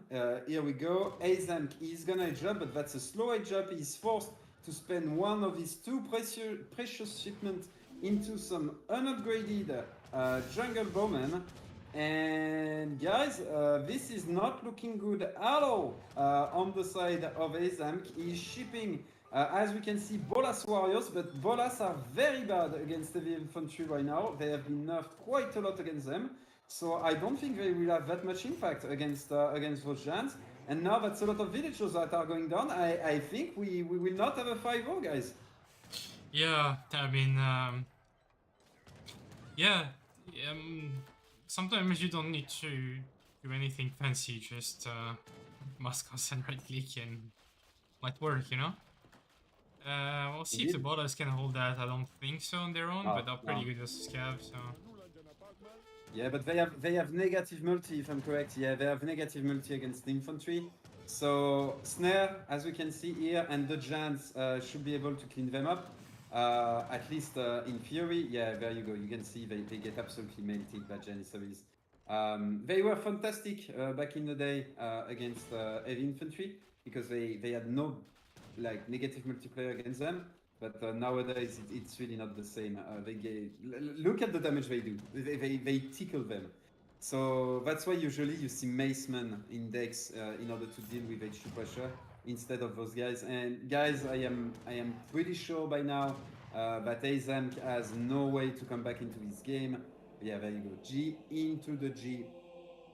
Well played to Mitoe. I think Aizamk outbrained himself right there. He misread the situation, what Mitoe was doing. He went for the slow edge up and he basically could not afford it right there versus such a mass. So nicely played by Mitoe, hiding what he was doing with the cavalry and then switching back into H2 pressure. Very nicely played right there by Mitoe. Yeah, that was nice timing. Yeah, I guess Ace didn't scout the... I can't see anymore, but I guess he didn't scout any of the Raxes. Yeah. Although he saw 2 villagers going forward on his training post, but perhaps that's something he missed early on. And, Potentially, yeah. and probably thought that Mitoe would just do like an extended Delhi Sami kind of stuff, and that he could get away with the edge up, but yeah, no. Many gens, many Delhi, right clicky, and yeah, 3-1. Indeed. G into the G. So we won't have a clean sweep, guys. Some confidence for Mitoe, indeed. Yep. And yeah, quite sad to be fair, because we could have had a super cool example of Inca being absolutely busted with natives, and we didn't saw that. But hey, I will keep advocating for Inca, Ossa, and French on any map with good natives, because those Civ are absolutely insane with them, and especially when you have those winged hussars. But my hope will be. I hope I will see that before the end of the tournament, basically. Yeah, I don't have much hope for you, because I don't think Inca is very good in this meta, but you never know. Yeah, Maybe Ace will give it another try next week or something like that. Why Ossa with natives? Basically, because you can do some. We saw a few months ago. It was Lionheart really popularized it on his channel. But there is basically a fast industrial build with Ossa, which relies heavily on natives. And after reaching industrial, basically all your native shadow tech, and you can get a big pop of them, and you absolutely smash your opponent with that one. And there are ways to navigate matchups potentially with the build order. So Ossa in general are pretty good with natives, really. So yeah, that's why, especially on map with Cav, because I believe, I am not sure though. Maybe Ossa, their Cav upgrade don't actually impact other Cav. I will just check quickly their cards, because I am unsure right there. French, that's for sure they have combat. Ossa, I am not 100% sure though. Yeah, I don't know about African saves really. So can't help with you with that one. No, it's not. It's not CAF combat. It's actually their dedicated unit that are being buffed, but not natives. So there you go. So yeah. They get basically a ton of native with that shadow tech, but they are lesser quality than, for example, French or Inca. Once they send all of the upgrade cards, basically. Okay. Yeah, with Ethiopia as well. The thing is, with Ethiopia, you don't have like the build order is basically worse, but you could do potentially the same, and you don't have the card. Ossa has one card that is plus 20%, both HP and attack. So they actually have an upgrade card for all natives, which is really good. Yeah, exactly, Satanic. They don't have CAF combat though. You were gonna say, Gigs? Sorry. No, just mentioning that we have matchups for next game. We'll see Mitoe on France and Ace on Sweden. Okay. Once again, this is a map with Vaza and potentially Jagelian or Oldenburg. So France could go for something spicy. We saw that usually, especially on this map, Sweden is really strong against France. So we'll see. Just anger is making me laugh as usual. All right, let's get into the last game of this series. All right, and there we are. Final game between Mitoe and Ace. We'll see Mitoe in the color teal or cyan, playing as France in the Aizamk in the dark blue or navy blue, playing as Sweden. And yeah, I'll check the nats for you. Jagelian again. And Vaza. And Vasa, as usual. That's the best that you can get here. So yeah, once again, I'm gonna hope. We'll see. We saw native with France fail against Sweden the other day, but it was honestly just an opening with native. If there wasn't really a commit. committed follow-up. So are we gonna see something different from Mitoe this time? One man can only dream and hope, you know. While Aizamk, usually what you see with France is with Sweden against France, is you go for some kind of a semi in which you greed as much as you can, and then you look to mass a ton, and I mean a ton, of those freaking, not Carolians, the other unit that is absolutely busted, that become Drabants, I believe. I forgot the goons. Yeah. Acapelites. There you go. Acapelites, and usually France doesn't have a really good answer against Acapelites, to be fair. So that might be the play. We are gonna see standard French, as we see the deck has absolutely zero native in it. Some assassins, interesting. That's in order to deal with Jaegers. So I really like that. Yeah. That's interesting. But yeah, no native, so we are gonna see standard French. This is a really hard matchup for France, not gonna lie. If Aizamk play this one properly, and scouts and reacts properly to what France is doing, usually France is really gonna struggle against Sweden.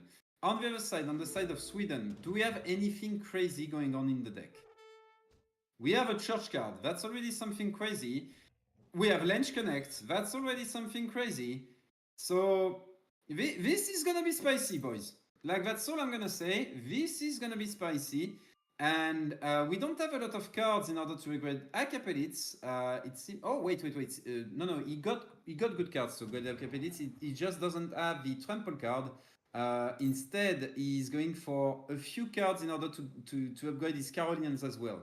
So Aizamk coming with a pretty mixed deck, so he can go either way, basically. Yeah, maybe options there for Ace. We'll have to see. Thank you, Spanky, for the gifted sub to Ungers, who's probably living his best life, drinking also long instead of playing EPL with us. Shame on him. Indeed. Just Wolf, it's the card gives 15%, so it's a maximum of 25% in H2 with only one card, basically, and then they have 15% on top. But coming back to this game, we can see Mitoe is gonna edge up very soon. He went for a 12-10 right there. That's a pretty fast 12-10. Yeah. That's a pretty fast 12-10. Usually on this map, what we see a lot is securing the trading line. Looks like that's not what the player are doing, but we need to wait a little bit to take any conclusions, because that Quartermaster wood could be used exactly for that. The Explorer is next to the trading post, so we might see the second trade post coming, and quick after Stagecoach. That's usually something that the players do. On this map, nope, the Explorer is going the other way, so we are not going to see a trade post strategy. Instead, we see a Rax, likely gonna train something like 10 Musketeers and then look to edge up. Usually that's what we see. Or maybe he's looking to commit a little bit more in H2, but that would be surprising to me. Yeah, I mean, Sweden is not great at dealing with a lot of Muskas early on in H2, that is, until they get a decent mass of Carolians, but yeah, it's possible. Especially because he doesn't have the lever cannons in deck, which is quite surprising as well. Yeah. Oh yeah, no Dominion. What the? Just a fair thing, I guess. Again. This is an herd of mates.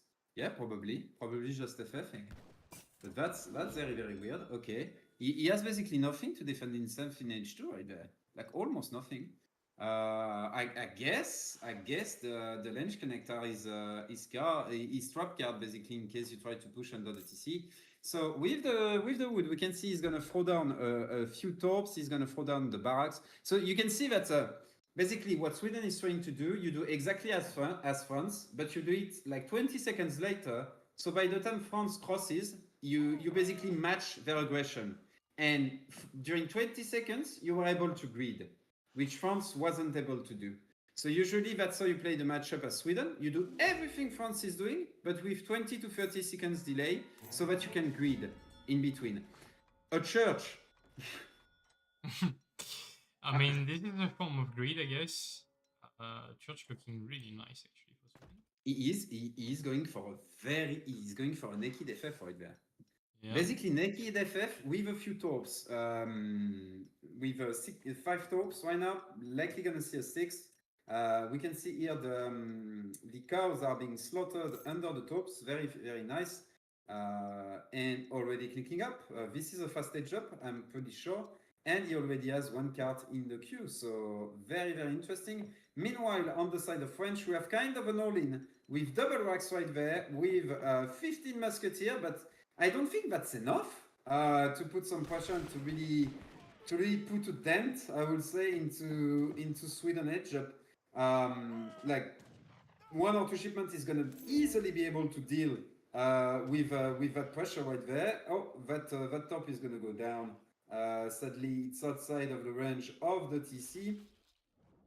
So yeah, already 1 top being denied, maybe a second one, but we can see the shipment is already coming. It's gonna be 2 Falcons, of course. There are gonna be 5 Caroleans, 10 Caroleans in total by the time they arrive in order to defend those two Falcons. So I mean, looking good for Sweden. Like looking very Not so good. sure. 10 more, 7 or 8, 7 more musketeers. That's not gonna be enough. As the 2 Falcons are gonna pop, there is no freaking way you can dive under the TC. But he won't. He will most likely just go back and H up, I guess. Yeah. Is it enough? On the way. Killing triple top? Is it enough when you invest? Does he idle time? I think so. Maybe the tank crossbow was unnecessary, but yeah, I mean, you couldn't get away with the stagecoach, I guess. Or something else. Looking for the chase. Oh, sadly, he's not gonna get it right there. Because if you can get 1 or 2 volley, it will actually be super good here for Sweden. So the tops are gonna go back online. Kalmar Castle, which let me believe, Ace is not done with the grid. He's gonna grid more. Very, very interesting. So the Kalmar Castle, just for people who don't know, is basically a keep, like a castle, sorry, like a fort, like any other fort. But on top of that, when you kill stuff next to fort now, Sweden is gonna get more XP from killing stuff next to forts. So we can see that he's pushing actually forward with the fort, using the pressure of the 2 Falk while his opponent is not in H3 in order to get as far away as he can with the fort, and that is gonna secure double hunt. So very, very nicely played. I'm pretty sure there is also a villager on the left side of the map, on the west side. Yeah, there you go. Torping the map, so this is very, very key for Sweden, sending the villager around. That's why this map is really good for Sweden. It's because the mines are basically out of the push way, I would say. There are no mines in the middle, which is the way you would use in order to push with an army into your opponent base. So very, very good map for Sweden for that reason. Age up, lot of dragoons on the side of Mitoe. I'm not really sure why dragoons, because dragoons tend to lose versus anything Sweden can produce. It being either Carolean or Acapelites. Not about goal versus that composition, I think. If you can cut off everything, pop 15 maybe goons to and deal with Minutemen. the Falcons. Yeah, should be fine. Oh, is he gonna dive in before though? At least Ace can't get away, really. But you should definitely go in now. There's like 10 Caroleans. It's not scary. Oh, wait. What is that shipment just behind? There is more than 10 Caroleans now. There are 25 Caroleans right there. The Falcons are gonna go down though. The Caroleans are gonna go in melee versus the Goon. I'm not sure that's the best option since they don't have a lot of multiplayers in melee versus cavalry. All the Goons are gonna go down though. Yeah, that's what I meant by Goon. For Sweden. Goon don't counter anything in this comp. So basically, Goon killed the 2 Falk, and that's it. But 12 Goons for 2 Falks. 1 shipment for 1 shipment plus basically alpha batch. I'm not sure that was 100% worth it. French Mass though is looking nice. A sprint by Aizamk in order to get out of that situation and not being cut off right there by France reinforcement. Yeah, Yeah, I like what he's doing, like just retraining cannons. Well, that first trade went so well for him. Why not making 2 more? And yeah, hope for the same outcome. 5 hack abilities, so not sure what to think about that. I guess it doesn't have many other useful things to send so far. Maybe 1,000 wood. Yeah, I think it's fine. You know, this is stabilized mid map. Double Falk are gonna come behind this, so Sweden gonna be able to counter a potential double Falk by Mitoe with his own double Falk produced from the keep. Sorry, from the fort.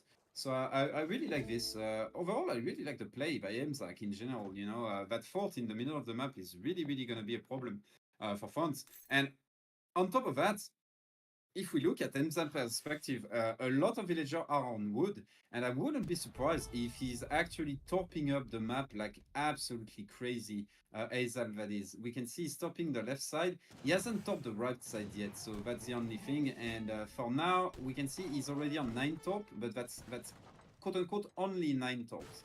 So gonna have to wait a little bit more to really see the top boom coming online.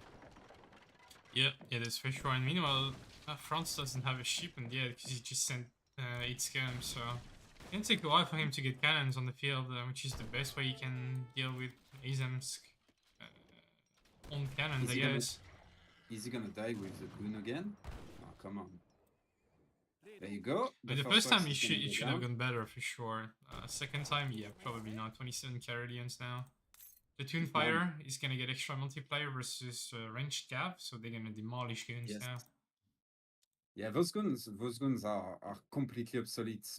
Like, by the time they came online, they were almost already obsolete, and after Platoon Fire is online, they are completely obsolete. Like, completely obsolete. Like, Carolians are just gonna absolutely melt them, and I'm not even talking once there is the other upgrade for the range of the Carolian, which is the card on the right side. Yeah, so they only get 10% attack from that card, and they get a multiplier, but versus heavy cavalry, not versus goons. Heavy cavalry only. Okay. My bad. Yeah, I made the same mistake as well. But yeah, Cav Combat now coming in for Mitoe. He doesn't really want to go into the cannon war, I guess. Makes sense when there's a fort in the middle of the map. Like, you can't really siege it down in each 3 anyway. Still going goons. I really don't know about that. Yeah, he's trying to get the raid down, but you will find a veil, I guess. Look at the minimap. Aizamk is starting to expand his top enterprise towards the south side of the map right there.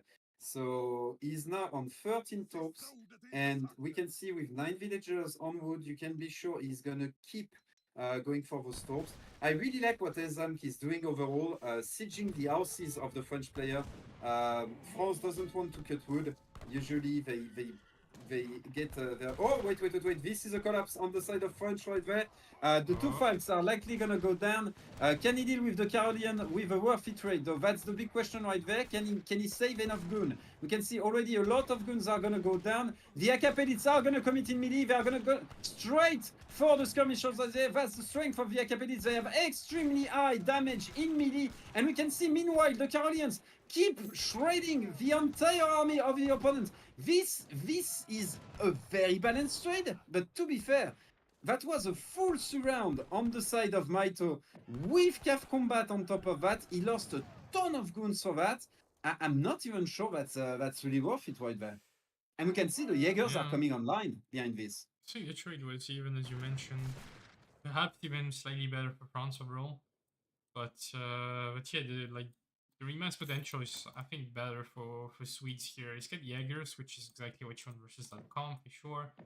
And yeah, as we mentioned earlier, he did a good job at topping the map. He's still doing it right now. Like, 2 more are gonna go up. 38 Veers, no upgrades on his tops, but at least there are quite a few of them. Like, I agree with Chad that was not a bad exchange for France, and it went the best it could have been. But I think Sweden actually took a really good fight considering the position. And on top of that, remember, guys, we have a Sweden player that has 11 villagers on wood and that is torping the map in the meantime on the background. which France is not doing. France, he has not, for example, invested into a second TC. So Sweden economy is growing way faster than France at that point.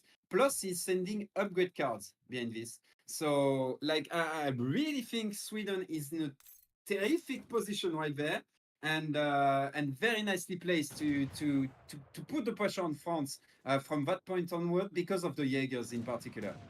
Yeah, Seer shipment is pretty good. Also, the fact that you can train some more in the back of that.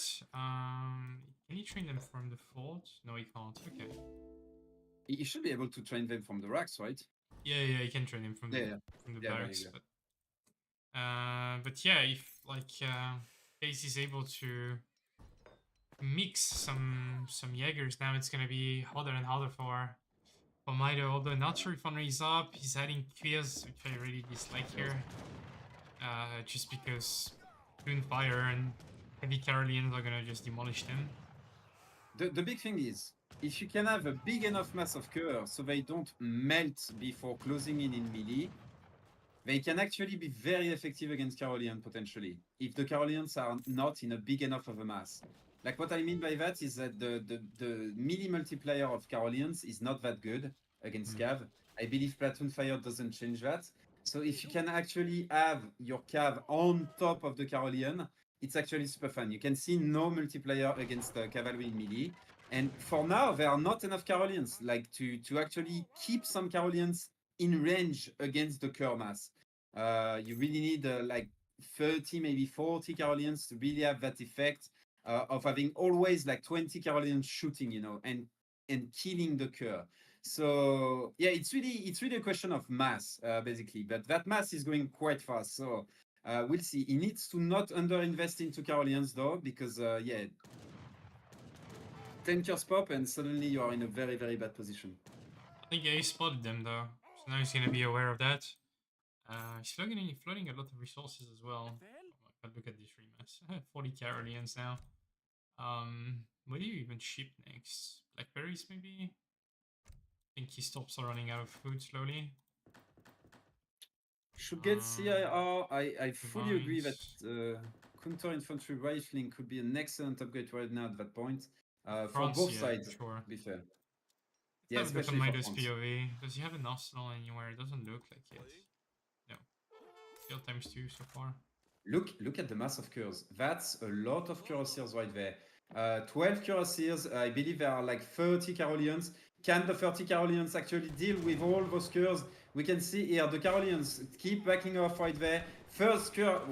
They are dying super fast. The cure that is. We can see on top of that Acapelites at the back. The cures are getting absolutely melted. But the thing is, are there enough Jaegers left after this push in order to deal with the light infantry of the opponent? Only 9 Jaeger on the field. That might be enough with the fort as well. Very nicely gated. He lost like 5 Jaegers for like 12 Kievs. So. And Slavolax Jaegers are coming, guys. Slavolax Jaegers are coming, and what that means is that he's gonna be able to train Jaegers for cheap, thanks to the church card.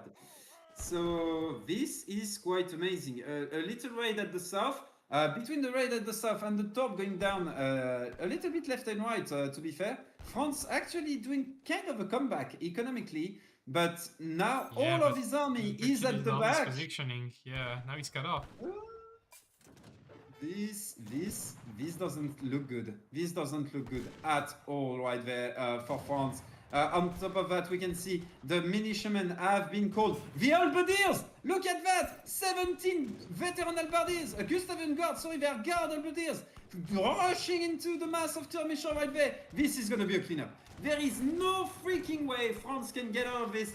And Aizamk, once again, with the build order, with the timing, my man is absolutely crushing Mitoe right there. Damn, another crazy bot from Ace, but it's just very well played overall. Yeah, I mean, really nice, cool game, cool build. I feel like that fort shipment just did not do much for him early on, but then he took a fantastic trade and snowballed from there. So yeah, really well played from him.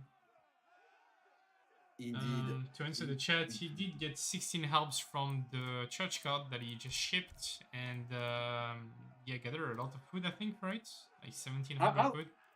Are those veteran or gourd? I'm pretty sure they are veteran and not gourd, but they are called Gustavian gourd. Yeah, they are only veteran, like it's Yeah. basic Albert. My bad on that, guys. My bad on that. So yeah. But yeah, Apparently, someone is telling me I should play the game. So paracetamol, that's a French product right there. So there you go. Mitoe should have done natives. That I have to agree with. It's fucking painkillers. You know when you have a salty guy in the chat, it's for sure a French guy, and usually they have a French name. So there you go, mate. I don't know, You've maybe been it's spotted. international. I don't know. I don't know. I don't think so though. He made an artillery foundry and produced cure instead. I have to agree with that. Yeah. Honestly, very impressive game by Aizamk overall. Really cool. Yeah, I saw a comment at one point during the entire cast that most pro player apparently say this is not Sweden favor. Actually, last week they were all saying in the chat that this was Sweden favored. Pretty much. Really, if you play normal, I would say as France, it's a really tough matchup for France because yeah, Sweden can match you and basically do everything you do with 30-second delay and get 2 torps in the meantime, you know. So yeah. It's not a bad map for Sweden. Like the mines on the sides, it's quite tough to deny them on both sides actually. I feel like Mitoe should have gone for like stagecoach way earlier. Though I think he had the opportunity in H2, but he went for double stable instead. And I think this game came down to like how bad the first fight was for Mitoe there, despite having 15 goons versus like a very low mass of Carolians and 2 Falconets. Yeah, Like, he got absolutely shredded. It's 22 Caros and 2 Fox versus like 15 goons and leftover infantry. Felt like he should have won that fight pretty hard, but yeah, he killed the 2 cannons and then lost all his goons for it. And yeah. Carolian's good. Carolian's good, mate. I see Mitoe in the chat, mate. You have like excellent series by you. To be fair, Aizamk was super creative. You played well, so that was really cool, mate. Thank you really for the games right there, and yeah. Gold, yeah, Albs OP. They are not gold though. I made the mistake. My bad. They are still veteran, but still quite good. Yeah, they're pretty good. Yeah. Yeah. Thank you, Ocus Pocus, for the gifted subs. Thanks a lot for that. But yeah, I mean, very good and entertaining series, I'd say. What do you think? Sorry, I was reading the chat. What did you say? I was mentioning like the games were good and entertaining overall. Oh yeah, 100%. Yeah. 100%. Yeah. Super creative series right there. Really hyped overall. Some nice fight. And yeah, like I hope everyone in the chat enjoyed. That was really cool from our side, from our point of view. I hope it was for you as well. I believe there is going to be one more series today, but it's going to be in a few hours, if I'm not wrong. This frontline versus Schedule Boy at 9 p.m. GMT, if I remember correctly. Yes. So basically 9 p.m. GMT, so in 2 hours 30, basically for everyone.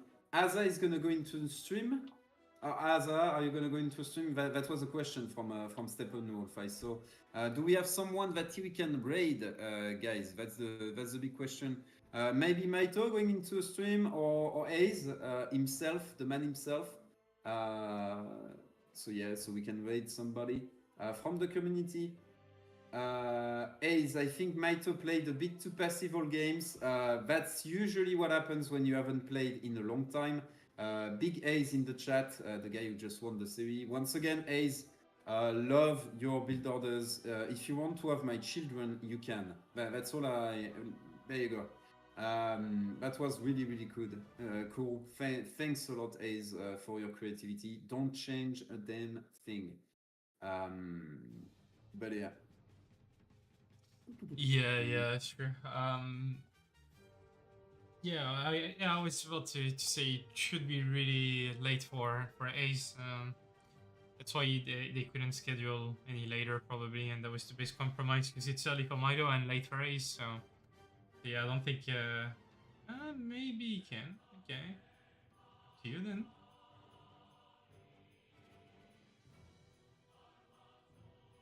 There'll probably be a lot of Mexico. If you promise to not click the Baja California versus in Mexico, okay, that's allowed. Alfred, to be honest, I think the Dutch game was a win if I didn't walk into Omi Mouths without kiting. Mate, that was Yeah, that was probably. tough. Like That was tough. you had some strong shipments and yeah. Okay, guys. Yeah.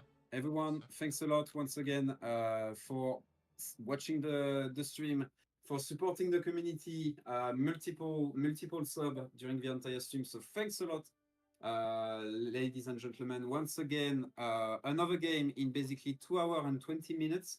Do we have caster for it, by the way? Not sure. For I won't now- be able to do anymore. It's enough for for now, me for one day. Yeah, I can imagine. I might cast the game tonight, guys. I might cast the game tonight. So there you go. I'm gonna actually can cast. Alright, well I guess you'll send the raid to Ace then if he wants to stream a Yeah. bit. Sure.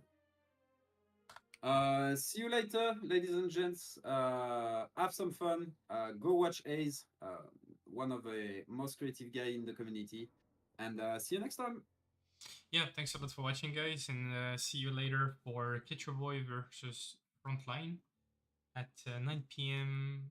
GMT tonight.